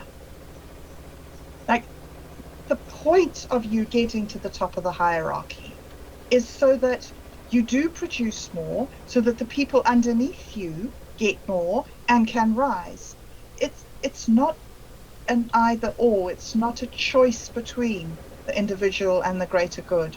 The individual does his best because that is the way he can contribute towards the greater good. That's my point of view. Again, it's an interrelationship thing, the way I see it. I can't see it as an either or thing. I point out too that there's plenty of food. The main reason why people starve in this world has to do with political reasons. Which is wrong, hey? Ethiopia was starving. There was food being shipped by the ton. They were still starving because it was the middle of a civil war, and you just couldn't get the food to them. A lot of it has to do with logistics. And because when they shipped the food to Ethiopia in the middle of the most severe drought in human history, the thing that they chose to ship to the starving children was powdered milk. Ah. Dude. Oh, so you have to take into consideration too that in those regions they are ruled by warlords who enjoy frickin' keeping their young high on dope and holding back food so that they can get these dope fiend teenagers to frickin' carry rifles and kill for them. Oh, that's easy, Roger. They kidnap them when they're 12 out of their mother's village. Right. That's not even... Exactly, and these are the facts, though. You know what I mean? They kidnap them. They kidnap them. They get them high. They freaking make them kill for them. Indeed. And when these foods get brought into these countries, these warlords take possession of it, and they freaking are the ones who distribute it to those who do what they want them to do. Which is what I come back to my thing again. The important thing in my idea, in my mind, are the checks and balances. Like, why are those warlords out there without checks and balances? How do they get that amount of power? There's something wrong there. There's something where there isn't a balance. That's most of human history. You're speaking for the Indeed. perspective you have of, what became Western democracy. Right here. One of a right better now. word, representative democracy, parliamentarianism, Magna Carta, the U.S. Bill of Rights, and the Enlightenment ideas of the worth of the individual, that the state should be subservient and give the individual freedom, not freedom to do things, but freedom from constraints to keep them from being the best person they can be. For 99% of human history, I would wager warlords is what you got. And this is they are very archaic. It's very old. We are very new, and we're like a thin little bit of pond scum on top of the lake of history. And really, we're a lot more delicate than we think. The warlords come from great depth, and it would not take much for them to rear again. There was a great Star Trek episode. You guys might remember it, Mirror Mirror. It was about the alternate universe where there was like an evil Kirk and an evil Spock. Spock had a beard in the other universe. And Captain Kirk and Scotty and Bones and Uhura got switched in a transporter accident to the evil universe. And they're all dressed like their evil counterparts, so they had to pretend to be evil. It was the Earth Empire, none of this Federation of Planets bullcrap. And in the meantime, the evil Kirk had been sent over to the Enterprise. Well, all the time they're showing like our heroes figuring out how to get back to their own time, and they make it back, and they get, he gets back to the original ship, and he goes to Spock. It's like, well, how did you deal with my counterpart? Oh, we locked him up. It's like, well, how come? I mean, I was able to pretend to be my counterpart. I thought he's like, well, so you, as a civilized man, could become a barbarian if you needed to. He is a barbarian, could never act like a civilized man. And so it is very easy for our civilization. It's right underneath us. It's what's supporting us. So yeah, warlordism, unfortunately, is what you get most of the time. I hate to say it. It's not a fun plan. What you got, but we're different. We are not them. Yeah. Oh no, we're not. We could make a difference. Okay. We could make a difference. Okay, so let's move this on to Mark Edworthy so that we can get his talking points and we can get through what he has to say. So, your turn, Mark. I've got no talking points per se, but just to reply back to what we were just talking about, what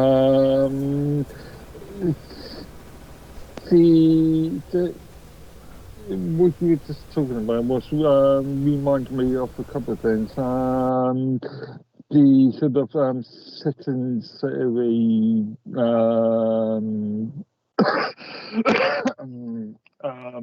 ability to vote reminds me a lot of the famous book and film Starship Troopers, where you are not, you cannot vote, you cannot be a citizen until you have actually joined the military and served a specific amount of time. Another point,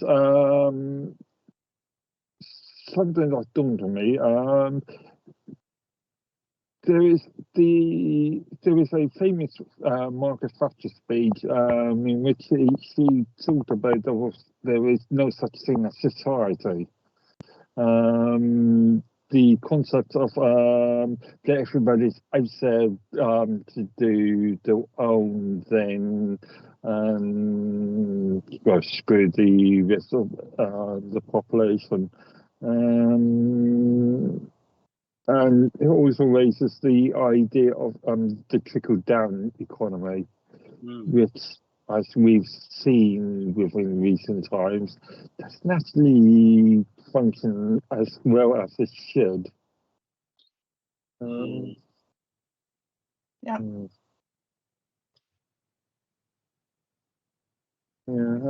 Again, I've got no talking points per se, but yeah, just a couple of things to think about.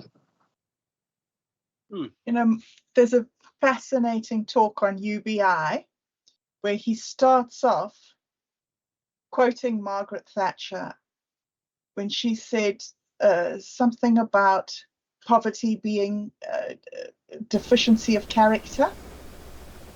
And his whole talk says she was wrong. Poverty isn't a deficiency of character. Poverty is a deficiency of cash. Yeah. You give somebody cash. Chesterton. Yeah, Chesterton. the poor man is somebody that doesn't have any money. He says the poor man is somebody that doesn't have any money. And that actually originates from frickin' French politics. You know, I've read that actually. That's a saying that, because they had discussions about poverty, because a lot of people would like to say that because you're poor you're lazy, and that's not the facts. That there's nothing to back that up at all whatsoever. And I did agree with you when you said that. People. Well, yeah, some are rich and some are poor. Yeah. I agree with you, man, on that. So, whose turn is it now to comment on what Mark had to say? Because I had to go to the bathroom. I had an emergency. I jumped in and commented. We all kind of got confused. Okay, so it's. I think it's Otto. Yeah. Well, actually, it's my turn. It's my turn. Yeah, there you go. Because Mark's last, I'm first, so. Yeah. So, the one thing I do have to say when it comes to what Mark's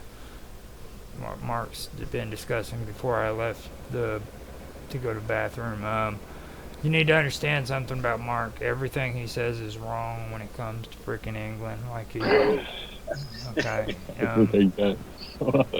He freaking. It's not like I live here with them. He doesn't freaking know anything about his own country whatsoever. Roger, we're so lucky we have you, Roger. So I mean, no.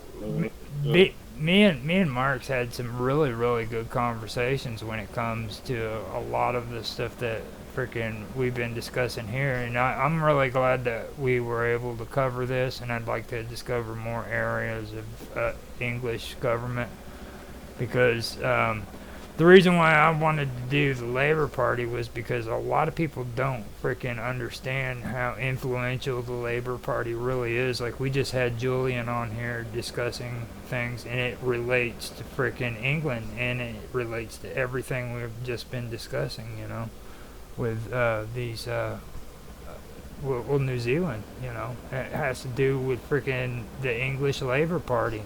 I mean, believe it or not, it does. The whole thing about constitutional governments too, it needs to be freaking brought out so that people understand what's really going on in these quote unquote constitutional governments. What you think is a constitutional government in reality isn't really a constitutional government. It's just a way for people to make the people in their countries feel better about their government, you know. You've been, what I call it is hoodwinked. Like, everybody looks at England and they say, oh, this is a freaking constitutional government, but it's not. England is the definition of imperial freaking government. It's got a king and a queen, okay? It's probably one of the only countries left with a king and a queen, but there's a few. You know, so... there's a few, but that's what they are. They're imperial governments. But the king and queen, or the monarch, doesn't have any, well, at least in the last 50 odd years, hasn't had any real sort of power when it comes to legislation. They obviously sign in legislation. But that's really just a rubber stamp exercise. That's to say, okay, I get a piece of legislation, my little signature done, give it back to the Parliament to enact it. You see what I said? That's what I'm talking about. He knows absolutely nothing. You see, we're the people who paint our bodies blue. I think right. You need to understand that we are the people who paint our bodies blue. The king is there because we put him there. We want him there. He suits us. You guys he must love him. sit there and be the king. You guys love him. And if we need him, we'll pull him out, but we don't actually need him. But we know where he is. He's there in that castle, and we have our eye on him. Did you hear me? I think it's important. Hi. As we saw with the last King Charles, that's one that can be removed if necessary. But you need to understand, though, you guys love your king. You love him. We don't. Yes, you do. Those people who love him, they love him, and we put up with them. But we're not them. You need to understand that they are just the great unwashed, and they come along with the society. When Princess Diane freaking passed away, did you cry? No, I didn't. But there was a lot of praise, and there was a lot of. There's a lot of praise. Yes. But you know that comes along with the society. The crazies are there. But the society is driven by the 20%. Woo! Yeah, they decided they wanted me to freaking join their call. Yeah, they want me as well. Well, now, after me, it is freaking Bob Dub, I believe. You got to respond to what Mark said. Well, you've already said quite a bit, so I've already said we're the guys who paint our bodies blue. Now it's Otto's turn. Get him, Otto. Yeah. Get him, Otto. Don't let that English dude get away with talking smack. You heard him. What do they know of England that only England know? I couldn't help thinking of the fact that New Zealand was having little conniptions over, having a constitutional crisis over whether they repealed or they repudiated the Westminster rigmarole there, and whether they were actually a country or not, and like I always joke about, you still got the Union Jack on your flag, you've got the king on your money, and you've got a Governor General who is your head of state and has just about as much power probably as the king has in England. He's basically the personal representative of the monarch. So what are you worried about? I mean, coming from a country, and those of us who come from countries, and there are some of us here who took a more complete way of separating ourselves from Great Britain, think it rather silly. I mean, we didn't have a constitutional crisis. We had a little war, and then we wrote a constitution. No crisis. It was just, the same for Rhodesia, India, Ireland, most of it anyway. They're still trying, and but yeah, it's like, I mean, it's just weird going through a kind of the most amazing mental gymnastics, like a limbo or something, trying to go under this bar and still we're completely independent, but we still have the king on our money. I mean, it's just so weird. I mean, and I know, and I've probably said it before, but this Canadian, when talking about how the Governor General up there has to sign off on any wars. If they want to mobilize, he has to sign. They said, what if he wouldn't sign? He said, well, we pat him on the back, fly him off to London with a note saying, please don't send us any more. And so he signs everything. They don't dare. It would just never. The whole thing would fall apart at the slightest breath. But everyone's very, very careful not to breathe on it. You know where the king is. He's wrapped up in that box over there in the corner. No, don't walk too hard. He might fall off and get dented or something.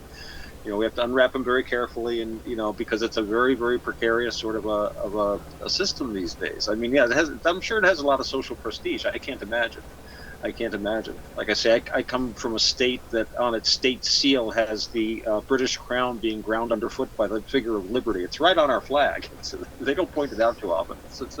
And the same people are avidly reading about what's happening with the royals in England. It's like, geez, it's weird. Republicans people in republics seem to have more fascination with royals than the people that actually live in kingdoms. It's and it's always the English. They never care about what's happening with Queen Beatrix or or King Carl Gustav in somewhere in Scandinavia or something. Or who do they got? Who are they? In Norway. And but it's more of a celebrity status. sort of thing. Yeah, it's Not more real celebrity kings. status, and there's this fascination of those celebrities. Oh, you got to see what Beyonce's doing this week, or buy the latest copy of Vogue, or whatever. It's weird. It's you know, I'm thinking of the, you know, I read a lot of like old literature and stuff, and the attention given to royals at one time, and there were scandals and things, but it was always, it seemed like there was a different focus on what was going on. Although they did do scandal mongering about foreign royals. You've probably seen some of the propaganda coins of like the King of France doing very rude things, and then the French would make coins showing the King of England doing very rude things, sort of thing. It's not quite the same thing, but it's like early paparazzi, I guess, or early scandal sheets. Interesting. Was that before they started cutting off their heads? They always cut their heads off. They Yeah, cut people's stuff constantly in the old days. Well, I'm talking about like the French, though. Like, I mean, when the Reign of Terror. Oh, yeah, was this before or after? Way before. Yeah. Way before. Yeah. That actually a lot afterwards as well. I can sort of foresee in my mind a few old newspaper cartoons about the break off of, or the splitting up of Europe with a cartoon figure of Napoleon and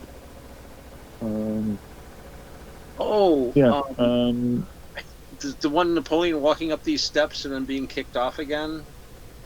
No, I think it was, if I remember, there was a pie or something, and you had various leaders discuss the cutting of this pie as a representation of Europe.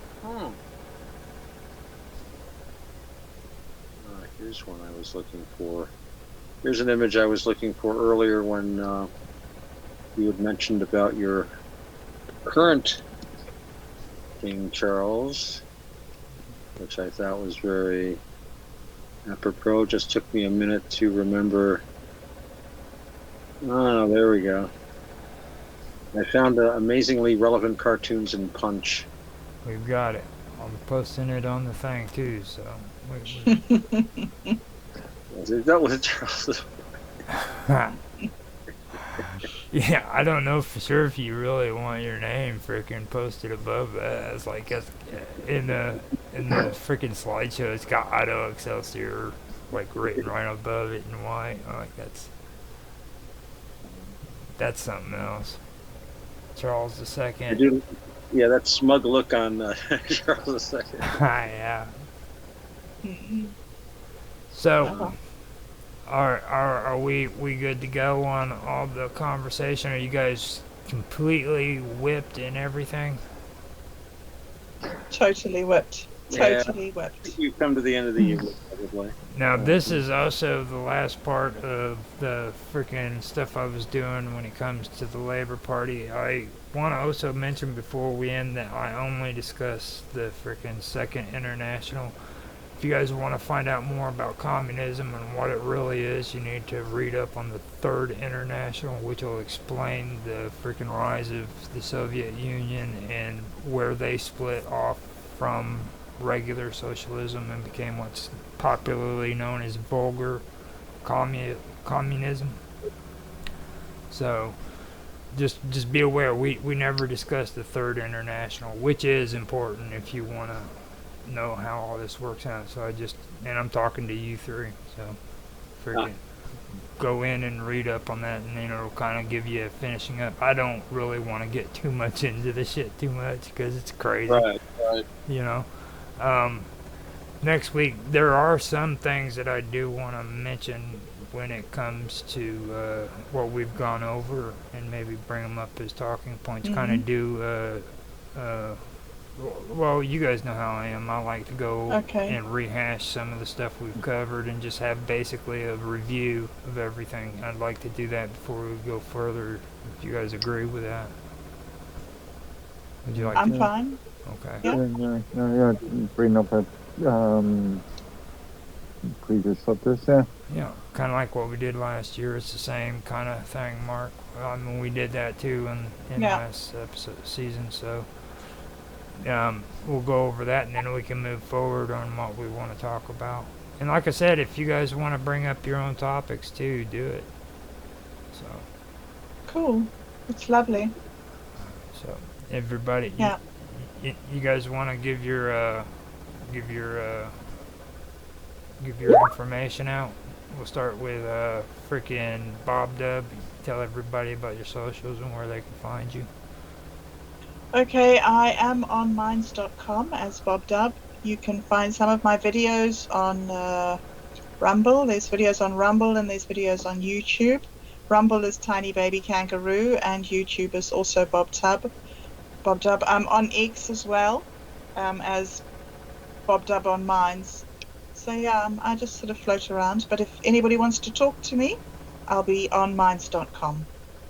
Okay, how about you? Thank you, Roger. You're welcome. How about you, Otto? Oh, well, I'm on minds.com. I'm also on BitChute, and of course I have my navakavada.org. That's NAVAKAVADA. It's spelled just like it sounds. Okay. How about you? What about you, Mark? Again, I'm only solely on minds.com, so minds.com/medwave. And yeah, that's really the only place that exists. All right. Now, Bob Dub, since you're the one that has more information about Julian, could you drop his information for him? Sure. He is. I do not know what his social media is. I do know that you can find him on X. The Alternative Center podcast is on X and is on Rumble. So I don't know what his social media is, but I do know that X and Rumble, the Alternative Center podcast. Okay. That's where you'll find his show. Yeah. Okay. He also sells bullion. So he sells gold and silver. So if anybody is interested in investing, he's a great guy to get hold of, especially if you're a New Zealander. There you go. That's actually a good plug because that's actually real life stuff that he does right there. If I can get him any kind of advertisement, then that's good to do. So, with that being said, I guess we can end the stream and be done with it because I'm pretty sure I've driven you guys crazy already and you're done with it. It was fun. Thank you very, very much. Roger, have you dropped your details? Are you going to drop your No, I mean, details? people No? can freaking search for me. I know you. I'm hardcore like that. I don't want people to freaking. If they're watching, they're already here. They're already here. That's the way it is. They want to talk to you, Roger. They want to talk to you. No, they don't. They want to confront you one-on-one. No, if they want to confront me one-on-one, it's usually to troll me and call me bad names. So. Usually. Okay, so I am going to go ahead and end this, and thank you guys for all being here. I really do appreciate it. This was a good stream, and I'd like to thank Julian for stopping by, and later on, if he watches this, let him know he's always welcome to show back up, and that is it. Hello, everybody, and welcome to Live with Roger Hanson.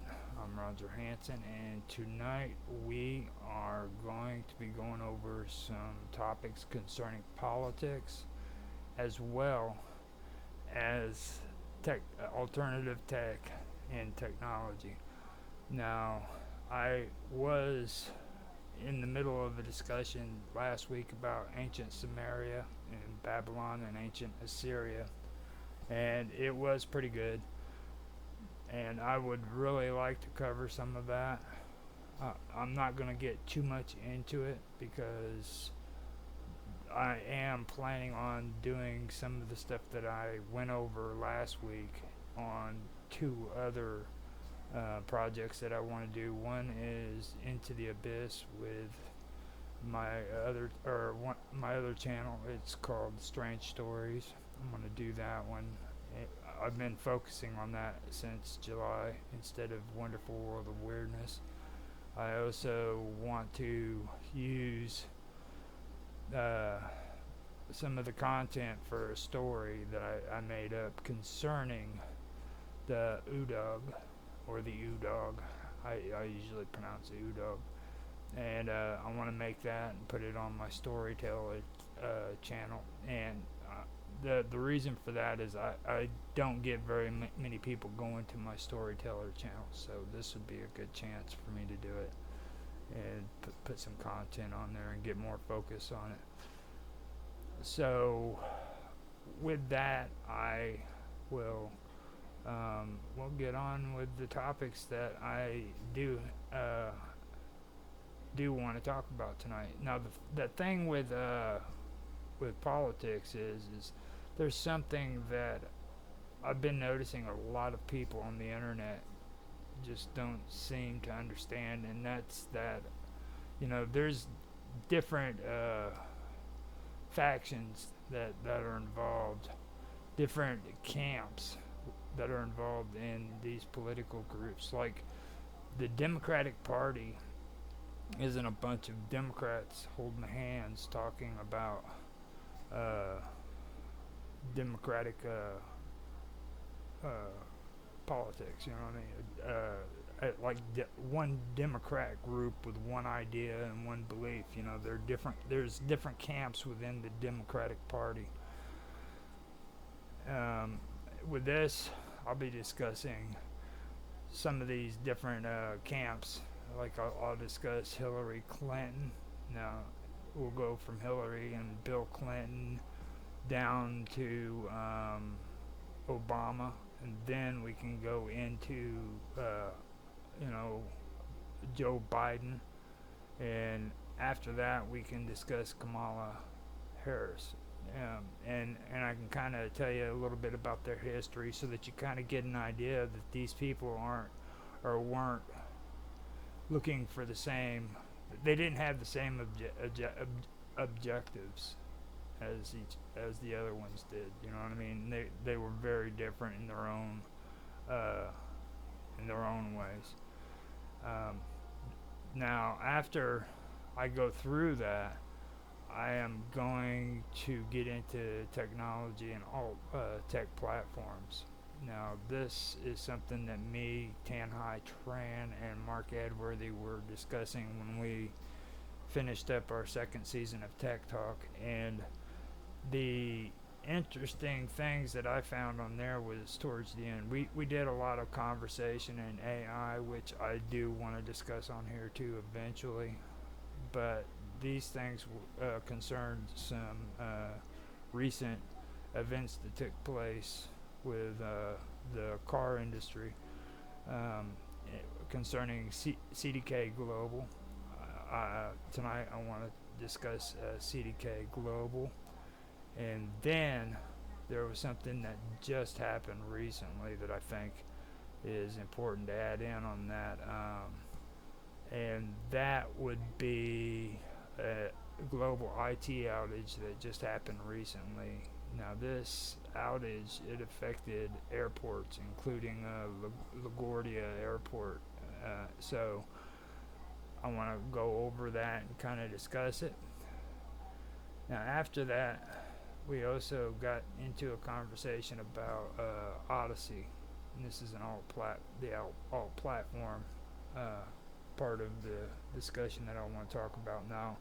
Odyssey is starting up with Arweave, and Arweave is a decentralized layer 1 data storage protocol, and that's something that I want to discuss. And there's different facets to Arweave as well. It's got different things that are involved, like permaweb and stuff of that nature. So I do want to go over Arweave and kind of get into the discussion about that. So those are some of the things that I do want to go over. Now, the things I was talking about last week when it comes to the Sumerians and the Babylonians and the Assyrians, that had to do with demons in the ancient world. So I do want to kind of go over that if I have enough time, but at the same time, like I said, I want to do some of that with the projects that I have going as well outside of this right here. So I will be doing that. On the storyteller, I'm going to be doing a series called The Shadows of Mesopotamia, and it'll be the tale of the Udug.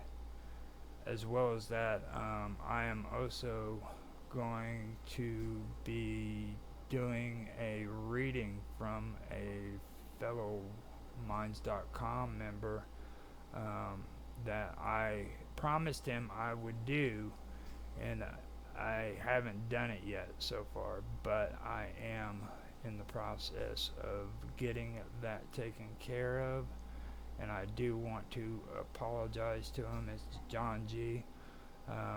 And the story that he actually wrote was the Wall House Curse, and I'll be doing chapter by chapter on that. My reading isn't really all that great, but I can tell you I can read, so hopefully you guys like it. But I'll be starting that up too, and that's going to be on the storyteller.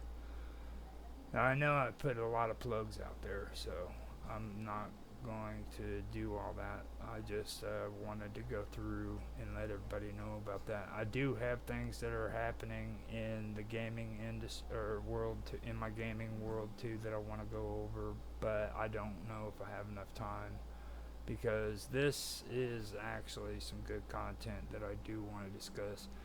And this is going to be a 12 video series, and I'm going to end it there for the season after the 12th episode. So I'll come back next year this time, and I'll start it back up and do 12 more episodes like I do with them. I actually go through and I shift from one series to another series so that I don't get burnt out on that topic, you know.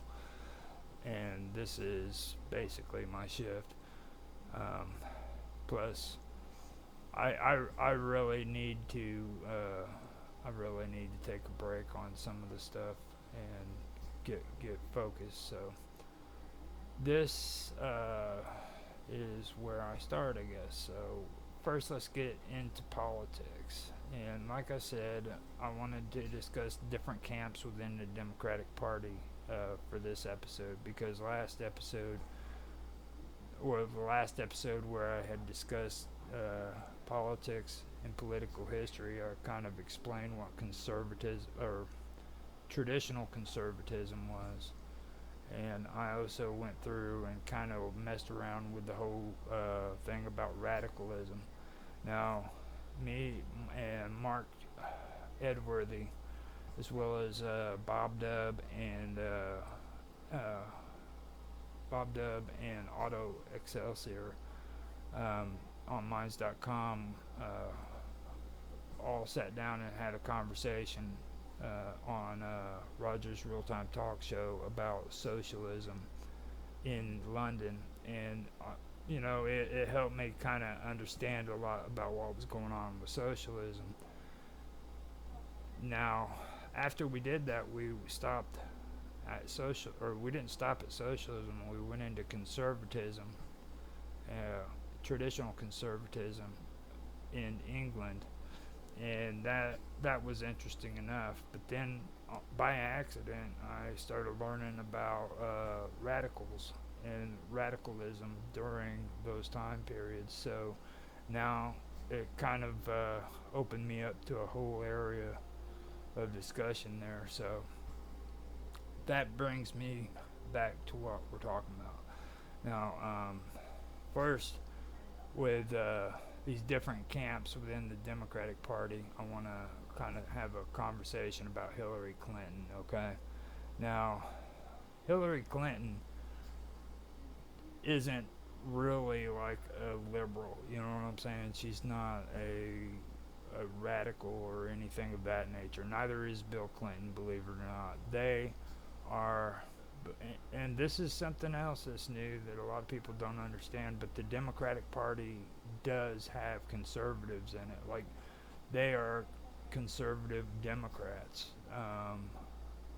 They're a conservative Democrat. They also call them moderate Democrats too. That's kind of like the nice word for it, but that's really what they are. And when I say that they are conservatives, it breaks it down like this, okay? With the Clintons, everything that they were interested in, all of their agendas and everything that they worked for or towards, had to do with money, okay? They believed in making a profit off of the pharmaceuticals. You know what I'm saying? Even though Hillary Clinton uh, campaigned against pharmaceuticals and said that they were their enemies, the pharmaceutical industry donated like $589,000 to Hillary Clinton's campaign during her run for president. You know, now you got to understand that this was the most contributions given overall by a pharmaceutical company during that election. Like, she made more money than everybody else during that whole election time period, and this was from the pharmaceutical companies. Now, some of these donations were or personal donations from individuals who worked within the pharmaceutical industries, but they may have also included like contributions from political action committees that were associated with drug companies as well. Now, I learned most of this back when I was doing research on Hillary Clinton, and that is back in 2016, I believe. Now, most of the information that I got from that was off of CNBC, to be honest with you, and that's what was the strange part, was because like CNBC was the one that was telling everybody about Hillary Clinton and her her campaign contributions, and they wanted her out so that they could get somebody else in her place, you know, or because they wanted Obama in, you know what I'm saying? I believe it was Obama against her, and that campaign, if you remembered it, it was pretty nasty. They were saying some pretty hateful things towards one another. And that goes back to what I was saying, you know, there's different camps within the Democratic Party. So you had Hillary Clinton, who was a conservative Democrat, and then you had Obama. Now, I'll get to Obama here after I'm done with Hillary Clinton, but first I need to go and let my cat out because he's sitting at the door crying like a baby as usual. So I will be right back.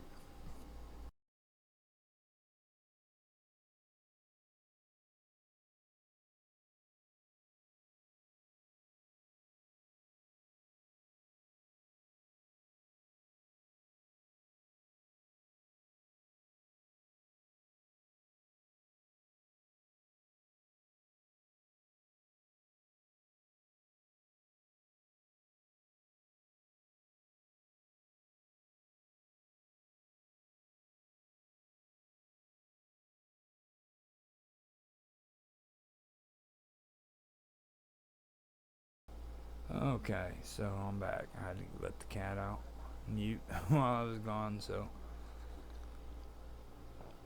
yeah, we were discussing different camps within the Democratic Party, and that's a good example of it. Like during that election period, or you know, during that election, you could see both Obama and Hillary Clinton going freaking toe to toe, and they were very, very nasty with one another. It got pretty bad. So this was the most contributions given to, like I was saying, okay, overall by the pharmaceutical companies during that election. Now, she made over $500,000 in contributions that were donated for her run for president. Now, these are the same people that she declared as her enemies. You know what I'm saying?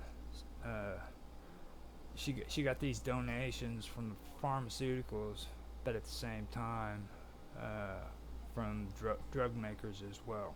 So, in the drug makers, she apparently had a harder stand against the drug makers than what she did against the pharmaceuticals, and they were the ones that she really hated. But she also got donations from them as well.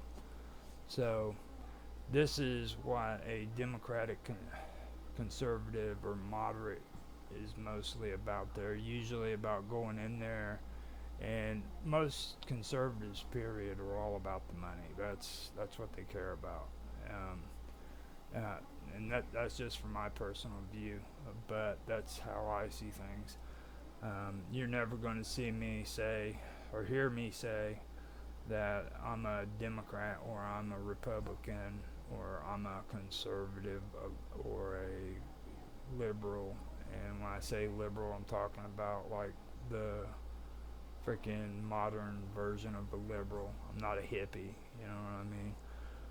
I'm a independent voter, and I have a brain on my shoulders, and I don't have to go according to a party in order to know what's right and wrong. You know what I mean? I see shit for what it really is.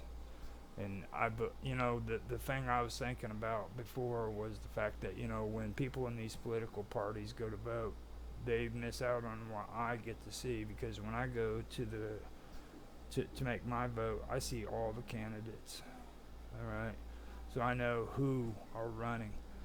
Now, here in our state of Illinois, if you're a Democrat and you go in, you don't get the same voting slip as what you do if you're a Republican, and with the same as an independent. You know what I mean? So they don't get to see all the independent people running for presidency, and I get to see all of them. So that's the one thing that I did notice, or I have noticed. So now, the thing that I also want to get into as well is the speeches. Okay, now, not only was Hillary Clinton getting payoffs, donations from these pharmaceuticals and their drug companies, okay, or the drug makers, but she was making speeches. After she resigned as Secretary of State, she embarked on the speaking circuit, and she earned millions for paid speeches. She would charge like $200,000 per speech, and her total earnings from speaking engagements amounted to nearly $22 million. Okay. Now, she delivered addresses in San Diego to the Biotechnology Industry Organization and Qualcomm, each fetching $335,000. Now, this goes into the whole medical, pharmaceutical / drug makers category too, because the Biotechnology Industry Organization is all about the pharmaceuticals. They're all about the drug makers and the medical industry. So she's making money off of this. You know what I'm saying? After she resigned as Secretary of State, so she's getting payoffs on these speeches, and nobody seems to have a problem with that. Now, this all goes back into a conservative Democrat. This is what they do. They play off of the medical end of the government. Okay, so like you have Obamacare, you have Medicare, you have all of these pharmaceuticals, and they've created a monopoly on this stuff. Okay, so now they can manipulate it and make a profit off of it, and it's like an exclusive club where only they are a part of, you know what I mean, or the rich are a part of, you know, where they can actually make money off of it. And that is something that a lot of people don't understand, you know what I mean. I've discussed like court systems and stuff and how that's become a monopoly as well, just like prison systems and things of that nature. They've created monopolies on it because, like in prisons, you have to have somebody go in and actually provide food for the cafeterias, you know what I'm saying? So in order to be able to be that guy who delivers food to the prisons, you have to be able to pass exams. You have to pass freaking all of these requirements that make it possible for you to just go in and deliver food to this prison, you know. So that's kind of how they work it. They're called no bid contracts. So basically, there's no bidding. You're just chosen. You know what I mean? You don't bid for the job or anything of that nature. There's no bid. Excuse me. So after that, I want to go into Obama. Now, back in the day, if you remember, and this is something that a lot of people forget, because you'll hear a lot of conservatives talking just a lot of nonsense. They'll say crap like, "Oh, he's just Muslim and he's trying to create this Muslim state in the United States and all this crap," you know. But that is not what I see with Obama. What I seen with Obama was that he was more of a socialist, okay? Now, Obama's mentor growing up, he was a socialist, possibly a communist, okay? Now, his name was Frank Marshall Davis, and he played a significant role as a mentor in Obama's life during his teenage years, okay? Now, this was during the time that he lived in Hawaii with his grandparents, and his mom had gone AWOL somewhere. There's a lot of controversy over that too, but I don't know for sure what the real story is, and from what I've heard, I doubt if anybody really knows what the real story is behind that. You'll hear a lot of crazy stuff when it comes to Obama, so there's really no telling.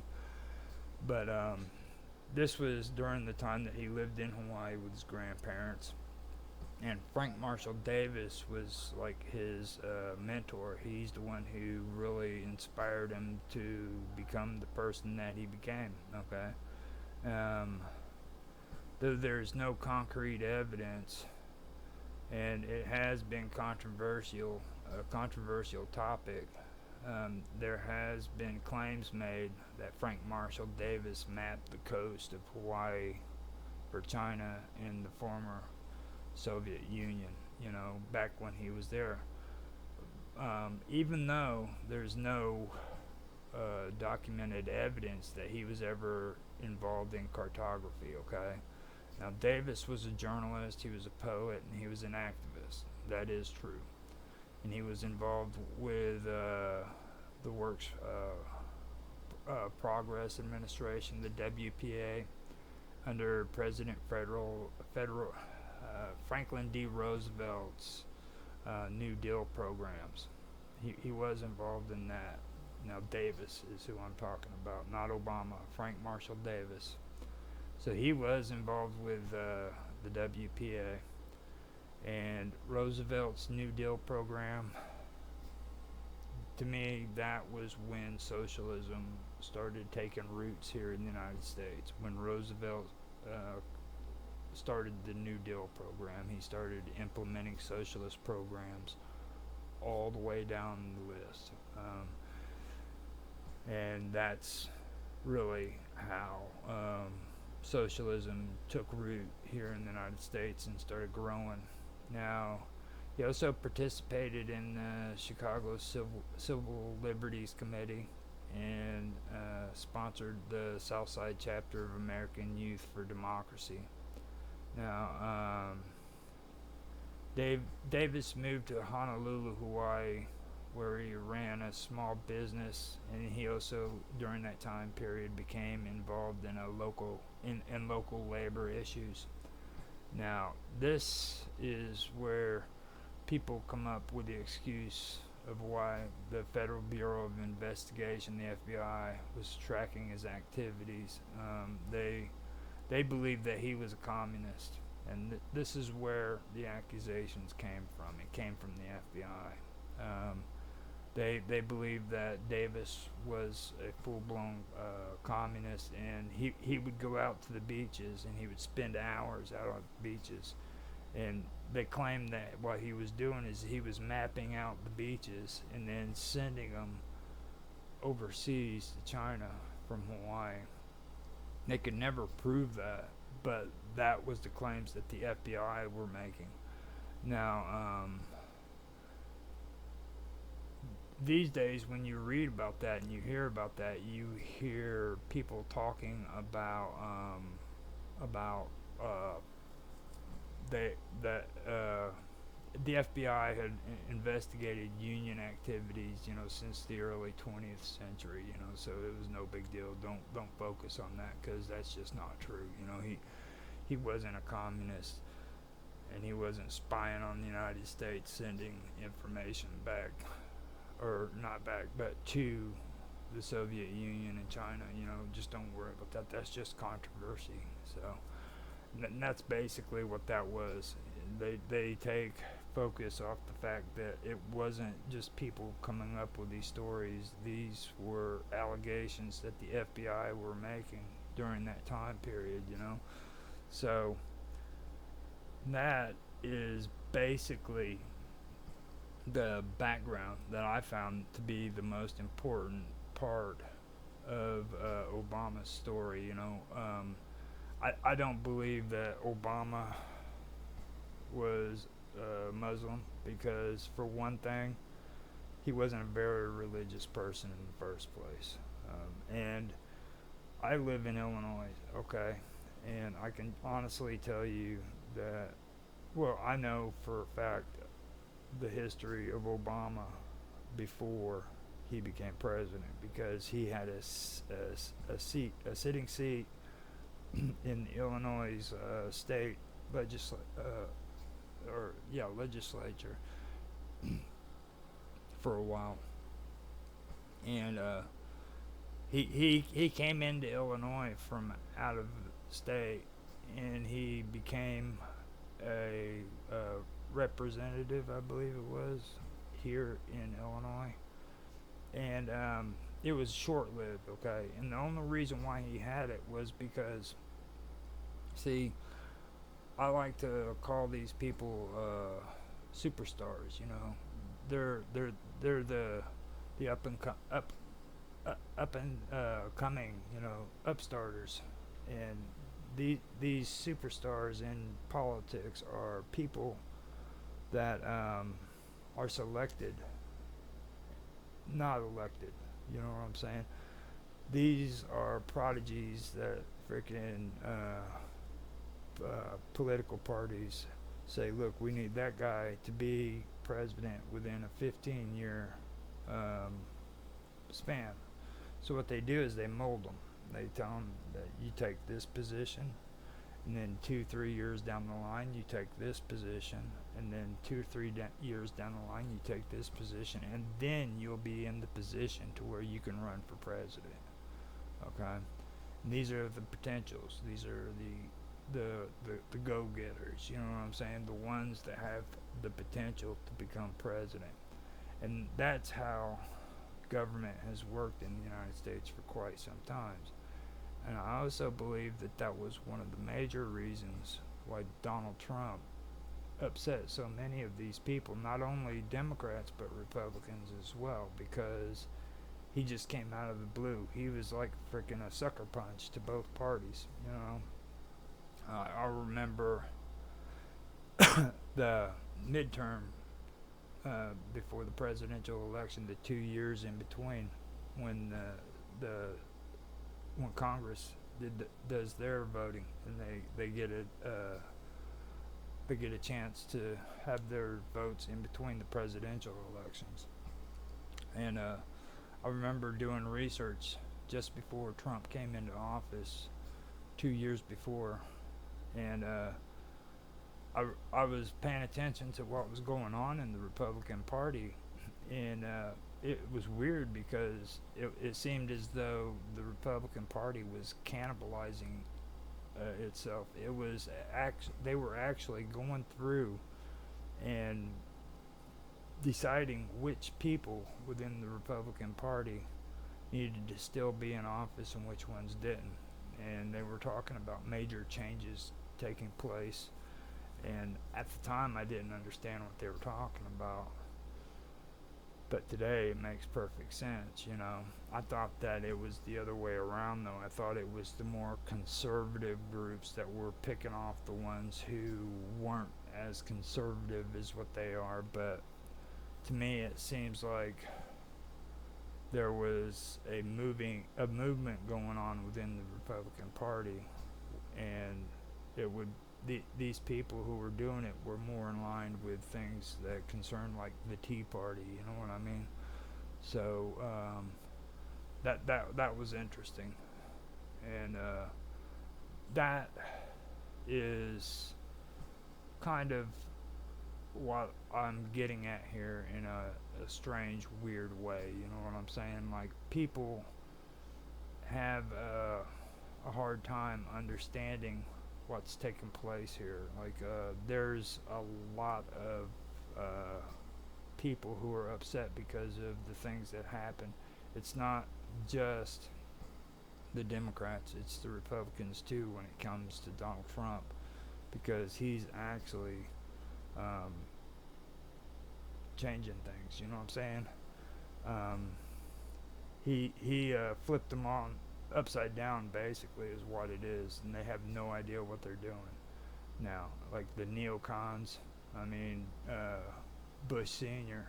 literally took his finger and ran it across his throat at Donald Trump because he had pissed him off so much about the things he said, you know. These are people who do not like Donald Trump, and these are also people who are neoconservatives. They're very, very hardcore conservatives.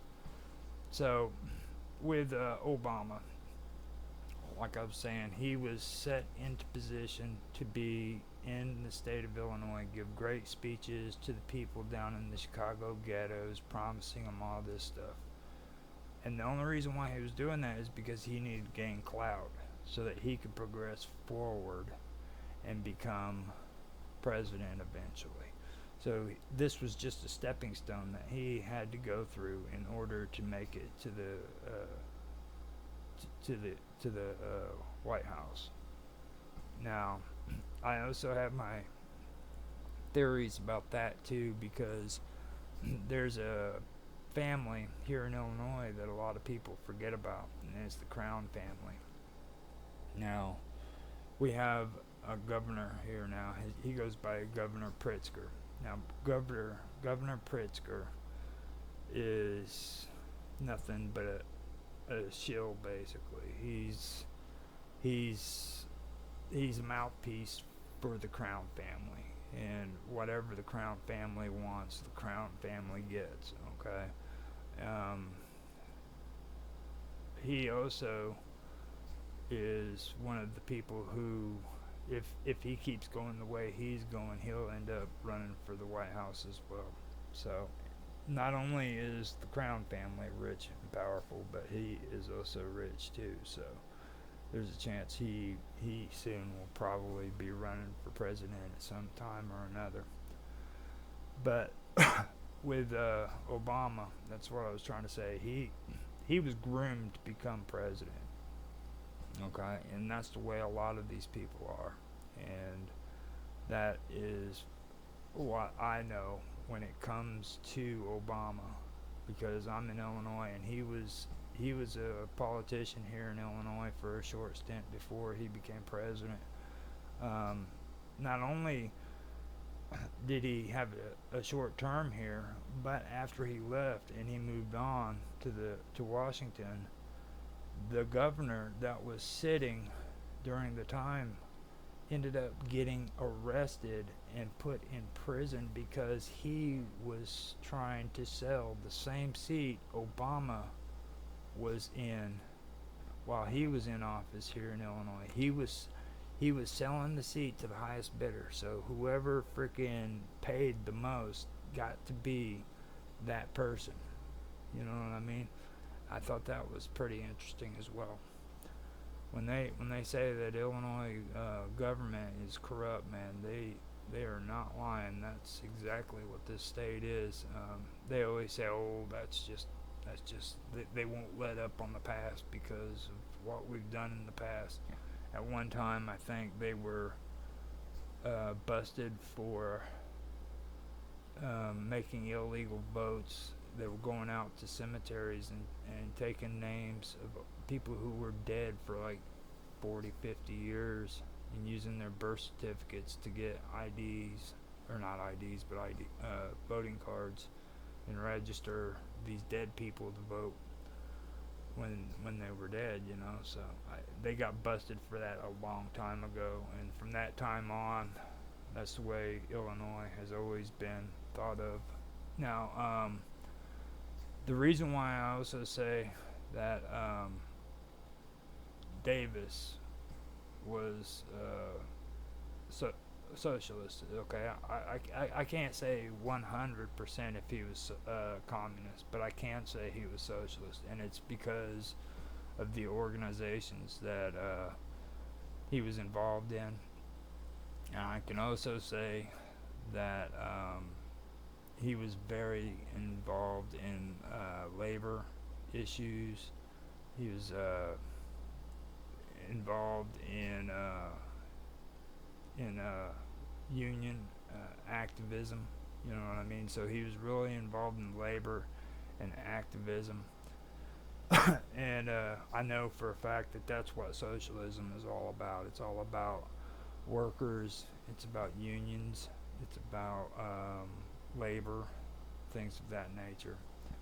Whereas before I thought that it was all clumped in to one thing. It was about all of these civil rights and stuff like that. Come to find out that this goes back to different camps within the Democratic Party. Just like if it was in England, it would be different camps within the Labor Party, you know what I mean? They're all not just socialists, they're all not just radicals, you know, they're all like different camps within that political party. So that's the reason why I could tell that Davis was a socialist. And I'll also bring it back up, since I've been talking about a lot of stuff, you know, Frank Marshall Davis was Obama's mentor growing up in Honolulu. I personally think there was a good chance he was a socialist and a communist, but there's nothing to really back that up. But that makes perfect sense that there's nothing to back it up if people didn't want you to know about it, you know what I mean? Over years, information gets lost, so now I believe I've said a lot when it comes to Obama. I'm going to move on now to Joe Biden. But actually, before that, let me check and make sure I don't have people making comments. I doubt it, but we will find out. Yeah, we have nobody on there making any comments. So I can get on with the show. But anyhow, after that, we can go on to Joe Biden. Now, the thing about Joe Biden is Joe Biden, he kind of goes along the same camp as Hillary Clinton. And even though he was vice president and Obama was the president, I believe that the guy that was pulling the strings, in my opinion, was actually Joe Biden. I think that he was the guy behind the freaking curtain, you know what I mean? Like on The Wizard of Oz, he was pulling all the strings. Now, Joe Biden is, he's more of a conservative or moderate Democrat than what a lot of people try to give him credit for. And this goes along the lines of what I was talking about with Hillary Clinton, okay? Now, with Joe Biden, the first thing I want to start out is the discussion about Hunter Biden and James Biden, which is his brother, okay? Now, Joe Biden's son, Hunter Biden, he's been the subject of investigations by the United States House Oversight Committee. The investigation was initiated in January of 2023, and it examines the foreign business activities of both Hunter and Joe Biden's brother, James. Okay, now this also includes Twitter's involvement in the Hunter Biden laptop controversy. And I don't know if anybody knows about the laptop, but I can go over that some. Now, as of November 2023, no evidence of wrongdoing by President Biden has been found. So they haven't been able to find any wrongdoings whatsoever from Joe Biden. Now, in September of 2023, the then House Speaker Kevin McCarthy directed Committee Chairman James Comer to lead a formal 3-committee impeachment inquiry, although no conclusive evidence has been uncovered concerning wrongdoing by President Biden. Okay, now I also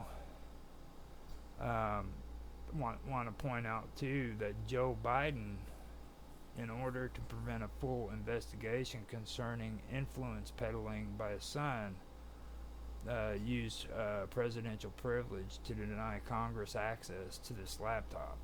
Okay, there's this laptop that was supposedly used where Joe Biden and his son Hunter was having a conversation concerning the goings-ons that was happening concerning influence peddling, all right, that his son and his brother was supposed to be doing, and and Congress wanted access to this laptop. Well, what happened is Joe Biden used presidential privilege and was able to deny Congress access to that laptop. So that right there is kind of fishy to me. Now, with Joe Biden, the next thing I want to talk about is the same thing I talked about with Hillary Clinton. It's making profit off of pharmaceuticals. Now, Biden's mental issues and Kamala's influence, that's another thing that I do want to talk about. All right. Now, with that, I'm going to talk about that later as I go along. But first, I want to talk about the pharmaceuticals and how Biden has made a profit off of the pharmaceuticals, just like Hillary Clinton did. Okay. Now, you got to understand with Biden has been in office not only as president but as a politician since 1970. Okay. He didn't actually become a senator until 1973, but from 1973 he had a political position all the way up until, well, now 2004. So that is well over 51 years, okay, that he has had a political position. Now, in Congress, with his contributions,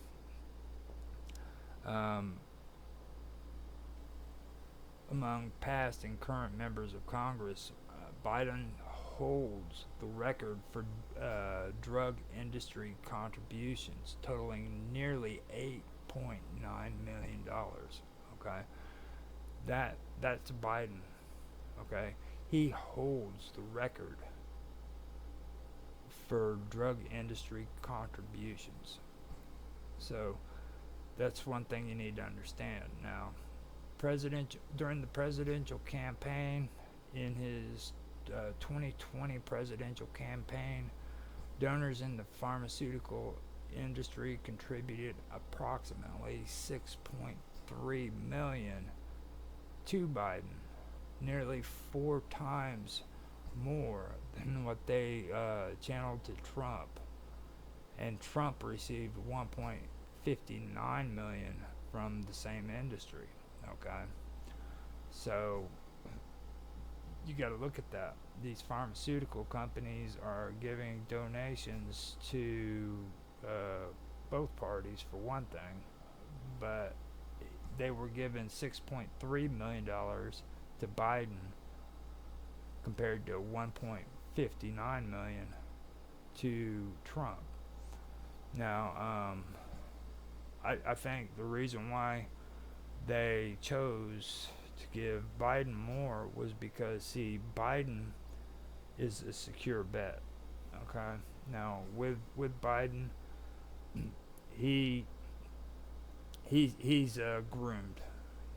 He's a groomed politician, and they know what to expect from him once they give those contributions. Now, on the other hand, with Donald Trump, he isn't a groomed politician, and the things he was saying during that time period was very, very controversial, and it scared him, you know.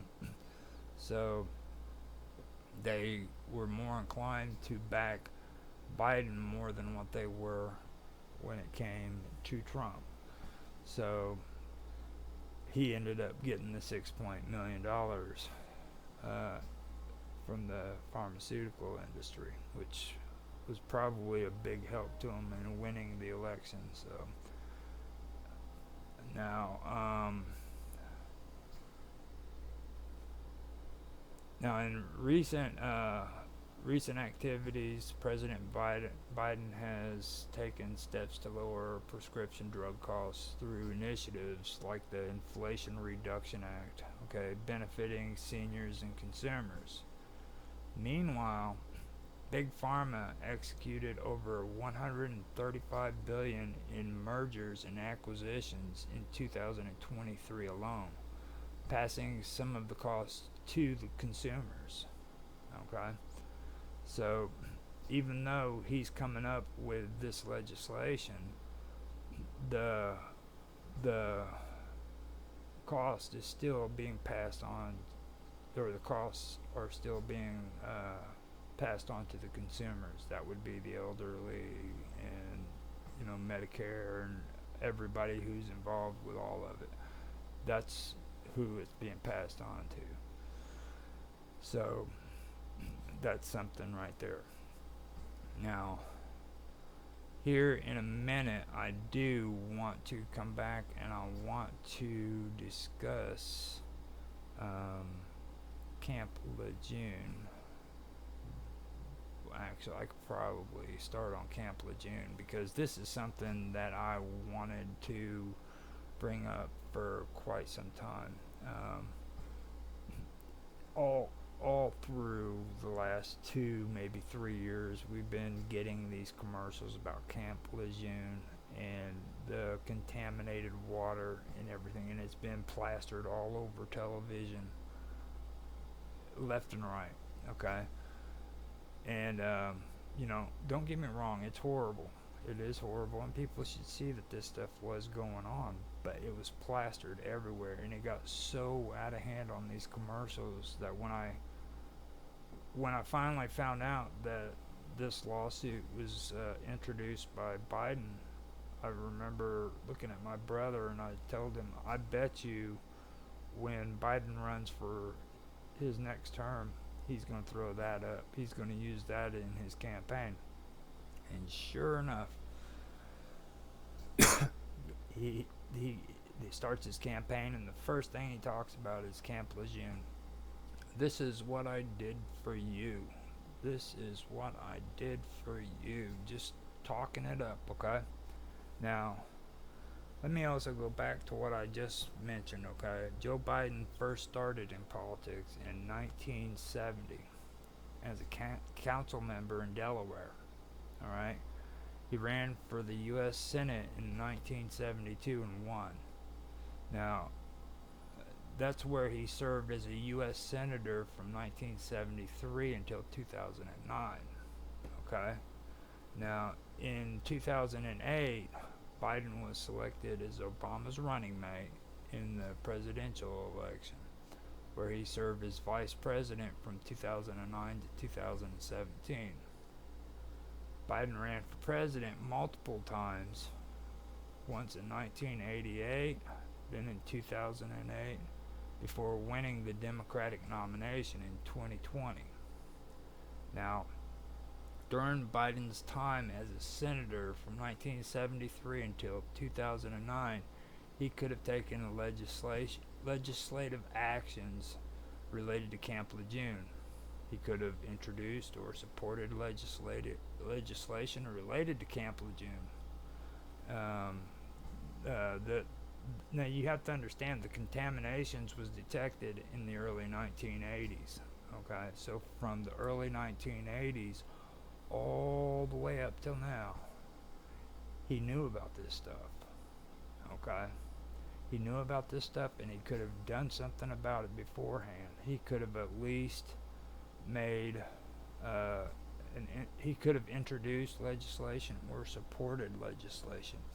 The only reason why this information even came out was not because of Joe Biden. It was because of other groups who had brought this up to him, and he jumped on the bandwagon, and that's where it all took off.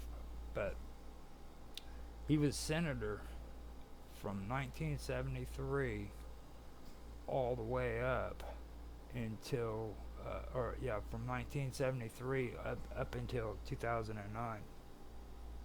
Okay, and then he was also vice president, and then he eventually was president.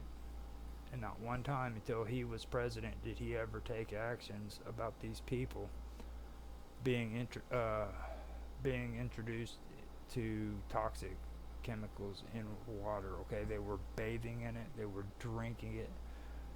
People have died from it, from cancer, from all sorts of horrible things that happened to them. And these people sat on it and did nothing about it. It didn't get.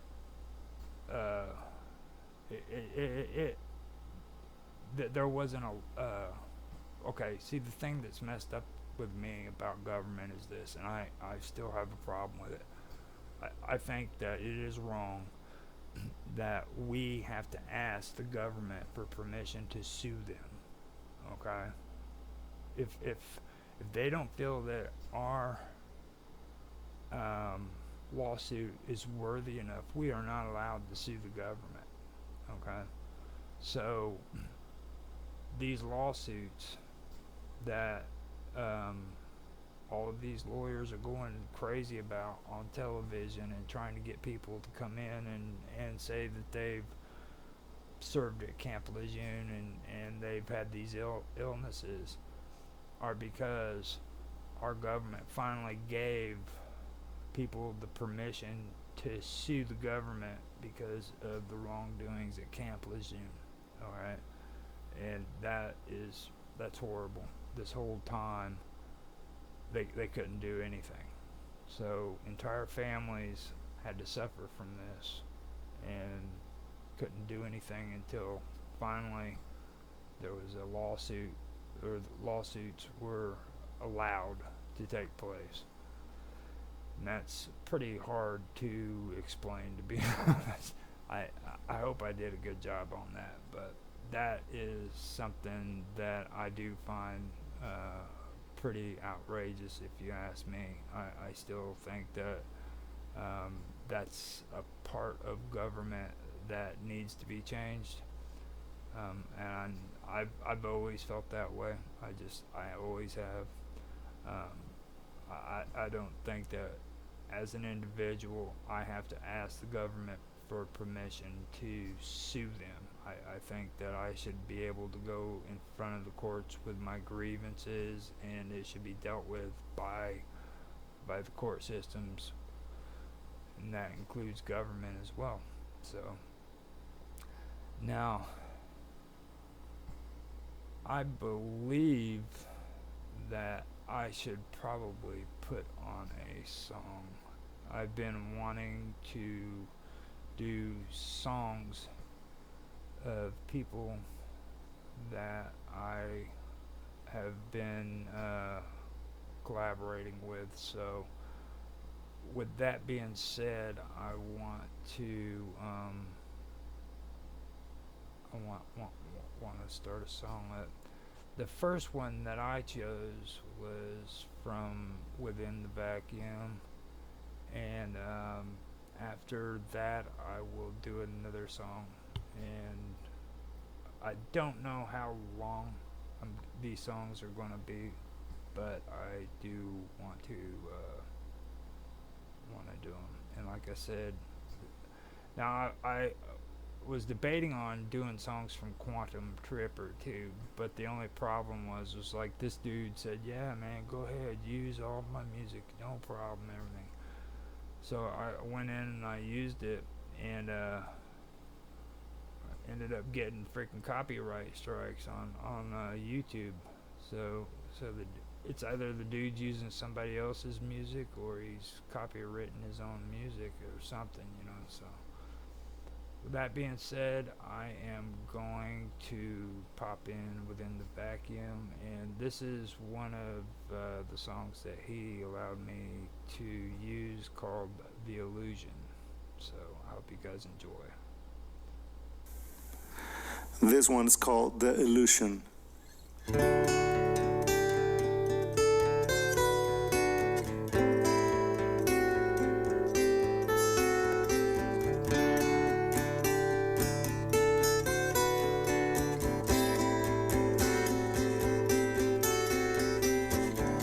When I look what we did, so many things around us, and you know it's hard to control your mind. We can move things, but the change will remain at the surface.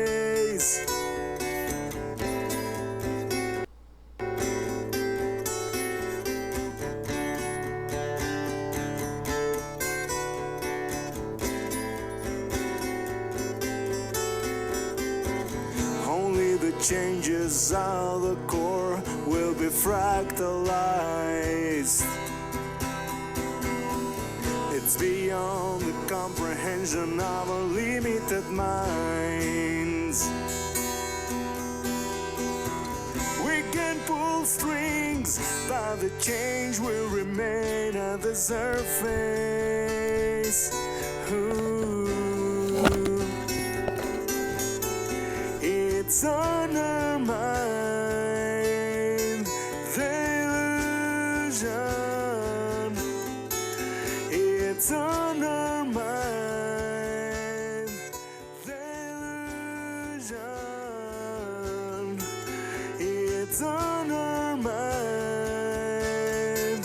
the illusion. It's on our mind.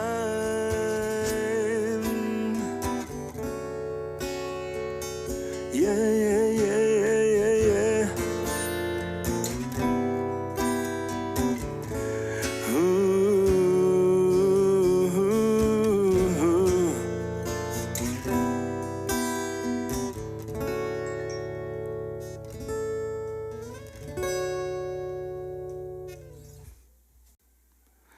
This one's called The Illusion.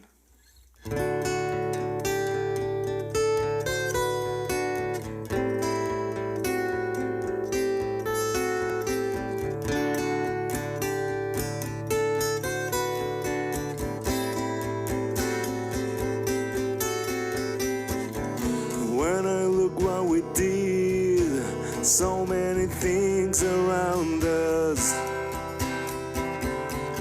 And you know it's hard to control your mind. We can move things, but the change will remain at the surface.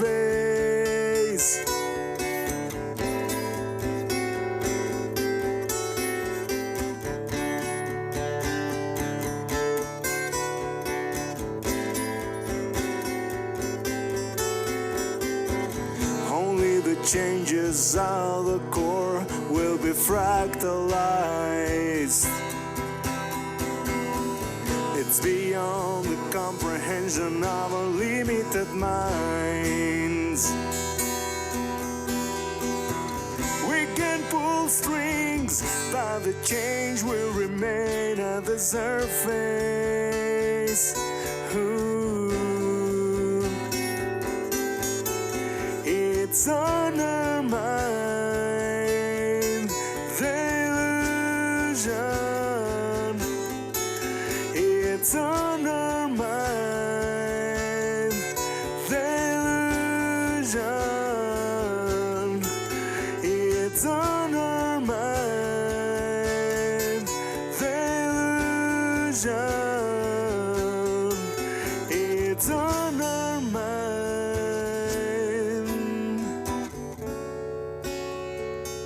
Yeah, yeah, yeah, yeah, yeah, yeah. Ooh.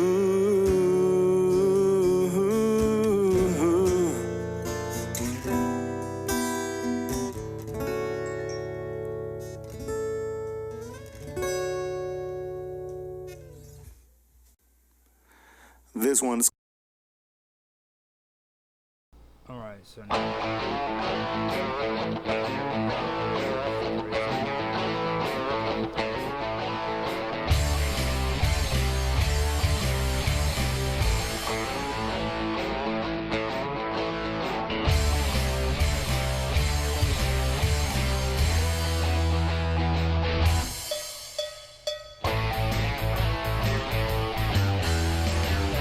Crazy mama, don't you play your games with me.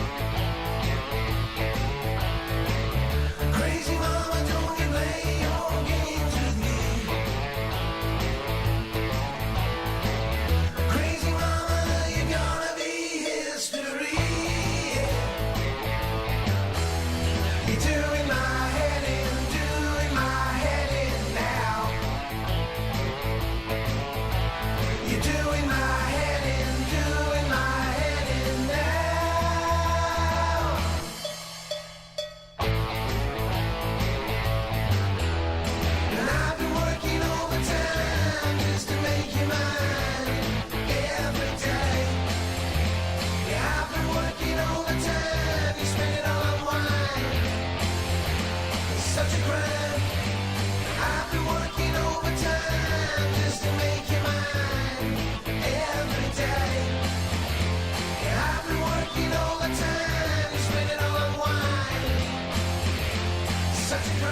that bottle door. She stumbled and she fell and she landed on her head. Her ass was in the air and I thought, time to go. The man said, hey, don't bring that woman here no more. She slapped him in the face and then she threw him out the door. Her eyes were red with rage, her mouth was spitting blood, scratching and screaming, rolling in the mud. Her clothes were ripped, her hair was a mess, then she screamed, you can kiss my ass!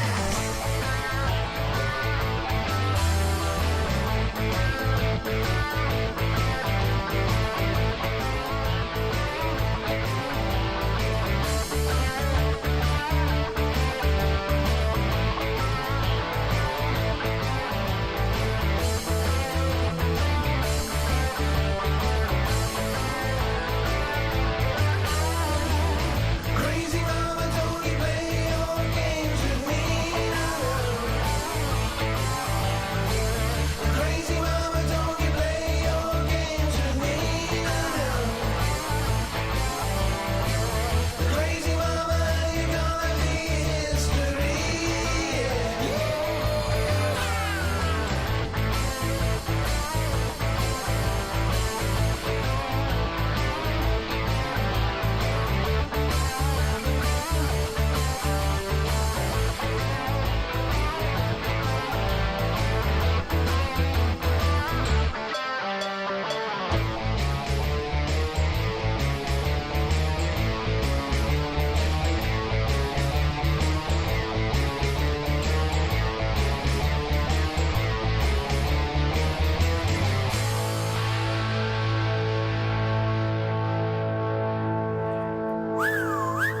Hey woman, get your ass over here.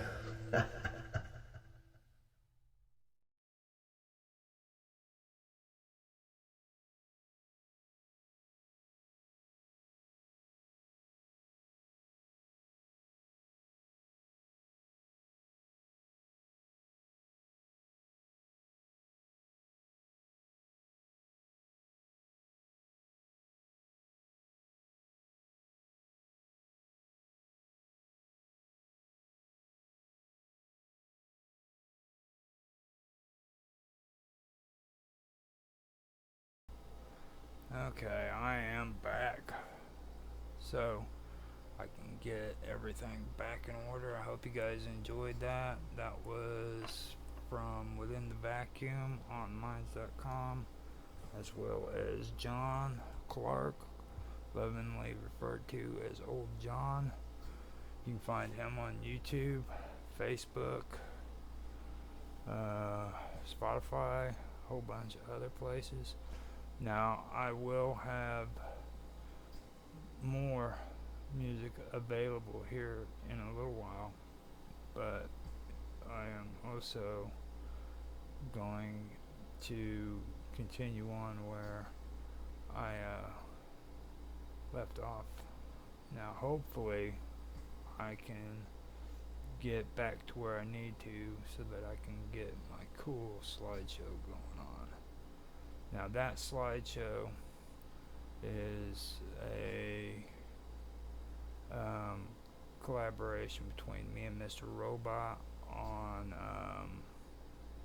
Minds.com and Minds Chat.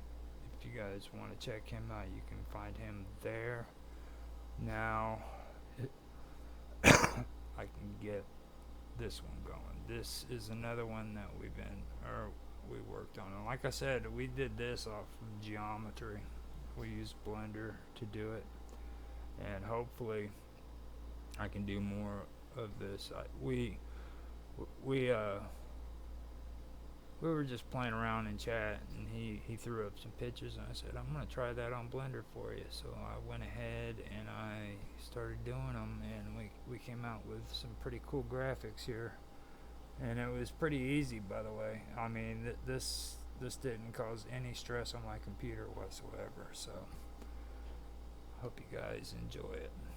Now, getting back to politics, I'm going to finish this up because we're now on Kamala Harris. Now, she is a stranger or a strange character. Let me double check my audio real quick. Kamala Harris, yeah, it's on there. Now she is definitely a strange character. Okay, with her, it's it's different. That's just the best way I can say it. When it like you can't really say that she's moderate. You can't really say she's radical, and you can't really say she's liberal. All right, and it's because of her past work experience. You know, a lot of people think of her today in the last 4 years as like the vice president of the United States, and they think that she's real big on this woman's movement and stuff of that nature, when that has absolutely nothing to do with Kamala Harris. All right, now with that being said, let me kind of throw a little bit of old school stuff at you about Kamala Harris. Okay, Kamala Harris was at one time an attorney general in California. All right, now there was a case of a guy by the name of Kevin Cooper. Now, Kevin Cooper is currently on death row in California. Now, this concerned the death of 4 people in 1983. While serving as California Attorney General, Kamala Harris resisted allowing DNA testing that could have exonerated him. Okay, and to this day, Kamala still denies any wrongdoings in that case on her part. You know, she exonerates herself from the fact that she could have freed this man. Now, I understand if he actually committed the murder and killed 4 people, yeah, he deserved death row. I have no problem with that. And a lot of people don't agree with me on the death row when it comes to these liberals and all that. But that's just the way I feel. I feel that killing 4 people is pretty gruesome. All right, but if he did do that, then he should be executed. But this man was denied the right of DNA testing that could have exonerated him. Okay, and she still resisted allowing that DNA testing. All right, to be used in court.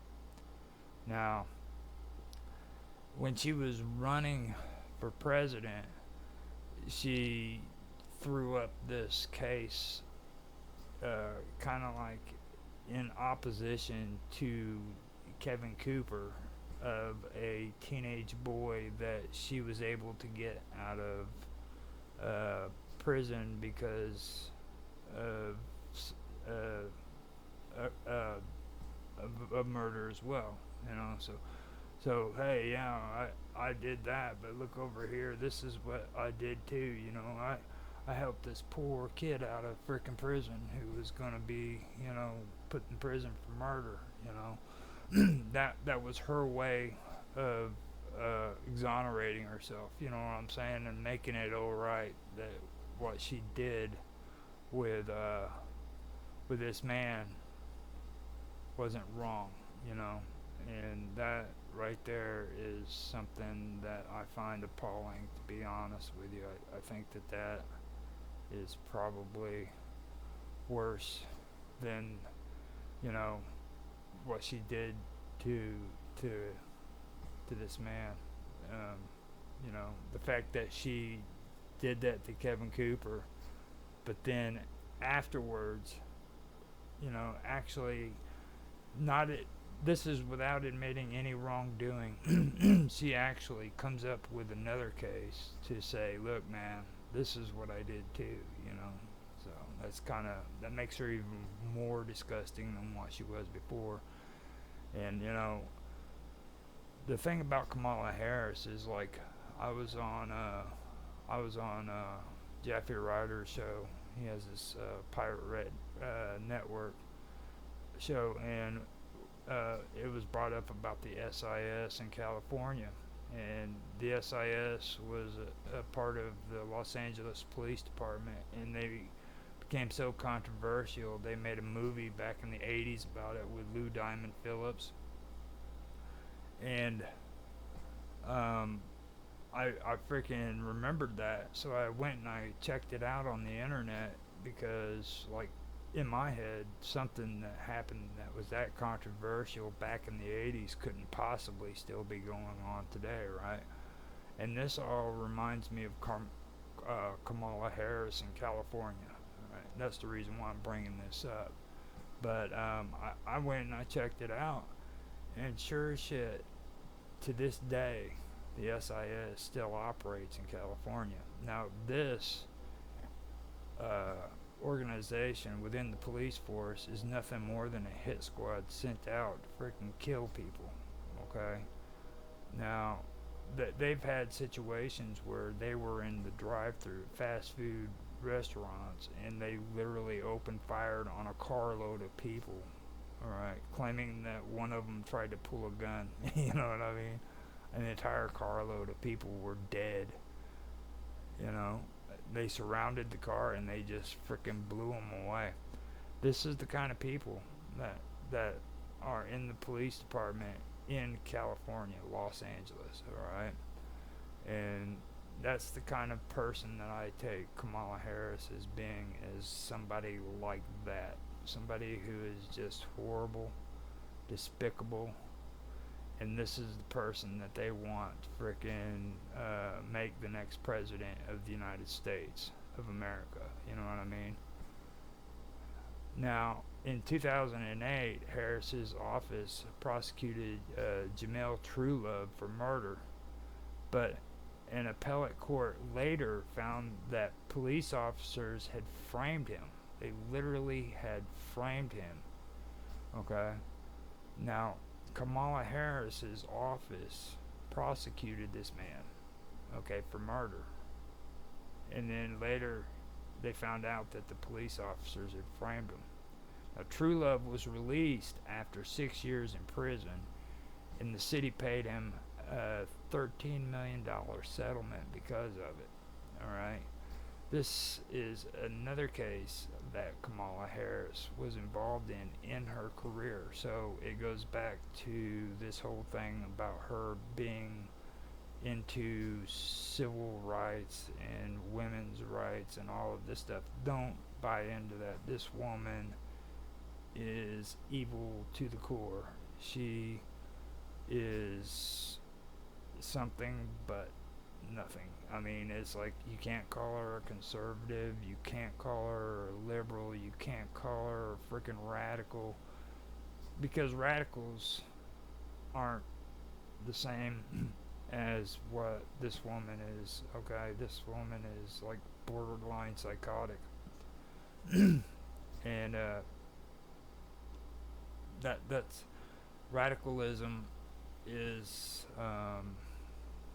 more on the lines of people who believe in constitutional rights or the Constitution to some degree, but they are into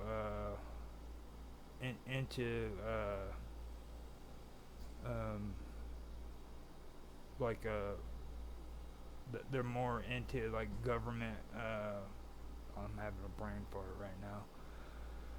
They're more into referendums, and if you're in other countries, like in the British, with the British thing, they're into referendums. If you're into Europe, they're also into reforms, things of that nature. That's the kind of things they're into. Excessive individualism is what was the traditional conservatives used to call it, excessive individualism. So that's kind of what it is, you know what I mean? And she doesn't even fit into that. So that's the messed up part about her. These are two people that frickin' she was directly involved in their cases and how she treated them, okay? And let me remind you, she took and used a little teenage boy as an example of how great of a person she is. so that she could kind of exonerate herself and make herself out to be better than what she really was. Now, earlier in her career as San Francisco District Attorney, now Kamala campaigned against capital punishment, okay? But later, as Attorney General, she appealed a ruling that would have effectively ended the death penalty in the state of California. Okay, this is the kind of politics that she's into. Excuse me. But at one point, she's against capital punishment, and then later on, when she becomes Attorney General, she appealed a ruling that would have effectively ended the death penalty. That's the kind of politics she runs. Now, you also have to remember too that Kamala Harris at points in her career supported defending the police or enforcement reforms. Okay. She also oh wait. But hold on, I'm having problems with this coffee. Okay, Kamala Harris, at certain points in her career, she supported defending the police or enforcement reforms. But then, after joining the Biden presidential campaign, she supported defunding the police. All right. And she also supported enforcement reforms. All right.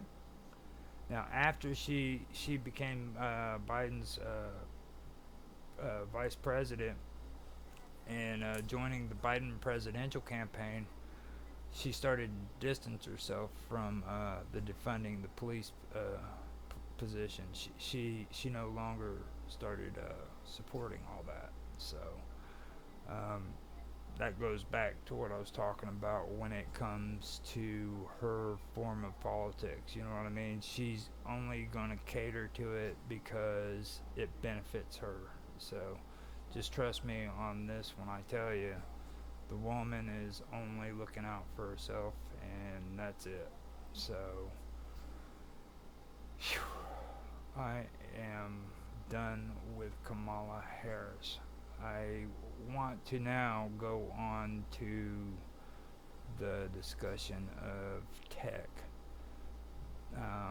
So with that being said, I am going to actually, you know what I can do? I can put some more music in, and hopefully this time it won't mess me up.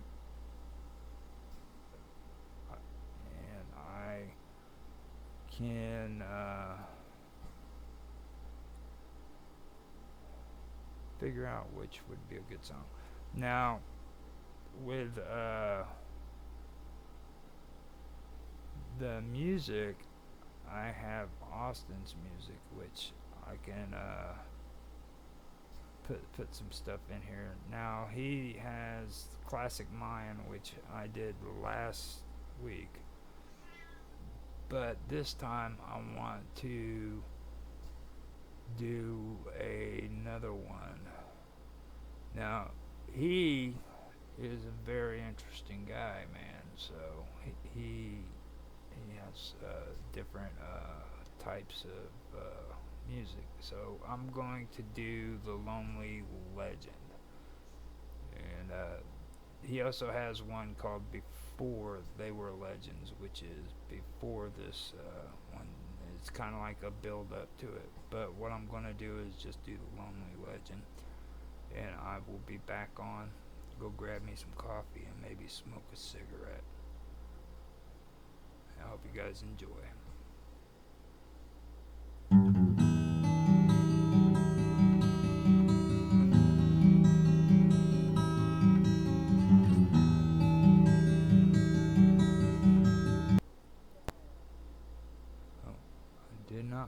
do that.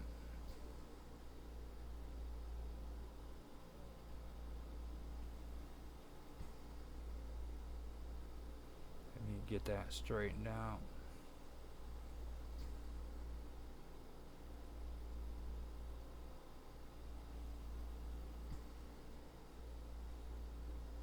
Oh boy, I messed that up, didn't I?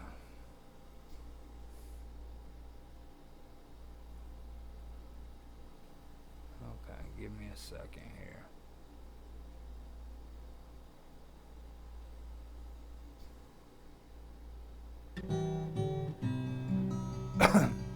Okay.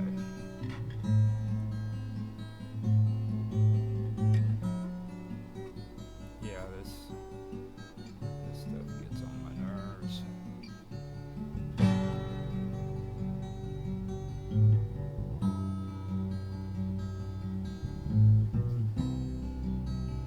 Nothing.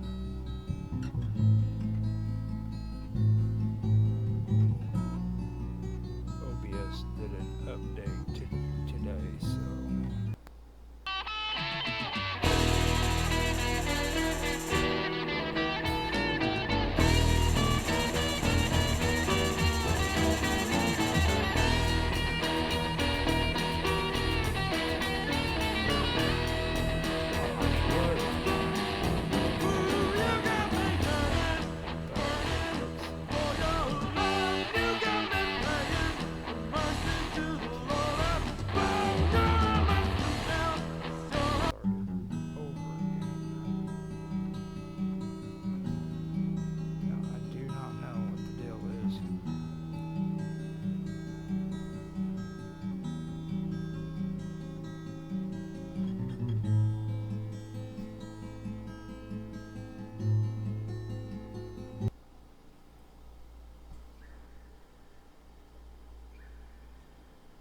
Huh.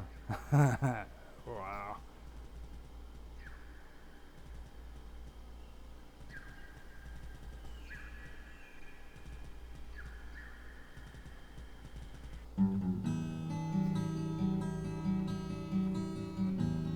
Yeah. Okay.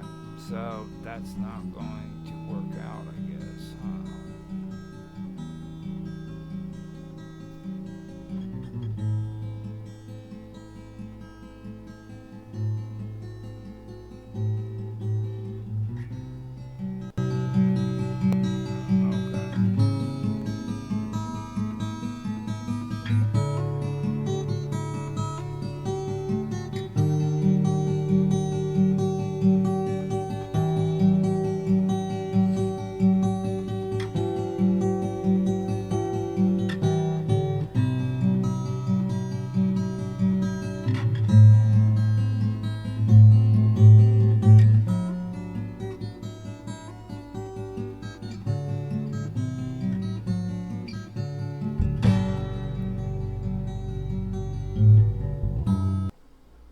So let's do this again, and we will be ready. So here we go.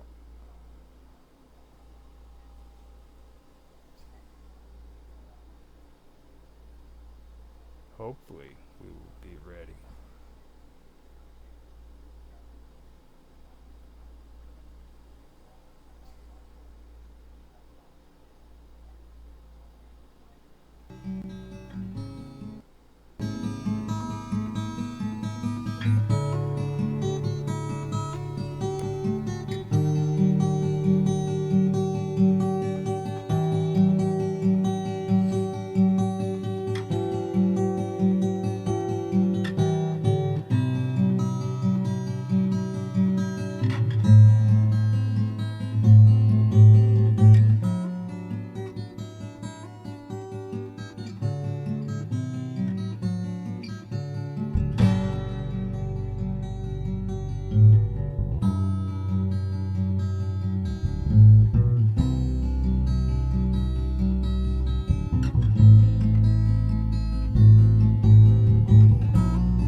at his side, money hand over fist, flowing in like a river of wine.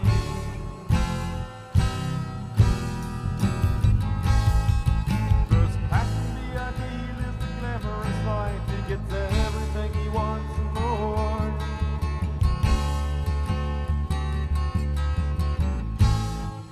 Except a true friend builds the spotlight.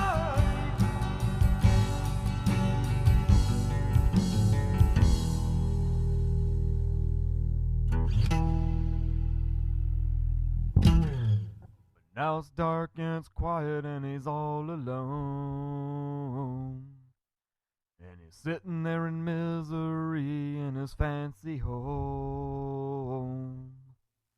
When no one ever calls him on the telephone. He's lonely and he's empty to the depths of his very soul.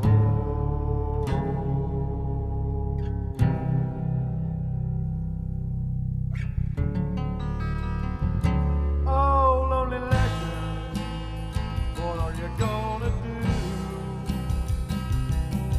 Lonely legend, when the day is through. When the sun goes down, the curtain closes and the lights go out. Lonely legend, is gonna be there for you.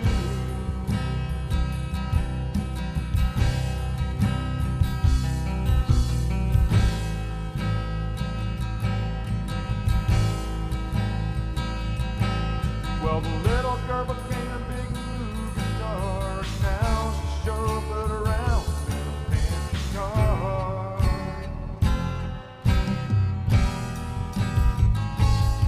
So she can stand on the red carpet and collect more awards. Get a picture taken by the paparazzi board.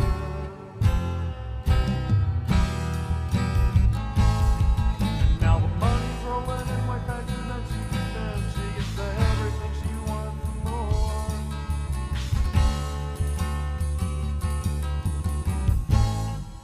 Except a true friend, one for love and trust.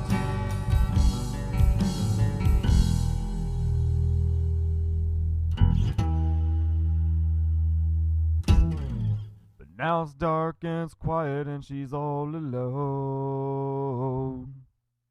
And she's sitting there in misery in a fancy home. Where no one ever calls her on the telephone. And she's lonely and she's empty to the depths of her very soul.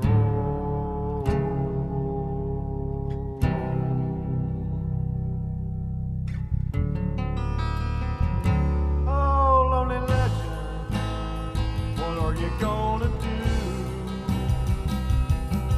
Lonely legend, when the day is through. When the sun goes down, the curtain closes and the lights go out. Lonely legend, who's gonna be there for you?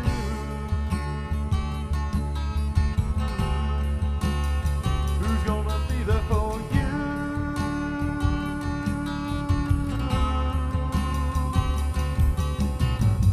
Well, the loneliness ain't a fraud. Cause of the self-medicate with everything they can get their hands on. And they refuse to see when the lives have hit rock bottom. Death was all the lower they could go from there.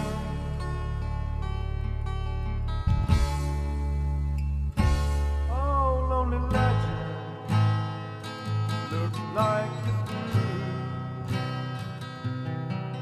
Lonely legend, and loneliness killed you.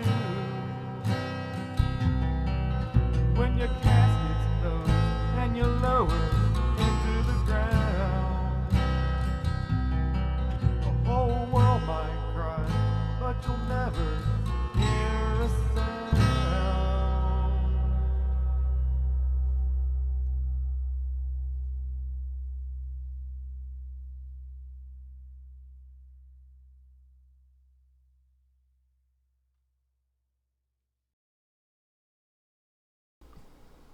Okay, so that was Lonely Legend from Austin Summers. And after this, I am going to stop talking about Kamala Harris, and my next topics will concern technology and alt tech platforms. Now, this was something that started up on Tech Talk with me, Tanhai Tran, and Mark Edworthy. And I thought that kind of revisiting this stuff after doing a little bit more research would be something worth doing. We had done episodes on CDK Global and an incident that happened here in the United States concerning ransomware in the car industries. This would be the people who sell vehicles to everybody on car lots and stuff like that. CDK Global, they are the people who are responsible for all of the tech that is that helps with documentation and stuff like that. What happened was they were attacked by hackers here recently, and we went over it on Tech Talk. We did a pretty good job, I believe. There were certain things that we weren't discussing there that I wanted to cover, and it had to do with equity, private equity, and CDK Global. Now, in the Tech Talk episodes, I mentioned DMS. DMS is a program that, or it's actually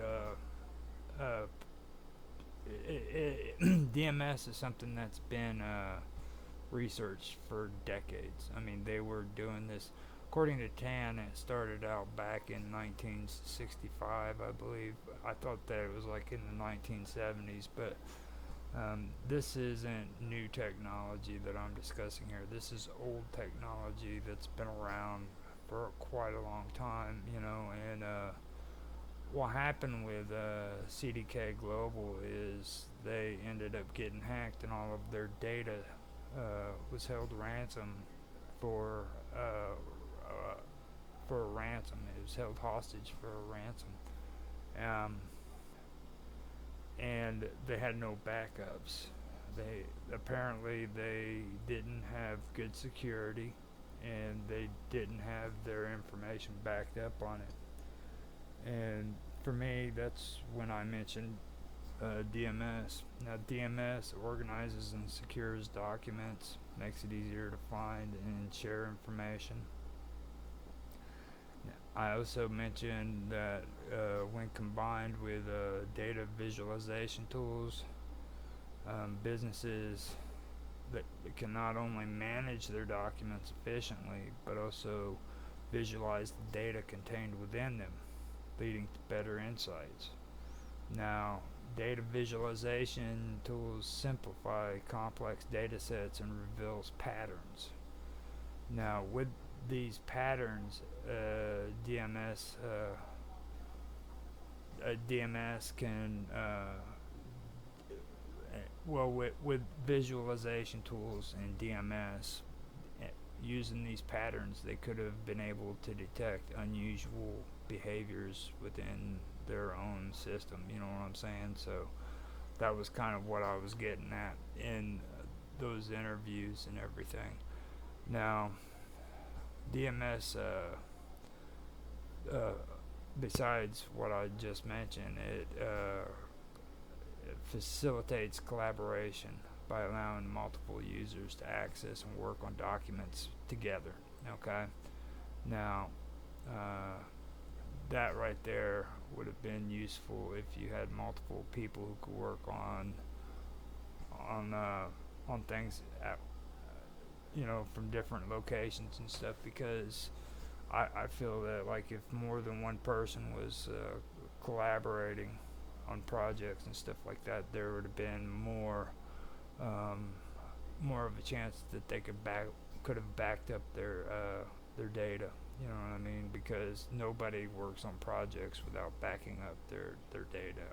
I would guess. That would be my conclusion to it. Now, the recent ransomware attack on CDK Global, it occurred in June of 2024, and it caused significant disruptions for car dealerships nationwide.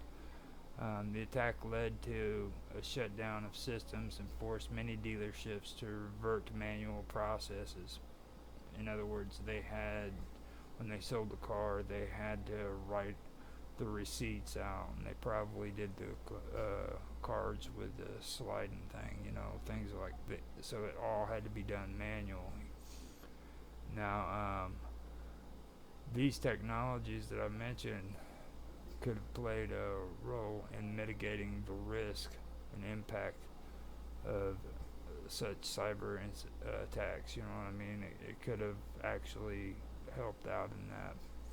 Now, robust DMS, it can help secure documents and provide controlled access, which might reduce the risk of sensitive information being compromised during the ransomware attack. All right. But the DMS itself needs to be secured against the same threats. You know what I mean? So not only is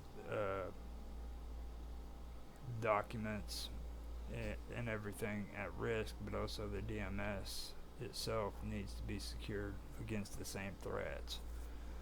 So data visualization tools.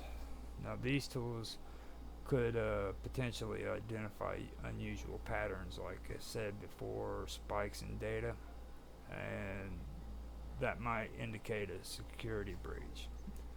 So like that would have been useful to them. And I believe Tan also mentioned ATD or ADT would have been a good alternative to this from what I was talking about. And I don't really know much about that, but I have seen shitloads of commercials when it talks about it, so that's something that I really should look into too, to find out more about that. Now, it's also suggested that the best or the most effective defense against a ransomware attack often involves a combination of cybersecurity measures, including but not limited to regular updates and patch systems, employee training on phishing and other common attack vectors, advanced threat detection systems, and that's where I'm getting into right there when I'm talking about data visualization tools and using DMS. Regular backups of critical data, stuff of that nature. Now, CDK Global and private equity, that's something that I really wanted to go through. I mentioned that just to do kind of a review on what we were discussing, but this is really what I wanted to talk about. Now, CDK Global, according to the information that I originally got, had become private equity, and what that means is it was taken off of the NASDAQ and it was made into, or it was returned back to the private sector. In other words, it was privately owned. That's basically what it means. But it became private equity. Now, in April 2022, Brookfield Business Partners, together with institutional partners, entered into a definitive agreement to acquire CDK Global for a total enterprise value of $8.3 billion. It was suggested that by Brookfield buying CDK Global and making it a private equity, they stripped away security protocols that could have prevented the ransomware attack. Now, the source that I read said that, well, first of all, she had been a part of the business of working with companies like this, and her blog basically said that everything that happened with CDK is going to fall on Billings, and when companies like CDK become private equity, what usually happens is they go in and they basically gut everything out, okay, and they just drop everything down to their floor, you know what I mean, to their minimum, and that's what they usually do in cases like that, according to her. And by what I've been hearing from this whole situation, it sounds like she's made a legitimate accusations.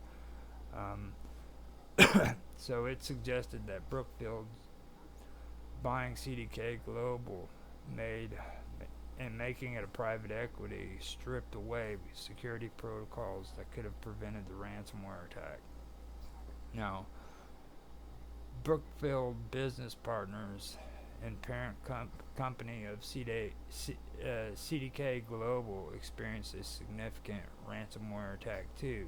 Although CDK Global's operations were harmed, Brookfield's business partners did not consider it material enough to report that to the Securities and Exchange Commission, the SEC, under new rules for reporting breaches.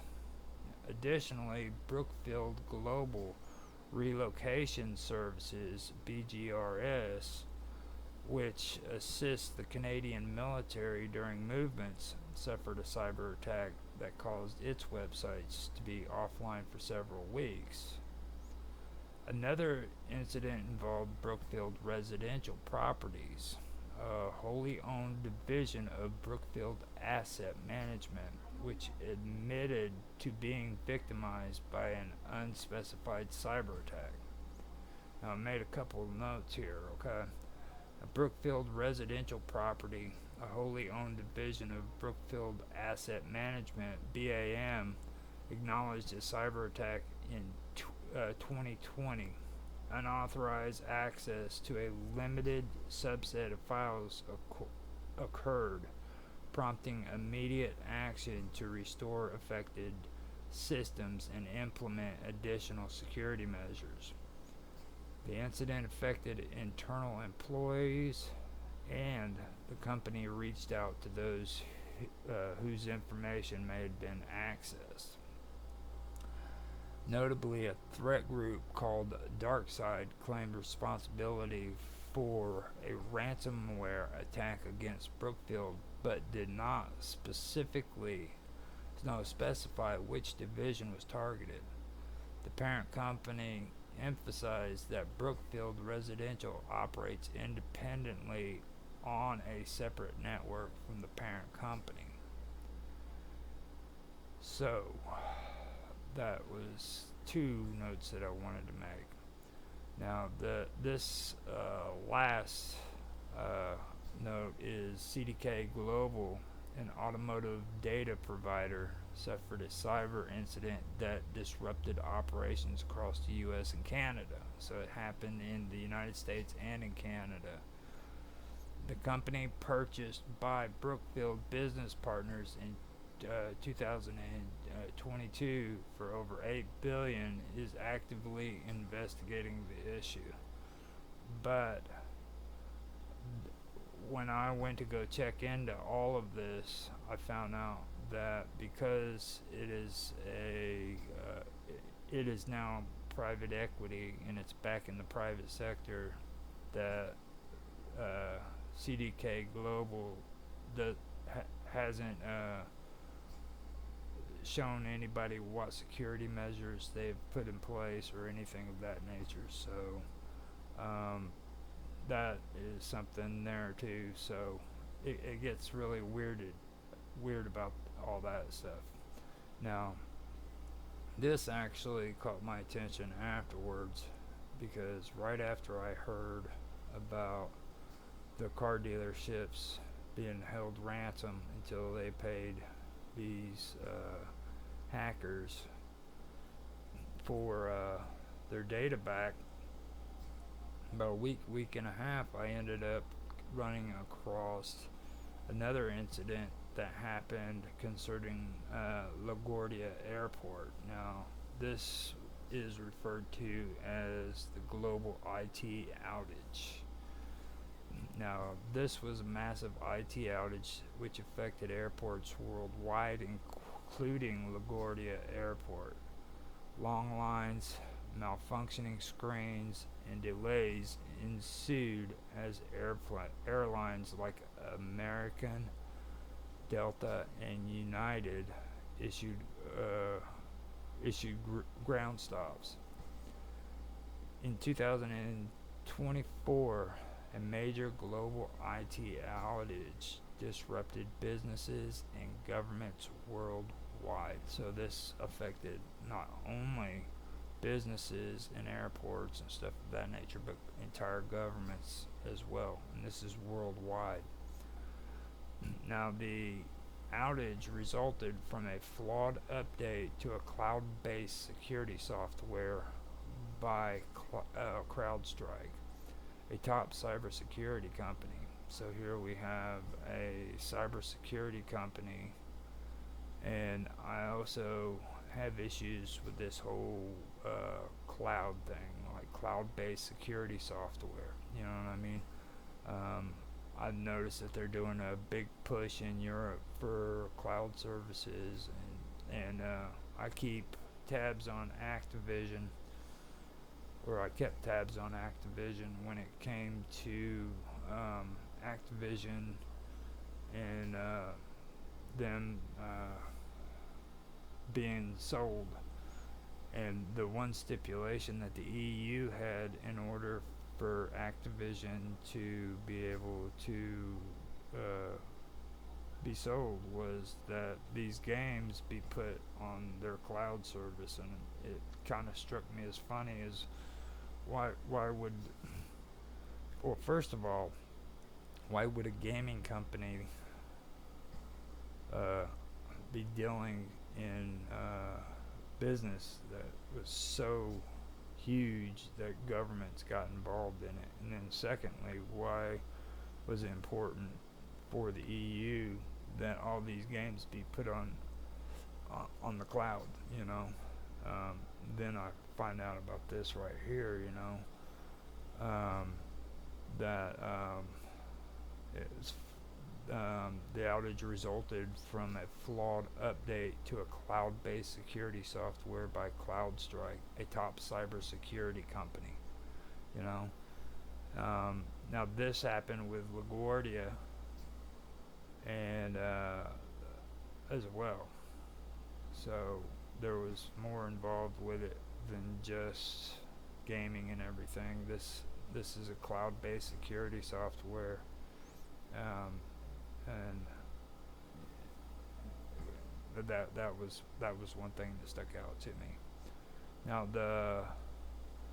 this malfunction affected parts of computer systems, including Microsoft Windows, and impacted 8.5 million devices globally. 8.5 million devices. Airlines, banks, broadcasters, healthcare providers, and retail payment terminals face disruption. The estimated cost exceeded $1 billion. Now right here, when they mention this, it just goes right back to what I was talking about with Brookfield residents, or Brookfield, you know. It just seems odd that, first of all, they mention cybersecurity. You know what I mean? that was one thing that really stuck out to me there. And it's supposed to be a top cybersecurity company at that. Then it goes on to say that it affected Microsoft Windows and computer systems,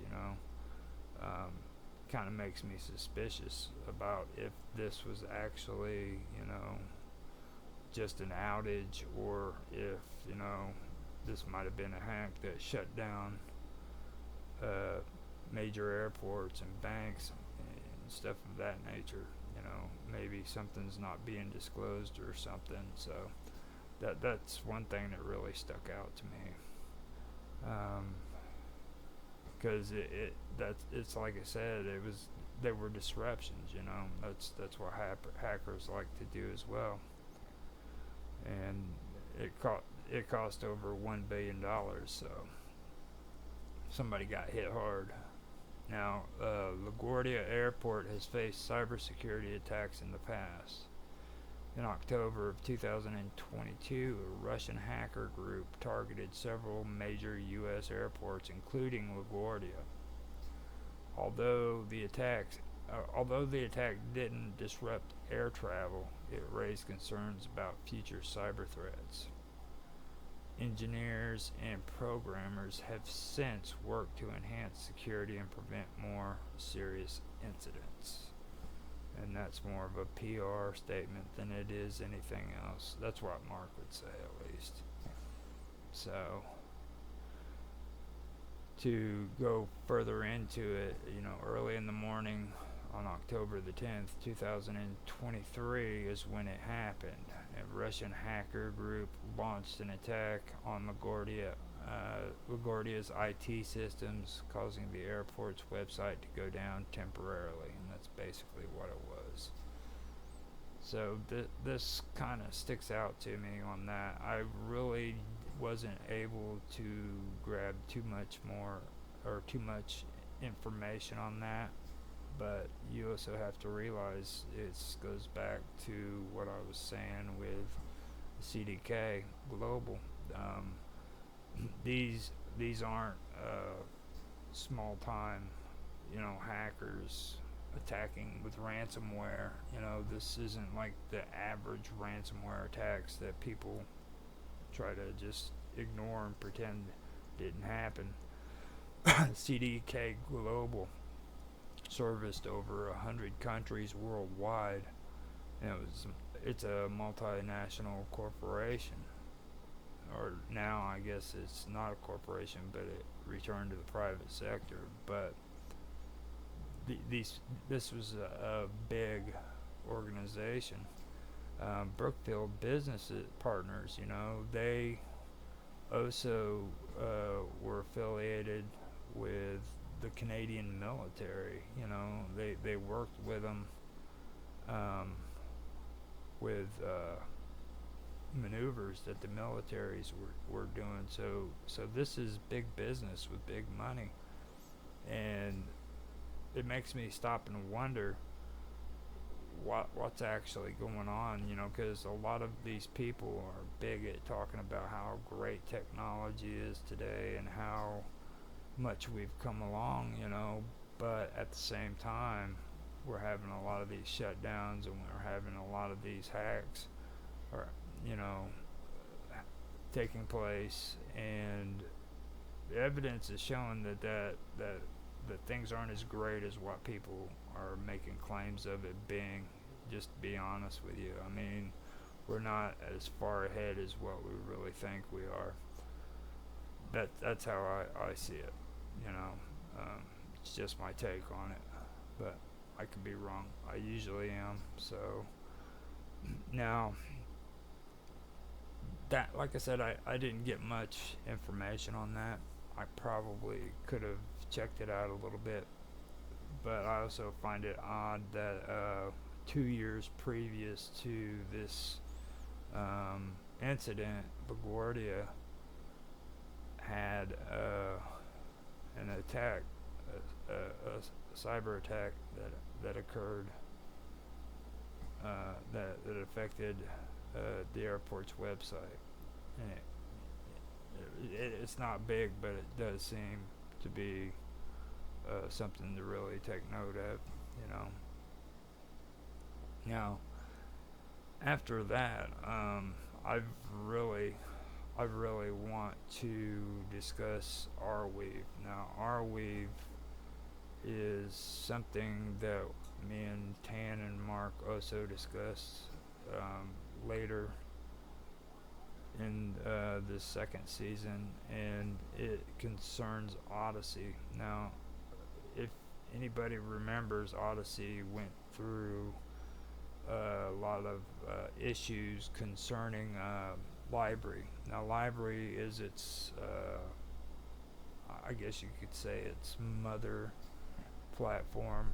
It started out as library, and then eventually they moved to Odyssey. And after that occurred, library got in trouble, and they had to close their doors because of issues with governments and well, tokens being used for monetary purposes, you know. Needless to say, their Odyssey was alone without library, and they had to come up with some changes. So here recently, they finally came out with a video saying that they're switching over to Arweave. Now, Arweave is a decentralized layer 1 data storage protocol designed for long-term permanent storage. Think of it as a global permissionless hard drive. Okay. Permanent storage. Arweave allows you to store data permanently on the blockchain. Unlike traditional storage solutions where data can be lost or deleted, Arweave ensures immutability and global replication by minor nodes. So that's the one thing that they have. They have permanent storage, and the second thing that they also have, they have unique mechanism. Now, Arweave's unique proof of access mechanism and tokenomic endowment model makes it ideal for long-term data preservation. It aims to create a digital archive akin to the legendary Library of Alexandria, persisting indefinitely. Now, I've read some on that, and this whole thing about it persisting indefinitely is not true. It only gives you 200 years. So for anybody who's out there who thinks it's indefinitely, no, it's not. It's only 200 years. So I do want to make that point so that you guys aren't disappointed when you go in there and find out that it only lasts for 200 years. Now, after that, it's community driven. Arweave is part of a community driven ecosystem. Its stable and mature protocol is widely adopted, and it hosts decentralized and probably neutral web apps. The possibility for innovation are endless. Okay, now market information.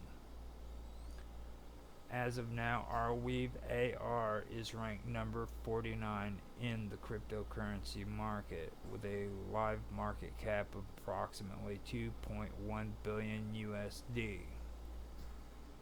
The current price is around 32.06 USD. Okay, now after that, we need to discuss the permaweave and what the permaweave the permaweb and what the permaweb is. Now, the permaweb is an essential concept within the Arweave ecosystem. Imagine it as a decentralized permanent web where data remains accessible indefinitely. And let me go back to that. It's not indefinite, it's 200 years. So don't be upset when 200 years goes by and all of a sudden your shit's gone. You know what I mean? So just remember that it's not indefinitely, it's just 200 years. So with the data storage, when you upload data such as web pages, documents, or images to Arweave, it becomes part of the permaweb.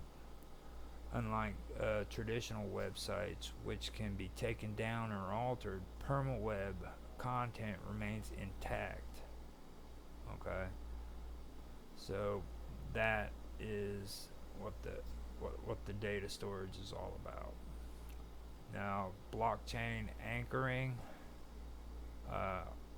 Arweave uses a blockchain-like structure called the block weave. Each block contains data and references to the previous block. This anchoring ensures data permanence, which means it's there for 200 years, not indefinitely. Now, blockweave is a fascinating data structure concept primarily used in the development of the decentralized blockchain platform Arweave.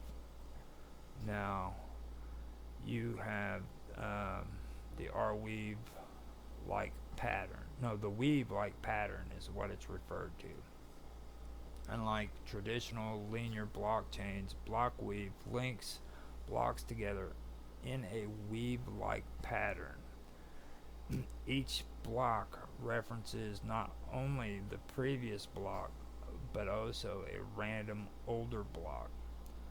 This interconnected structure enhances scalability and reduces mining difficulty. Now, after that, I want to bring up decentralized proof of access. Blockweave aims to solve two critical issues: on-chain data limitations and unsustainable access systems. It archives this by enabling low-cost storage through decentralized proof of access.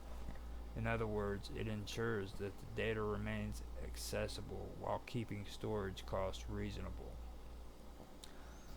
So, I'm not sure about the prices and everything, but I've heard that it is actually pretty expensive. I'm not sure about that now. I read some of the stuff that Dave Kelso on Skype was talking about when I asked him what his thoughts were on Arweave, and he gave me a couple of things that his feedback on it was, and he believes that after Odyssey does start incorporating Arweave, the prices are going to drop down pretty small and be pretty reasonable, but he also says that they're kind of expensive. I haven't been able to dive that deep into checking out the prices, so I'm still kind of checking this out. We were going through it and doing a kind of a deep dive on it. There were a few other things that I wanted to bring up that I don't think we really mentioned too much of in our episodes. We did the last of one episode concerning Arweave, and then we did the final episode of Tech Talk where we discussed Arweave again. So if you guys want to check it out, feel free to go over there and check it out too. So now, large capacity storage. Think of Blockweave as a large capacity storage system for anything digital that you might want to preserve for 200 years. It's especially useful for large information chains, making it an essential part of Arweave's ecosystem. Proof of access. Miners store and replicate permaweb data to incentivize long-term storage. Arweave's proof of access mechanism rewards miners who keep data available. Users pay a one-time fee for storage, and miners earn ongoing rewards. Now, decentralization. The permaweb isn't controlled by any central authority. It's a distributed network where anyone can contribute storage and access data. So then after that we go to immutable URLs. Now the permaweb content has unique URLs. arweave.net/abc123. These URLs remain valid forever, even if the original uploader disappears. Now, with that, I kind of wonder about, because I'm touchy about dead links, especially when it comes to just personal experience on the internet. I like to go and get emulator games, and there's a few sites that I went to, or I have been going to, either or, that I have to be careful about, because they have dead links where if you what happens is they put up links to games, and then they don't update those links, and those links eventually become dead links where you click on it and it's supposed to take you to an error message, but instead what has happened is these dead links, they get hijacked by spammers and hackers sometimes too. So when I go on to these websites, I have to be very, very careful, and I have to make sure that, well, first of all, I need to get these games to where it's not just me doing it, it's somebody else that can verify that it's a good link, and then I can do the same for them. I never do it alone. And the reason why I have to do that is because if you go into it and you download these, then there's a good chance that you are going to download a file that wasn't originally supposed to be on that link. And what it is these spammers have taken over that link, and they've filled it full of junk, full of spam downloads.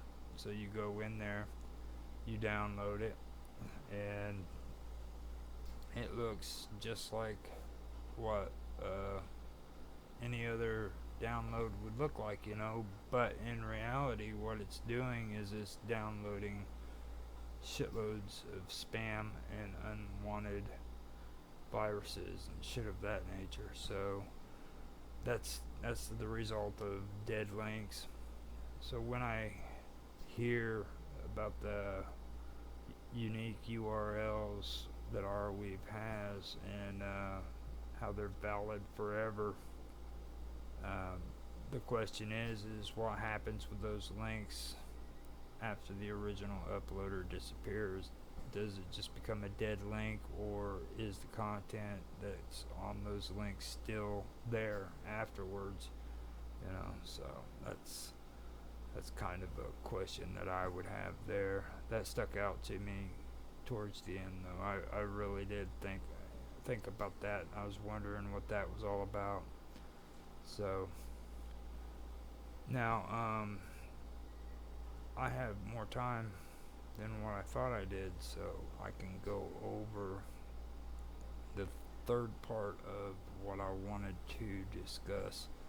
And before I do that, though, I'm thinking maybe I can pull off another song, but I'm not quite sure. Yeah, I got 2 hours and 20 minutes, 21 minutes into this. I can give it a shot. Hopefully I don't mess it up again. It was bad enough the first time, you know what I mean? So what I'm going to do is I am going to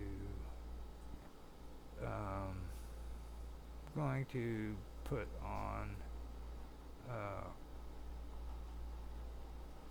I'll put on John Clark's music. Now I already did Whiskey Blues last time with him, so what I'm gonna do is Softly Spoken, and I hope you guys enjoy. This is from John Clark, lovingly known as Old John. Once I get it going.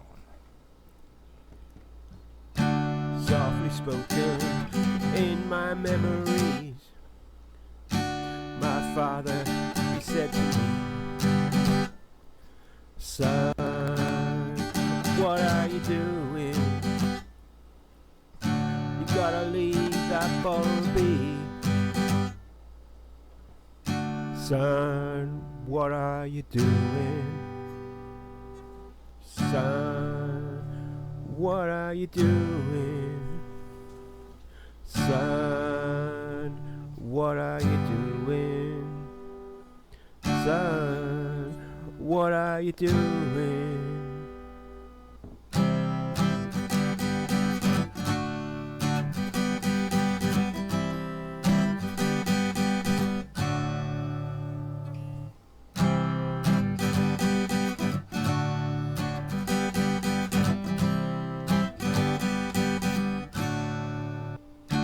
Softly spoken in my memories, my father said to me, son, what are you doing? You know you gotta leave that bottle be. Son, what are you doing? Son, what are you doing? Son, what are you doing? Son, what are you doing?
Okay, there you go, John.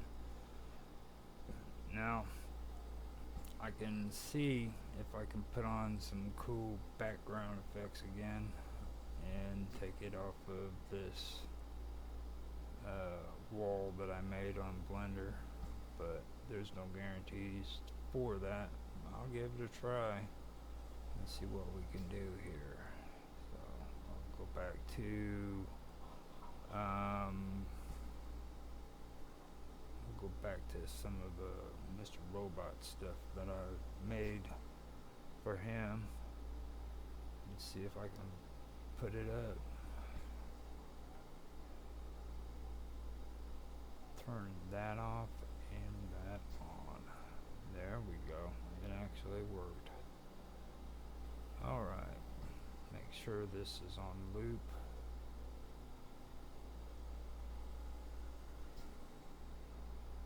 And we should be good to go. Alright, so I went through the tech and alt tech platforms as well as the politics. Now, I can go over some of the stuff that, or I'll just go ahead and read the story that I put together on last week's topic about ancient Samaria and Babylon, as well as the ancient Assyrian beliefs in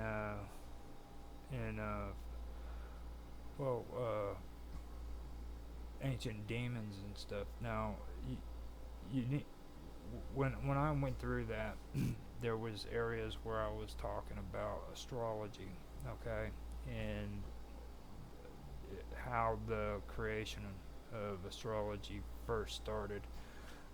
Now, you need to understand that this started with the Babylonians, and before that, before the Babylonians, or before Babylon started looking at the stars and naming the stars, or the stars according to their deities, these deities were used for more natural beliefs, and a lot of these beliefs had to do with demons that were causing strife in their society.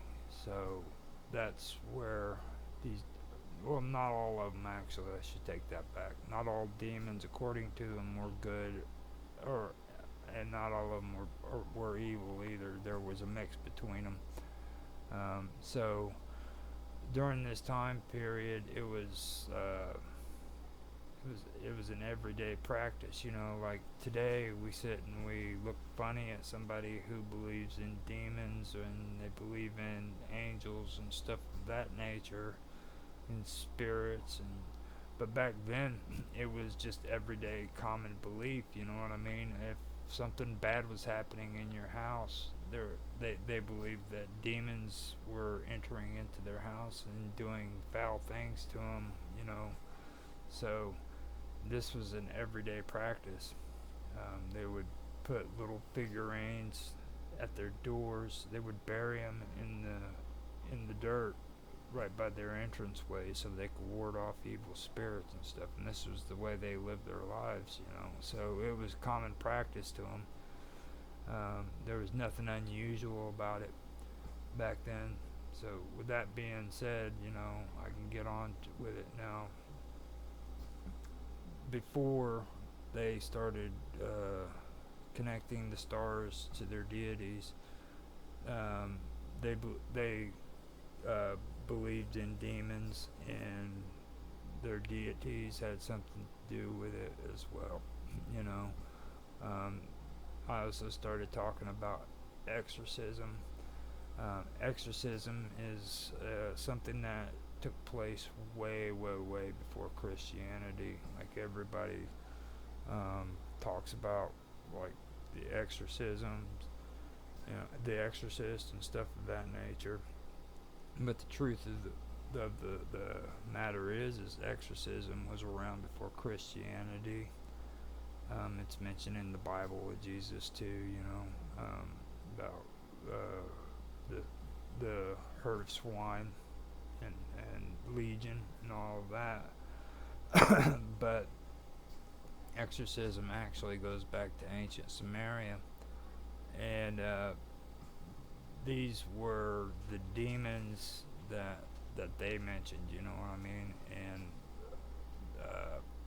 they had practices that they did. So with that, I wanted to come up with a story that spoke about them. Now, I also said that these are connected to some pretty bad things that happen today, and a lot of hate has come out of it. And the reason why I said that was because a lot of these demons were borrowed by Jewish mystics and the Jewish mysticisms, and that later on came back to bite the Jews in the butt, because a lot of horrible things occurred in Europe that eventually led up to World War II, basically. And it had to do with these stories that somehow was able to be transmitted thousands and thousands of years from one person to another. And it does seem odd that they do correlate with one another, as well as with stories from today, like Lilith. Lilith's Cave is a book that was put out from Jewish mysticism, and it's pretty interesting, you know. And a lot of these demons that are mentioned with the Udug, or the Edog, as I say it, the Udug, correlates with it. And the reason why is because they were adopted in to the Jewish mystics. You know, they were kind of adopted into it. So that's how these stories got incorporated into Christian and Jewish beliefs, as well as agnostics. There's a lot of books that are mentioned that people like to talk about, like the Book of Enoch and things of that nature, and that a lot of this stuff is incorporated into that, you see. So that's where you'll find a lot of this, where it was transmitted into the Jewish text. So with that being said, I'll go ahead and read my story to you. I'm just trying to figure out a way of wasting time so that I can make 3 hours. Run my mouth a little bit, that way you guys will listen to me, hopefully. But here we go. Now, this is called The Shadows of Mesopotamia, a tale of the Udog. In the heart of ancient Mesopotamia, where the mighty Tigris and Euphrates rivers cradled civilization, whispers of unseen forces fill the air. Among these whispers, one name stood out, the Udug. These enigmatic entities, neither fully gods nor mere mortals, roam the world in shadows, influencing the fates of humankind. The tale of Asaluhi and Enki. One day, the young god Asaluhi sought for wisdom of his father, the wise and powerful Enki. "O my father," Asaluhi began, his voice filled with urgency. "The evil Udog, its appearance is malignant, and its stature towering. Although it is not a god, its clamor is great, and its radiance immense. It is dark, its shadow is pitch black, and there is no light within its body. It always hides, taking refuge. It does not stand proudly. Its claws drip with bile, and it leaves poison in its wake. Its belt is not released, its arms enclose. It fills the target of its anger with tears. In all lands, its battle cry cannot be restrained." Inky listened intently, understanding the gravity of the situation. The evil Udog, known for causing disease and despair, needed to be addressed. Fear not, my son, Inky reassured. We shall find a way to counter this menace. The Udog, shadow of ambiguity. The Udog, later known in Akkadian as the Atuku, were a class of demons shrouded in mystery and fear. Unlike the revered Anunnaki and Igigi, these beings were typically malicious, yet their nature was ambiguous. Some, like Pazuzu, would clash with both gods and other demons, creating a complex web of alliances and enmities. Described as having a dark shadow, an absence of light, poison, and a deafening voice, the Udog were feared by all. Yet no visual representation of them have ever been identified. Some scholars, like Tally Ornan, believe that certain Mesopotamian cylinder seals might depict the Udog, standing alongside the benevolent guard demons Lama. The bilingual incantation. In a bilingual incantation written in both Sumerian and Akkadian, a Salahi's description of the Udog focuses on its supernatural abilities rather than its form. This incantation was a powerful tool, invoking the help of the gods to combat the Udog's malevolent influence. The Canon of Exorcism. The canon of exorcism of the evil Udog, known as Udog Hull, spanned the entirety of ancient Mesopotamian history. These texts, written in both Sumerian and Akkadian, provided detailed instructions for exorcists to drive out the evil Udog and cure the afflicted. They often reference Mesopotamian mythology, such as the myth of Inanna's descent into the underworld. The battle of good and evil. Despite their fearsome reputation, the Udog were not inherently evil. The term Udog could refer to both benevolent and malevolent spirits. King Gudea of Lagash once invoked a good Udog to protect him, demonstrating the dual nature of these beings.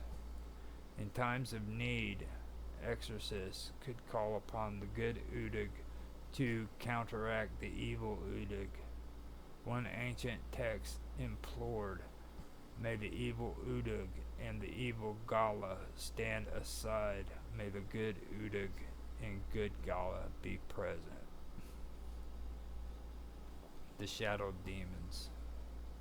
Among the ranks of the Udog were various shadow demons, each with its unique trait and roles.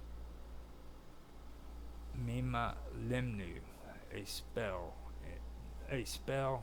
shadow demon connected to witches. Hanbi, the personification of evil, the father of Pazuzu. Ardent Lily, a shadow demon with feathers of women, dogs, and scorpions, known as a devourer of children. Varda Lelitu, a vampire shadow demon, predator of children. Alu Lilu, a faceless shadow demon. Pazuzu, the leader of all evil spirits of the air.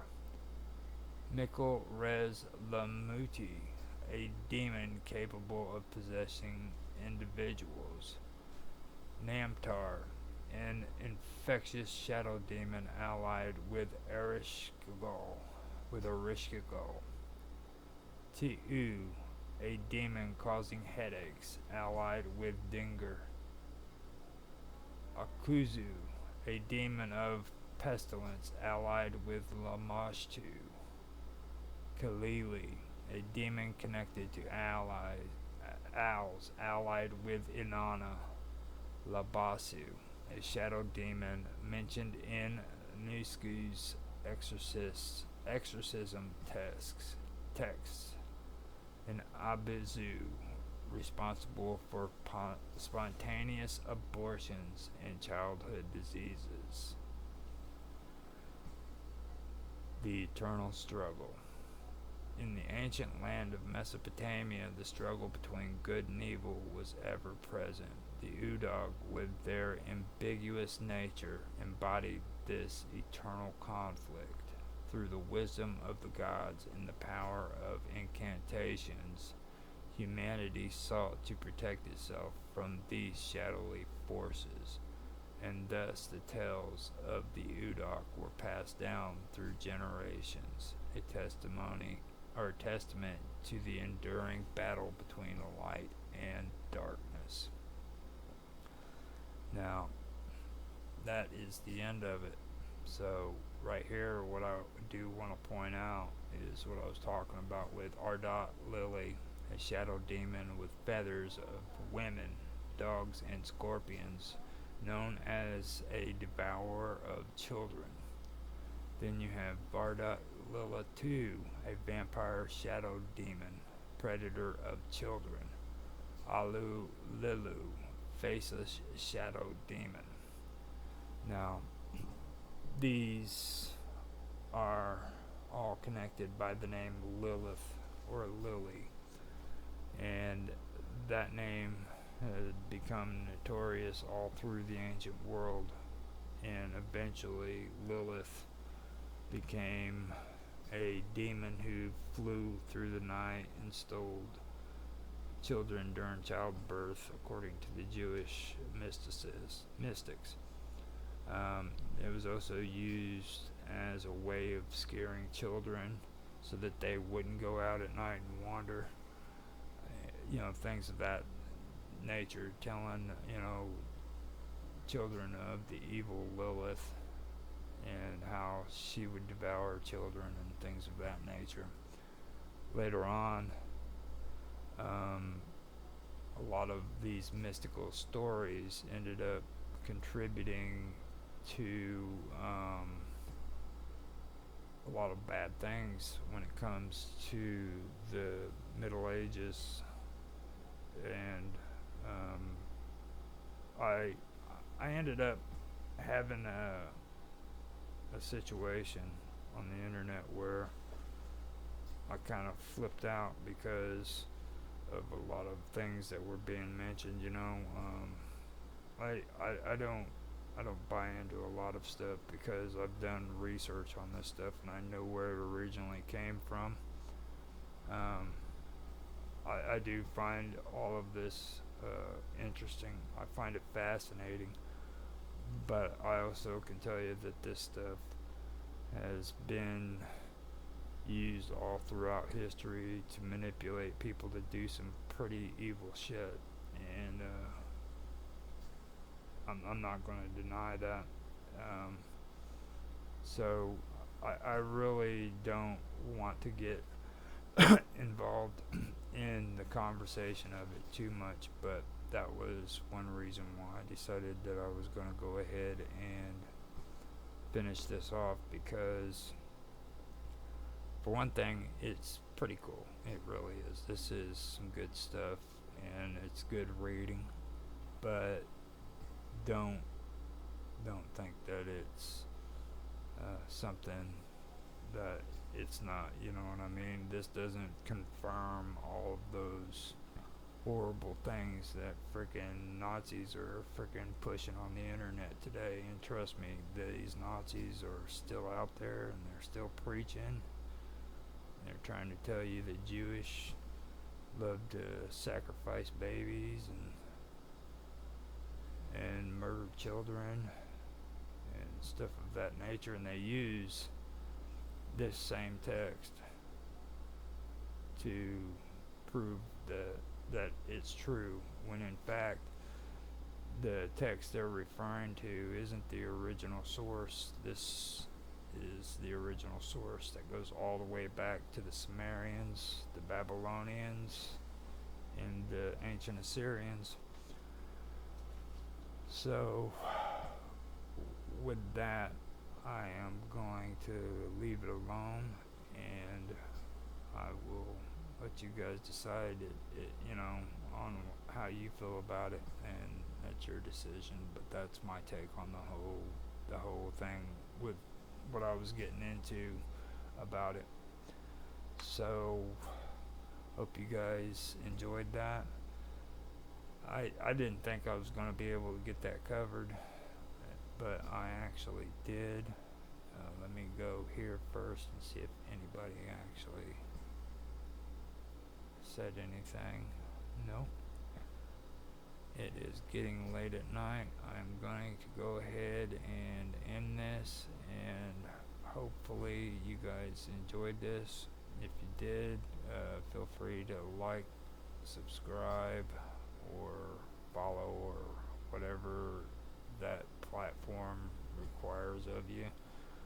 I hope you enjoyed, and with that, I'm going to end this stream because I am tired, and I will be back next week for another episode, and I'll talk to you later.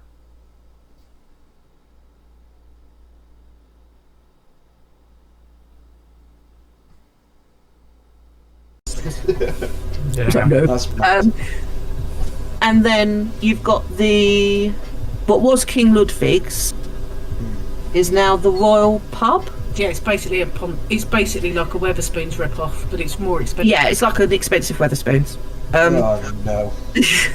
So we're like, okay, and then you go into the parks, and the only two character meals, because there's none in Walt Disney Studios. There's no character meals there at all, and you've only got the choice of auberge, which is fine dining. Yeah. It's not what I'd call kid-friendly food. It's not kid-friendly food. Yeah. It's really expensive. The food's nice, but it's really expensive. And then you've got Plaza Gardens, which is a character meal, but Mickey Mouse isn't at breakfast. You get like random low-key characters like Smee and I was trying to think who else has been there recently. You had, I was going to say Dr. Hook. No, Captain Hook. Dr. Hook's a dodgy second. Showing your age again. You had Captain Hook, Smee. They're very random. Not the like Fab Five. Yeah, you just got random characters there at breakfast. Mickey only appears at dinner. Which is twice as much as breakfast. Which is twice as much, and the queue to get in. We've eaten at Plaza Gardens before. It was one that we commonly used to do, but they've like crammed more tables in now. So it's more not enough space for everyone. Yeah, and so it's like for the two parks, you've only got two places for character dining. That's so. Which like compared to, and if you've got little ones, you do use character dining to meet characters because it saves queuing up like hours. 100%. Characters. And we like the different characters. We have, yeah. I mean, we've over the years in Disney Paris, we have met some real random. We've met the genie at breakfast. Breakfast once. He never comes out anymore. Yeah, Sheriff of Nottingham. Yeah. Oh, really? Yeah. Good characters used to be out. Characters used to be out in Cafe Mickey. Perla and Susie, the mice from Cinderella. Yeah. Smee and Captain Hook were regular. Geppetto Yeah, and Peppo and the cat. Pinocchio. Gideon the cat from Pinocchio. Yeah, so you used to see some really rare, unusual characters. Stuff that you wouldn't ever get in Disney World. Yeah. Yeah. Genie, we've done. Just have to say Genie. I said Genie. You said Genie, yeah. I know. The memory's going. It's weird every time you guys mention Genie too. It makes me think of I Dreamed of Genie back in the 70s. Yeah. I have no clue why. I just don't know why. Just every time I hear you guys say it, Zach mentions Genie too, and that's what I think of. Is You're not thinking of Robin Williams. Yeah, it just never pops into my head. I have no clue why. I'm like, and I know who you guys are referring to. It's just the mind wanders to yeah. I Dream of Genie. Fair enough. But yeah, so I think they've got to up their food game. We always say that, don't we? We're coming back to food again. We're still getting back to food. And that's good because, like Zach said yesterday, okay, I'm going to drive people crazy because I've already had him on, 4 streams already? Yeah. Everyone's sick of me now. I'm just here for it. I hope you get them real good and sick, dude, because they've been putting me through crap. I mean, it's like I want them to just say, "Oh no, he's got that Walt Disney guy on there again." Oh my god. Oh, and now they're gonna meet us. You need to like proper stuff. Where does Roger find all these people? Welcome to the Disney community. It's like, what is he thinking? We are Disney adults and we are proud. Marvel games, seriously. You need to go and watch some bloody Marvel films, Zach.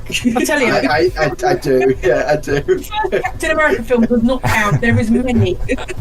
Every time I've done them, though, there's always been a different thing that comes up. Like, now we're talking about food, and I'm like, wow, man, I'm getting hungry now. It's like, I'm going to end up having to go to Disney World myself just so I can eat the food. Seriously. Some people go just for food. Some people don't do any rides. They just go to Epcot to eat. That's what we did last time. Don't get me started on Epcot. I know why Zach wants to go to Epcot Center. I've already told him about that. I mean, it's an oversized golf ball. It's Spaceship Earth. Yeah. You know, yes. I mean, look at it. It's an oversized golf ball. It is. What would Zach fall in love with it for? You know what I mean? Behind that oversized golf ball, there's 11 countries. The 11 known countries of the world. Yeah. Food and drinking. Exactly. Yeah. But you have to do Living with the Land.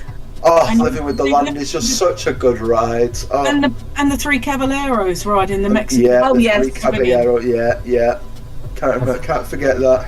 Soaring is a highlight for me. I love Soaring. Yes. Soaring too. Yeah. And you also have to go and watch Crush's talk. Oh yeah, you have to go to Total Talk with Crush. Just for the entertainment value. 100%. Crush is legendary, man. I've watched so many shorts on YouTube of just the random conversations. The kids asking such crazy questions. They do. They really do. It's like, if you lose your shell, are you homeless? Oh my gosh. It's like, are you nude or are you homeless? Yeah. Oh my goodness. That was the best one I think I've ever heard of. Yeah. If you lose your shell, are you nude or are you homeless? It's like, Yeah, But yeah, it's like, I mean, I love going. In China, they've got the model of the terracotta army. That's amazing. Yeah. You're talking like you're all artistic. You're going to come back to food. Yeah, I will. Yeah. I like the German pavilion for the little miniature village. Oh, that's beautiful as well. See, I actually lived in Germany for 3 years. So I worked for a German company. Yeah, it's like Ooh, I can buy stuff that I used to buy all the time. When I go to Germany. But yeah. And there it is. Yep. There it is. There's the food. I don't understand why people get so excited about going to England in. No, neither do I. It's like, mate, you've got Raglan Road. It's just fish and chips, mate. Go home and get it. Like, oh no, they're not. they're not proper chips. They're not proper chips, man. They're French fries. That was answered actually. That was answered actually back in the 70s, and it was on an English show. Are you being served? Okay, they. Oh my God, that's a throwback, Roger. But seriously, they made a lot of comments about that. Like, why are people like? It would always come up. Why are people always coming to England? And like the Germans especially, like they loved always making comments about that. I remember a few episodes where they had it where people would come into the store and they would want German like clothes and stuff. And like this German couple came in and they were trying to get them to buy German clothes, and they're like, we're from Germany, why would we want that, you know? And I was like, that's I know that is true. That's a big top. I don't even know what I'm saying. But we do have the best music in the United Kingdom, Pavilion. Yeah. Well, the best cover bands are in that garden. Oh, you guys have the Beatles. I mean, come on, man. Yeah. You can't. We have the Beatles, and Stones, and Oasis. Yeah. There's more good British groups than the Beatles and Stones and Oasis. It was okay until she said Oasis. I mean, like Blur, the Stone Roses. I was more of a Blur fan. Blur. Yeah, I was a bit. To be fair, I was a bit of both, but like, yeah. But you guys had the Verve too. I think I'm the Verve. Yeah, the Verve. You guys had the Verve. I think I'm obligated to like Oasis because I'm from Manchester. Than either Blur or Oasis. But yeah, no, it's comical to see, like the. I mean, I love going in the Japan shop and the China shop. Oh yeah. The Japan shop, I lost my son in because he's massive on anime and Pokemon. Yeah. And I lost him in there for hours. And he come up with some random flavoured crisps and. Oh, I love that. Yeah. You're like, okay, here we go. You know, get ready for. You can get some good. You can get some good stuff in the Japan Pavilion. It's yeah. I know. I'm being given a list of stuff to bring to buy back. To bring back. That'll be me with my brother now when I go next year. He'll be like, I want this. Apparently, I'm getting a shopping list for them for Target and Walmart as well. Oh, really? yeah, I'm being given a shopping list. I was like, okay. How am I meant to get all of this back? I just buy an extra case and bring it back. Fair. It didn't make it all the way. I'm so sorry. Oh man. Yeah, no. Because it's only like £60 to add an extra 23 kilos on the way home. Yeah, it's not expensive, is it? To be fair. That might last you 3 months. No, Zach. A real thing about Swedish fish. There's one thing I did want to bring up again, and it's those clocks in Disneyland. Is there like a story behind them? Like the clocks? The clocks that are on the street that have the designs on them, and then the funky looking thing on top of it. They're kind of green, and then they got the Roman numeral letters, and they're all over on the streets. I think it's just. I don't think so. I think it's more just to fit in with like the time period of when it is. So Main Street USA is based off Marcel. Which is like like 1900s, like turn of the century, which is like when Walt grew up. So essentially, that's it's the kind of like the time period of like where Walt grew up and things like that. And I think that's the only reason. I don't think there's anything more to it. I think that is just it was like every town had its like town clock. Yeah. Whether that be hanging from like the main store, yeah, or whether it be like centrally, like a freestanding clock. Yeah. Because like where I live, we've got a clock tower, which is in the centre of the high street. They've actually had to divert traffic round it. Yeah, there's one in Margate near where I live, which is in the middle of a roundabout. Yeah. As like the town's expanded, they've just had to like build roads round it. You can't move the town clock. It has to stay where they put it. Yeah, and I mean, I think ours was from, I think it's 1890 something. Yeah. So it was put up just after Queen Victoria died. So it was about that sort of time. And for that date, yet you can't remember something you did yesterday. Now, my question is why would anybody put a clock in the middle of a roundabout? You know what I mean? It wasn't originally in a roundabout. It's just as like the town has grown and they've had to divert traffic because they've pedestrianised the town centre or something. Rather than move the clock. They just built a roundabout around it. It's also a fun way to see how long you're stuck in traffic for a rough shot. I thought it might have been like a good accident prone. You know what I mean? Like, you're supposed to go around it and everything, and the first thing you want to do is see what time it is, you know? So, yeah. I can report what time I had the accident. Yeah. Like, look up the clock and slam into somebody that you're driving into, you know, because you're too busy looking at the clock. I was like... Yeah, I mean, out my town, we don't have a Christmas tree. Because of where the town clock is. Oh, because your clock is right where you would put a Christmas tree. Because our clock is right where you would put a Christmas tree. So because we didn't have a Christmas tree, in the late 70s, early 80s,